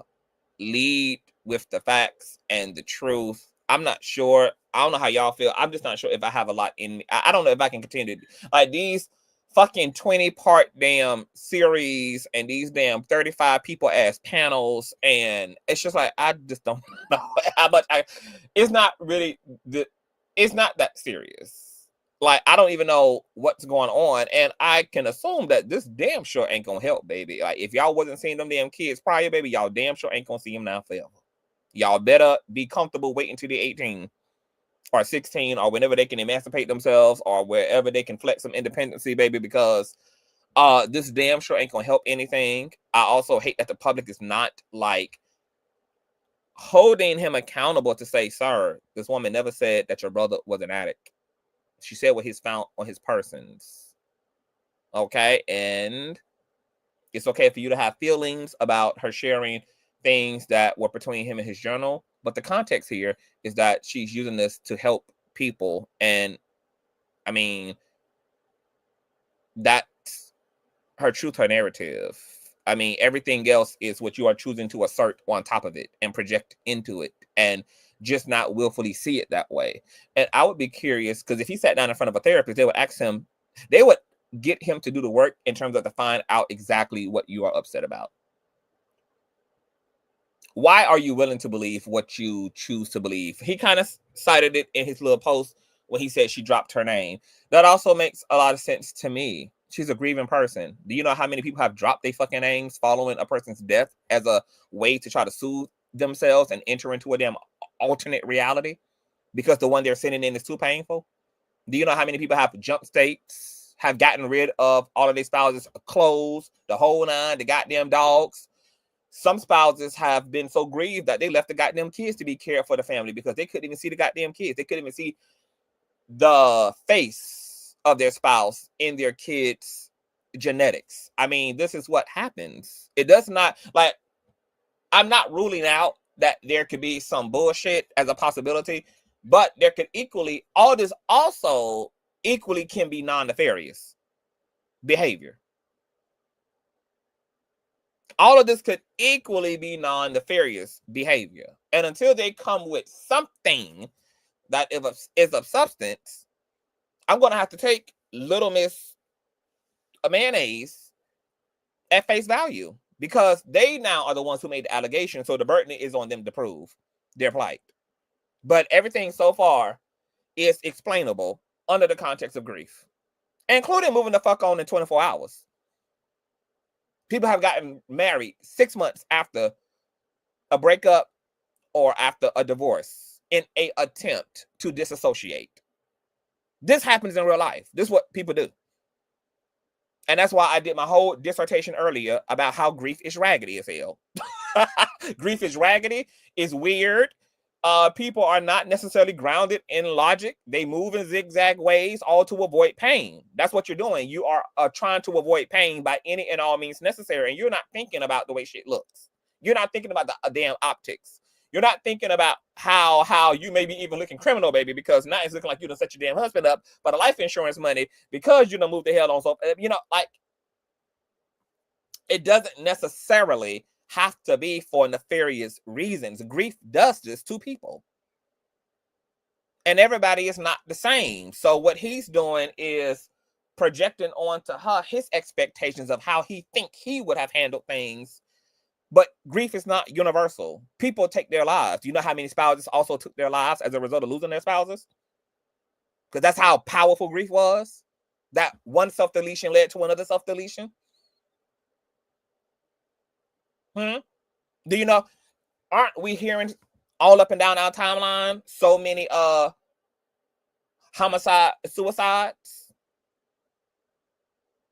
where a person doesn't even want to live without the other person to the extent that they want to take their life with them? So we know that grief does not necessarily, that it can warp a person's logic. You have to be very compassionate in order to not internalize the way that people move when they're grieving.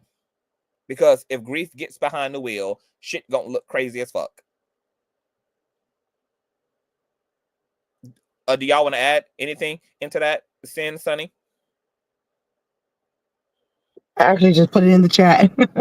I was typing it out. But no, I was saying it's facts what you're saying. And grief is an unreasonable, an illogical state of being. And that is not exclusive to a spouse or to kids. Everybody has their moment and their way in which they are unreasonable, trying to reason with something that is so hard to reason, which is loss. That is going to be the moment that you really see your real self and what you're made of. And I feel like it's not a process that ends in a particular period of time either. You can have been logical for a few years and completely unreasonable years later. You could be unreasonable up front and then reasonable a week later, and maybe that's what we're witnessing with this family, is them being able to hold it together temporarily. And now it's a crash out that was triggered by something that maybe they were anticipating. Maybe they always were worried would happen. I'm not sure. I can't speak for them, of course, of what it was that triggered them or why it triggered them in the way it did. But clearly, it has brought up some level of pain. And I'm hoping that they're not just making up the pain, that this isn't for show, that they really are genuinely hurt and crashing out because of it. But nonetheless, You know, it is not. There's no timeline on this, unfortunately. And I also am not a big endorser of like held on grief, because I definitely like holding on to grief would not do good for anybody in the end. You do need to expire the grief, but the journey of grief itself is, you know, as we're all saying, it's insane, and you're not necessarily always in the right state of mind. And when that grief is unexpected and you don't have time to prepare yourself for the departure, it just shows up on you. Like when you get that 911 call or you find someone dead. I just, my friend just lost his mom. His mom died in the bathroom, died in the family's restroom. And that was the last time. So when you have those type of situations, you know, it's wild, and the family's crashing out. And I understand that things have not been ideal even after his passing. But I think if everybody here would have just focused on their own personal healing, it could have prevented all of what's happening now. They've been focused on each other, and they've been focused on the story they've told themselves about what has happened, instead of focused on their actual healing and being grounded in as much objectivity as possible, because you need that when it comes to grief, because grief produces a lot of narratives. CT, this is Liz. Can I speak? It's Liz. CT, I love you, just so you know. Oh, thank you. I love you too. So all I'm gonna say this, and I'm not speaking from just somebody speaking. Not only am I educated as a social worker, but I also have 30 plus years of experience. So I've walked people through grief many, many times. But the only reason I came up here was I think you missed what he said in the beginning. That wasn't his narrative. That he said it was somebody, a friend of hers named Courtney, who she spoke to during, I guess, times with about what was going on between she and her husband. So I think you missed that part in his when he began that narrative that you were reading. So I just wanted to clarify that. But yeah, no, I totally understand grief, but I think the thing is that none of us really know what her relationship was with the family, or what, you know, whether there was some kind of conflicts early on. I personally, and this is my own personal opinion, I don't think it's about helping anyone. I think it's about helping herself.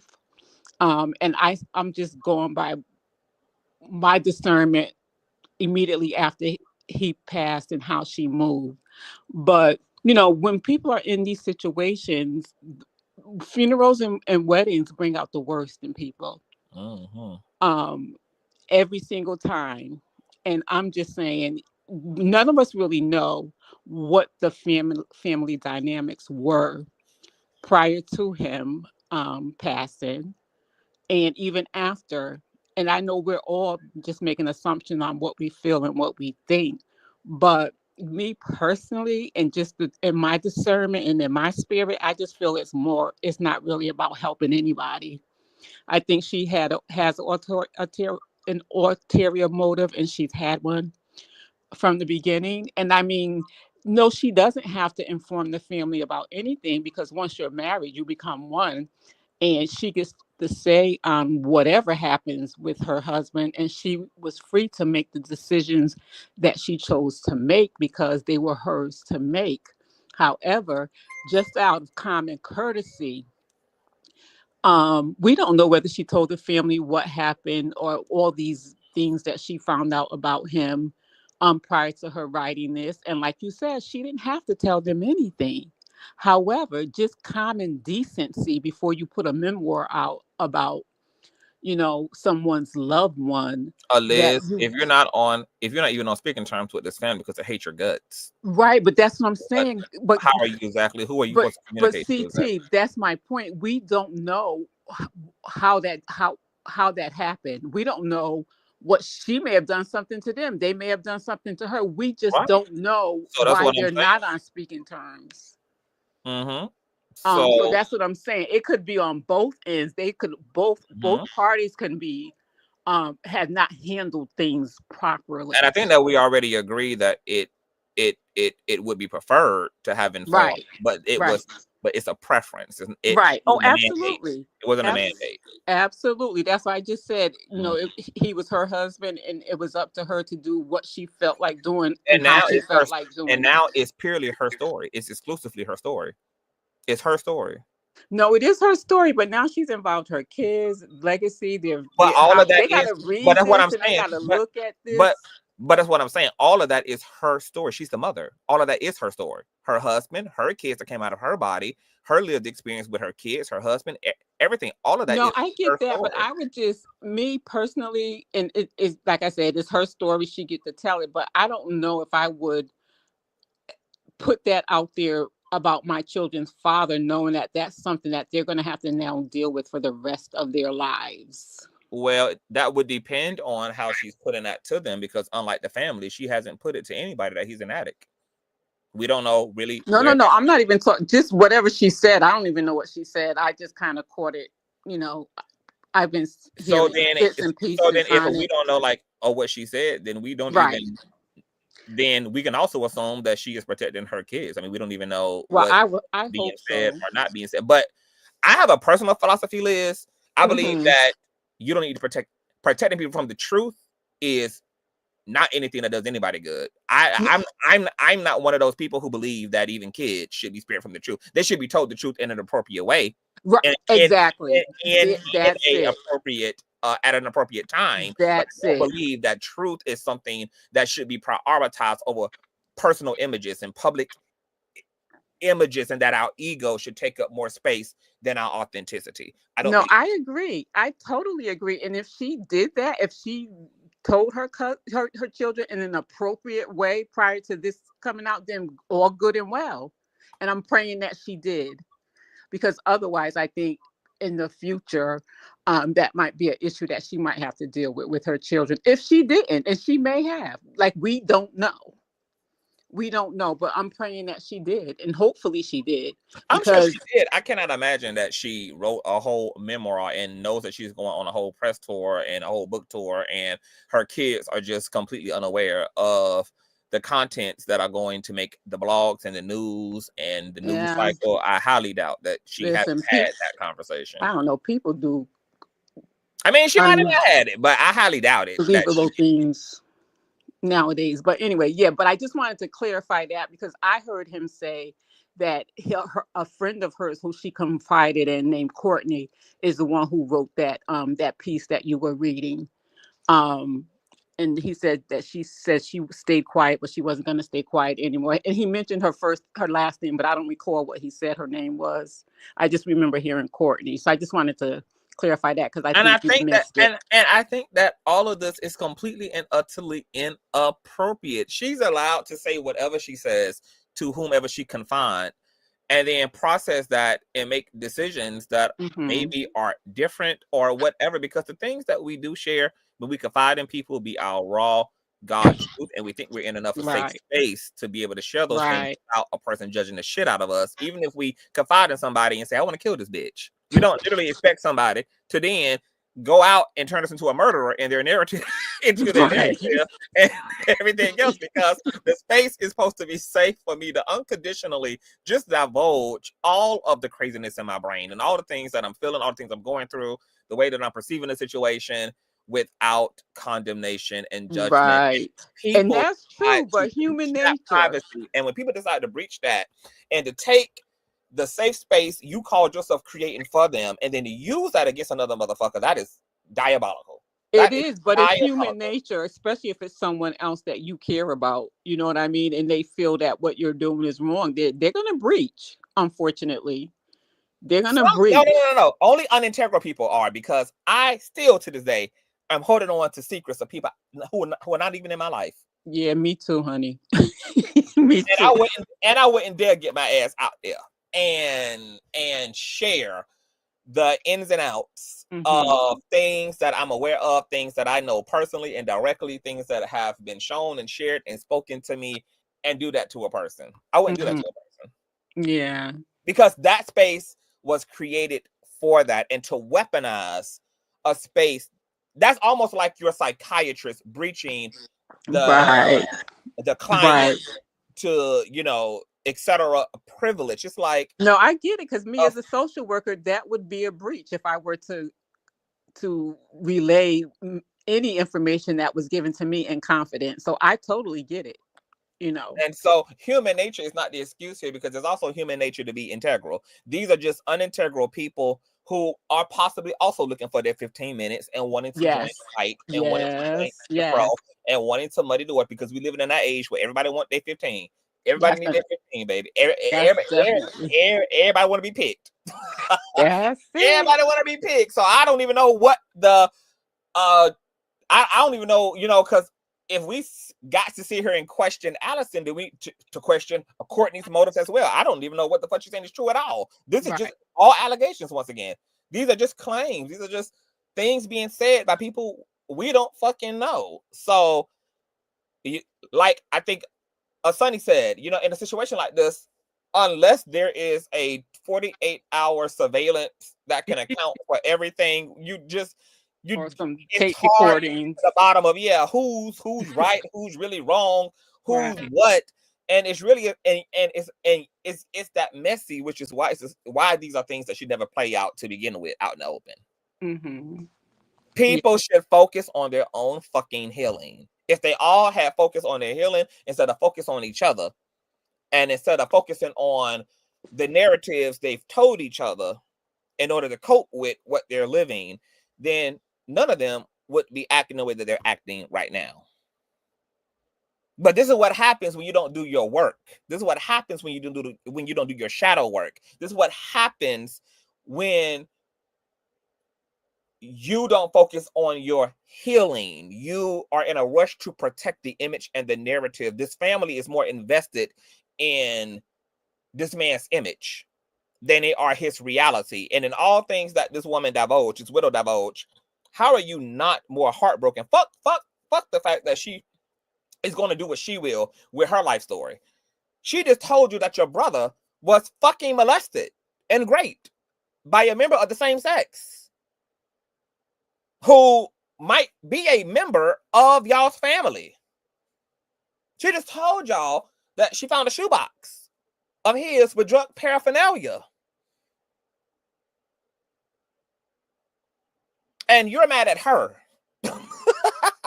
You're mad at her. And who gives a fuck if it's a money grab as well? Or who even cares if she has ulterior motive? He had ulterior motive when he decided to take his life without disclosing it to anybody. When he decided to make that executive decision for his entire community. He had ulterior motive by staying in a marriage that allegedly he didn't want to be in. He was a man of motive. And if he stayed with her, despite personally being unfulfilled and unhappy, then it made him just as much of a user as they're saying that she is. And in the words of the words of Rihanna, the only difference is that you was using me in a different way that I was using you. But usury is the central theme. So if she was insincere, if she worshiped black men, then he had to have worshiped white women. And he might have stayed in his goddamn marriage with a white woman, despite his personal unhappiness, because that's how invested he was in the social equity that comes from an interracial relationship within the Hollywood space. Sure, Original, you can come up. Here's the link. Hit the link, brother. StreamYard link. So, you know, it seems that, see, here's what I love about me, right? I can be in the story and we can talk about all sides of it. We can pick it all out. That ain't a problem. Because I ain't invested in Alison ass. I'm not invested in Steven ass. I ain't invested in this brother's ass or Courtney, whoever the hell she is. But if you look at all things given, all things coming out, all things oozing and erupting out of this situation, you can see that there is noteworthy criticism that can be had on all sides.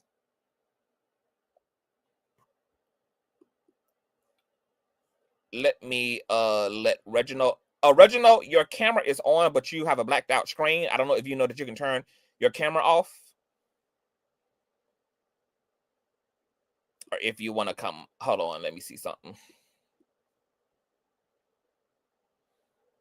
Yeah, it gives you the option to turn it off, or you can leave it in the dark if you want to. Some people do that.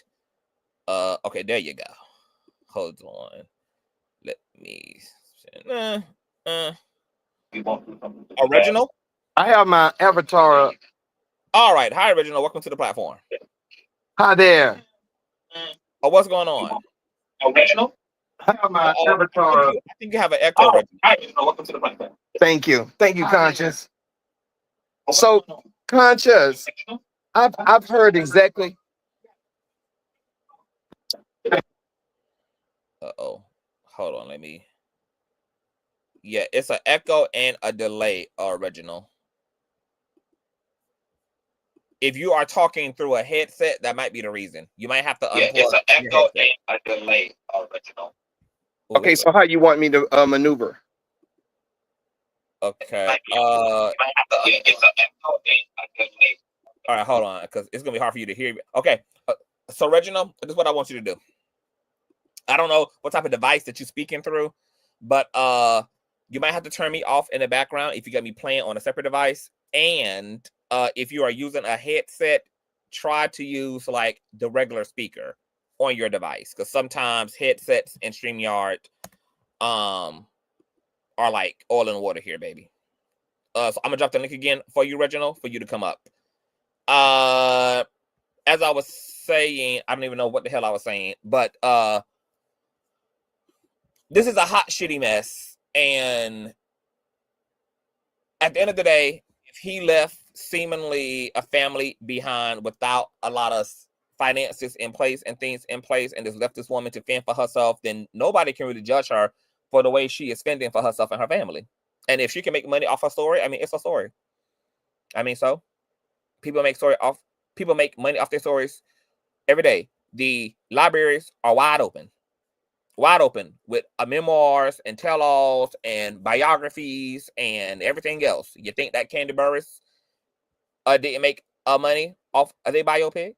Do you think Tina Turner ain't make money off of her autobiographicals? I mean, this is what happens. Original? And I just want to say, yes, I'm here. Okay, you sound straight now. All right, what's going on? Okay, so I've heard everything you've had to say. I've heard her interview, and I've heard a few of the commenters in the chat. So let me just say this: I have been an LCDC licensed with the state for 17 years. I went through a life of addiction for 19 years. At this stage of my development, I am now 23 years clean and sober, over 23 years. This July, I'll make 24. I gave my family the Kansas City blues during my addiction.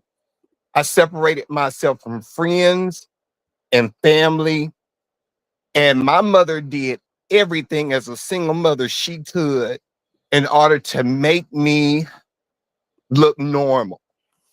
She spent a considerable amount of money. She bought me places to live, automobiles, tried to send me to school. None of that worked. Until my mother said to herself, you know, son, I don't know where you're going to go, but you can't stay here. Some things started happening. And during the process, I just want to say this, during the process, my mother ended up coming to the groups with me when I was in treatment. When clients come in treatment, there's the opportunity for the family to also come into treatment and heal as well. If none of those things were done in this situation, how was Alison supposed to heal? How was anybody in the family supposed to take accountability and talk about their codependency, how they maneuvered with this life that boss had? See, we don't know any of the dynamics. And let me just say this too. When my mother died, do you know, as the only child, that my family tried to sue me and take monies and properties from me because my mother died? So we don't know what the dynamic is, but here's what I'm going to say. The real dynamic is Alison had the right to say what the hell she wanted to. They don't have the right to criticize or do anything. Either they're going to get on board with her and let's talk about the truth, or you're going to keep secrets and you're going to lie. Now, you're going to have to choose which side of the fence you on. But addiction, alcoholism, weed is a drug. It is addictive. It is addiction. It is time for my community to wake up and smell the coffee. We are dying. This is not a joke. Either it's criminal addictive thinking or it's the drug use and alcohol use. It is overwhelming to our Black and brown communities. It is overwhelming to the youth. It is overwhelming to the families that have to deal with this. And we need to stop holding secrets and leave that woman alone. Whatever motive she had every right. The real truth, and I'm going to say this and I'm going to shut the hell up. The real trauma is he committed suicide. He needs to be held accountable. He has left a family of kids grieving. He has left his wife grieving. He has left his mother grieving. What the hell is going on where you're going to accuse somebody else outside of the source, and the main source just committed trauma? That man took his own life without giving anybody a say. He did that. So let's hold him accountable. What legacy? I mean, what legacy you want him to have? Here's his legacy already been laid out. Twitch committed suicide. That's going to be the headlines from this day forward. When he did it, that was the headline. There is no other legacy. The other legacy, he left his children. The other legacy, he left his wife. Now she has to deal with the cleanup, not the family, not the mother, not the brother, not the cousin who went on People magazine and told about her issues. The wife and the children. All right, that's it, Conscious. That's what I had to contribute. Hold on, Reginald, because see, you done turned me on now because I thought it was just me. I thought it was just me to hear the responsibility put on the person, like you said so eloquently, who created this trauma to begin with, authored this confusion. Oh my God. Yeah, of course, Conscious.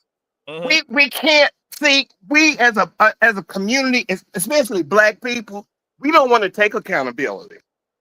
We want to shuffle and jive and say things that is just incomprehensible, because the incomprehensible demoralization that occurred when he took his life is what we need to be concentrated on. The incomparable demoralization of leaving his children without a father. Just imagine us who our parents divorced and our fathers was nowhere to be seen. You know, the only thing that I could do with my father was use drugs with him.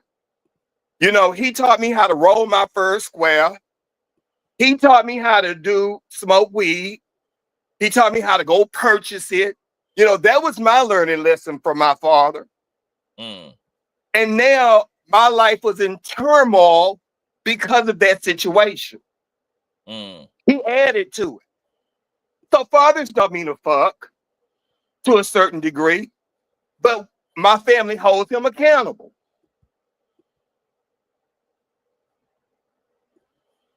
Wow. I've gone through hell and back. I've been through the fire. Chaka Khan don't have shit on me. I have been through the fire with my family, with my friends, and in the past 24 years, I have lived life. Yes. Life has been tremendous. I have thought about killing myself 3 or 4 times because the addiction was so bad. Matter of fact, I did it, and my cousin called the ambulance in time for them to save me. But when I got help, when I talked about getting help, when my mother said, son, you can't come home anymore, that's when some shit happened. When I approached the situation, God was watching the whole time. I didn't know it. I couldn't give a fuck about God at the time. I wanted him to stay where he was. I wanted to be where I was. Mm-hmm. And the next thing I know, when I got into the process, some shit started happening. And when we started healing together as a family, some shit started happening. And so I just want people to understand that we need to let this woman go. She is not the problem. She is going to be somebody's solution. We just got to hear the story, and we have to get all the madness out of it. Because families is treacherous. Oh, yeah. When somebody dies and they think they want some free money or they think there's some free property, I could give a damn about a family. Or when they see somebody moving on happily. Here it is. She apparently is in a new relationship. She's on TV. She's making money. She's selling her book. All that could be triggering for everybody else who ain't moved on in the situation and found they're okay. But Conscious, here's the thing. She has money. He didn't leave her downtrodden. So I don't believe she had a motive. I really don't believe that woman was trying to make her husband anyone less than a human. She was trying to humanize a star. We don't get to see the behind the scenes. We get to see some of them.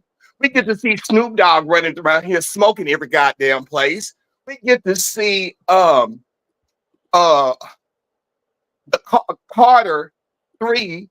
He runs through here and he does his syrup and wet and everything. We get to see him fall out somewhere. Lil Wayne, you know, we get to see the backstories of these stars who are dealing with drugs, and 9 out of 10, they're dead. Whitney Houston.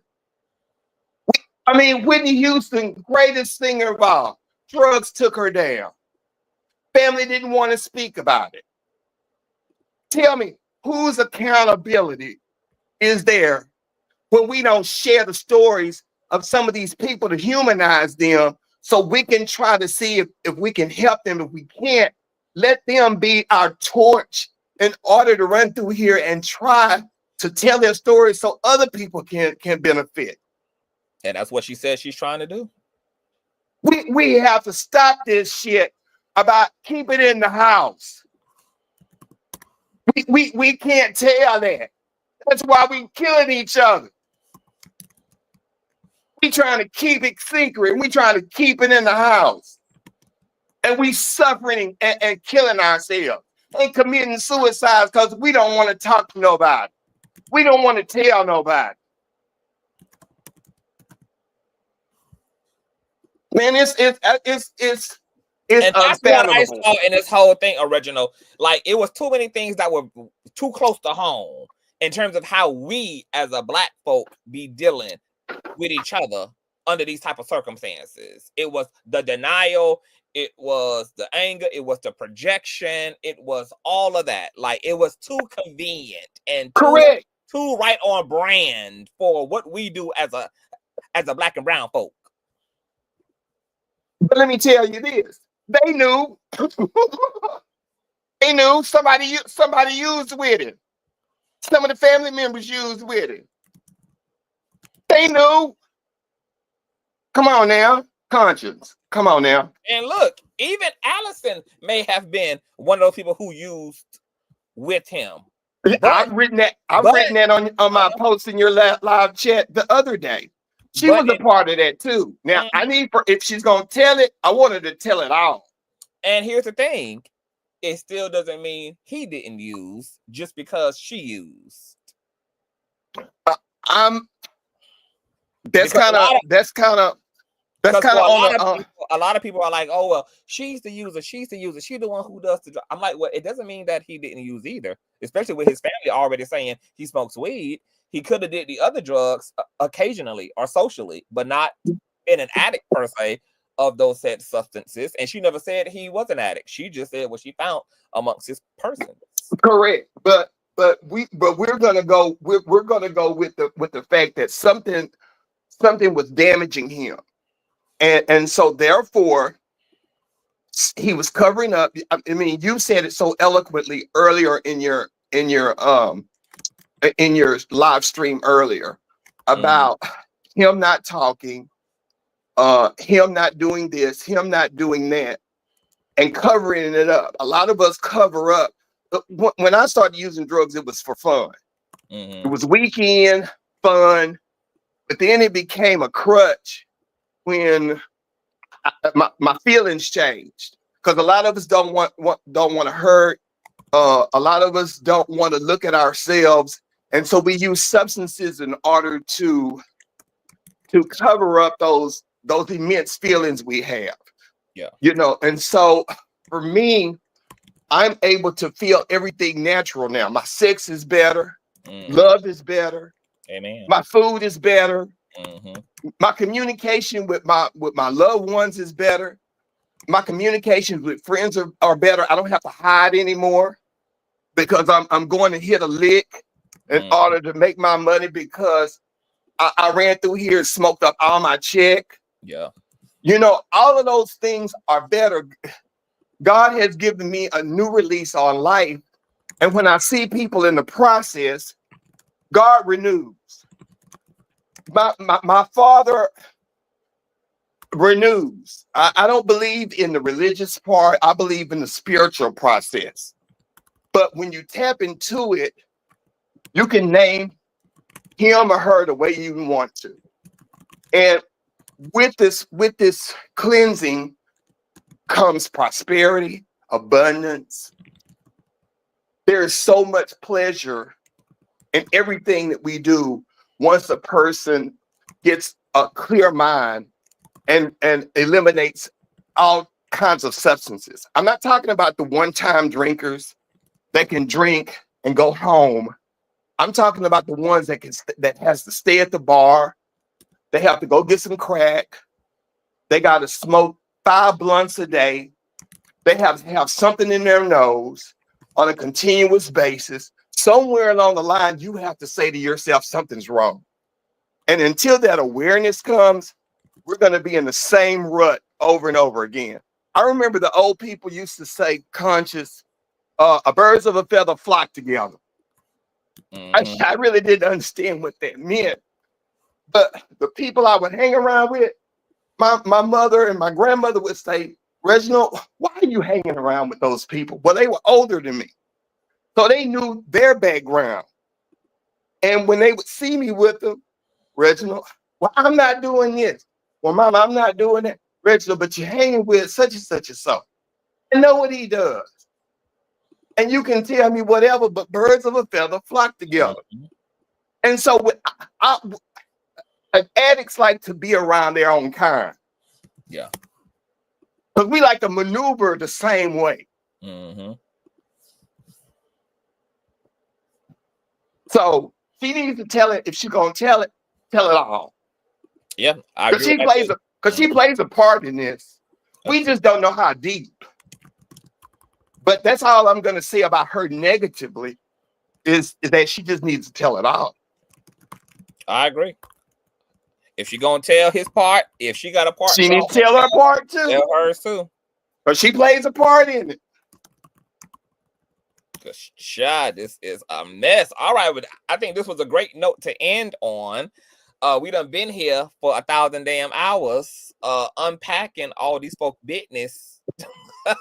And we're going to be getting into Jay-Z and Spiro's business and Tony Busby's business next, because these folk got it going on and there are some new court filings. So I'm going to put the link to the next live, you guys, in this chat here. So you guys hit that and roll on over, baby, because we got a lot going on today. I just put the link to the next live. Make sure you guys go over there, thumbs up and share. We're going live in 10 minutes. You guys, this was amazing. Thank you so much, Sonny. Thank you so much, Cian and Reginald, for this riveting, multifaceted, dynamic conversation that was diverse and adverse.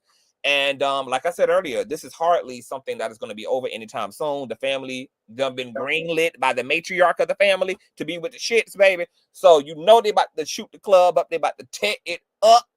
It's about to be a mess out here in these streets. And we're going to be keeping up with all of the details. We are going to be doing our very own reading of this memoir whenever it comes out. It's supposed to be out next month, so I'm going to go ahead and pre-order it. And I might do it on Patreon for an exclusive read. So if you guys, I'll figure all that out and keep you guys updated in case you guys want to be a part of that readathon, baby. We're going to go through and through, by and by. And then I'll probably come and give my commentary about the deets and details on the public platform. Or hell, no, that may all be a Patreon. I don't know. I don't know how I'm gonna do it, but I'll keep y'all posted. But hit that link.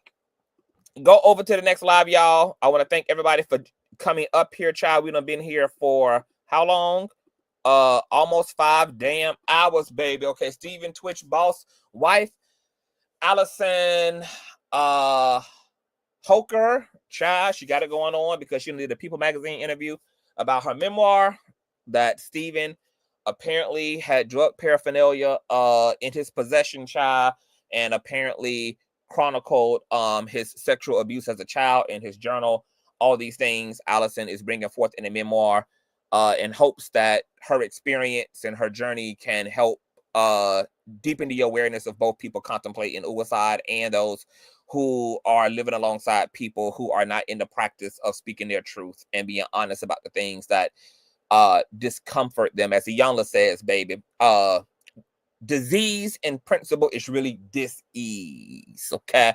And we as humans have dis-eases in our bodies and our minds and our beings, and this thing corrodes at our soul, okay? Secrecy kills. Secrecy, coupled with shame, kills, okay? When shame and secrecy collaborate, baby, it has a diabolical and destructive impact on the material mind and the immaterial self. Okay, so I am hoping that this memoir is going to be as light and love as Alison is saying that it's going to be. I do think this is the right thing to do with this experience. A lot of people don't know a lot about grief and how to deal with grief, and people do need to know that they're not the only ones in the world. So I'm okay with the memoir in the context of it being about a healing journey and it being something that's meant to inform the general public. I hope that this family gets all of the healing that they deserve and that they need, instead of all of this projection and villainizing each other, because in all that they do, it's not going to bring Steven back. They can fight until they blue in the face. They can do as many books and Instagram uploads as possible. It's not going to change a goddamn thing. They're going to have to get to the root of the goddamn tootie for the sake of their own mental health and for the sake of what can be salvaged out of this broken family. They have an opportunity to really turn it around if that's what they really want to do and that's what they're willing to put their energy into. If they don't, then they all are the reasons why it remains fragmented and broken. All right. If you enjoyed yourself, baby, please go ahead, because, baby, we work today, honey. We work, honey. Y'all even let a bitch get roasted on this motherfucker. And can y'all believe that Robinson bitch tried to follow me on Instagram? I blocked that hoe. That bitch is a stalker.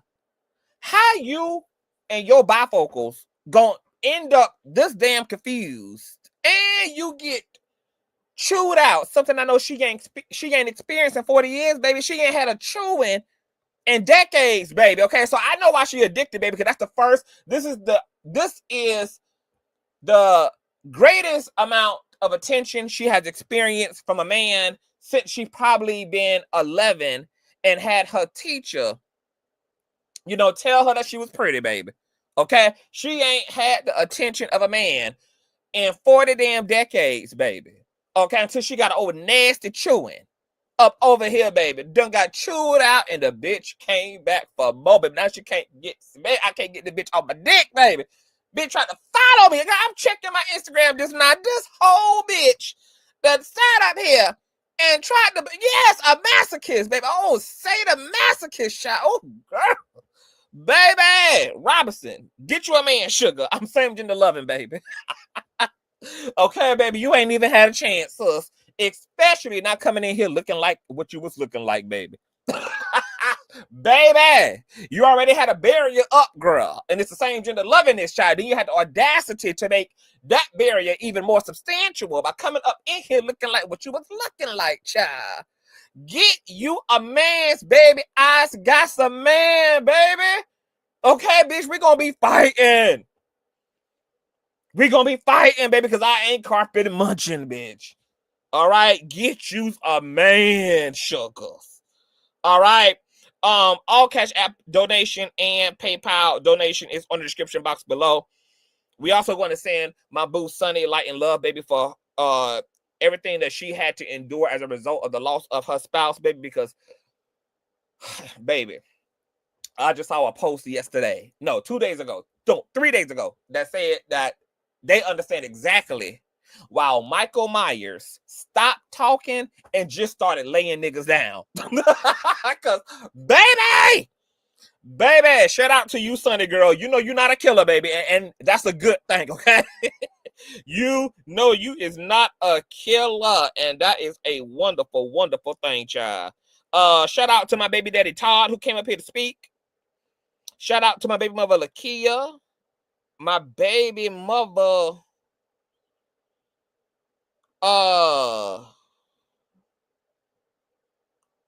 Sandra, and Todd for the old double child support check, baby. All right. So if you enjoyed yourself, you loved yourself, you have somewhere to do, somewhere to be entertained, somewhere to think, somewhere to scream, somewhere to fight, somewhere to, you know, do it all that, baby. Okay. Once again, show some love to the Cash App and or the PayPal. And please show some love to the thumbs up, share, subscribe. And once again, I'm going to dump that link in the chat, girl. We are on our way to roll over to the Jay-Z commentary, girl. Let's get in here. I'll see y'all later. Peace.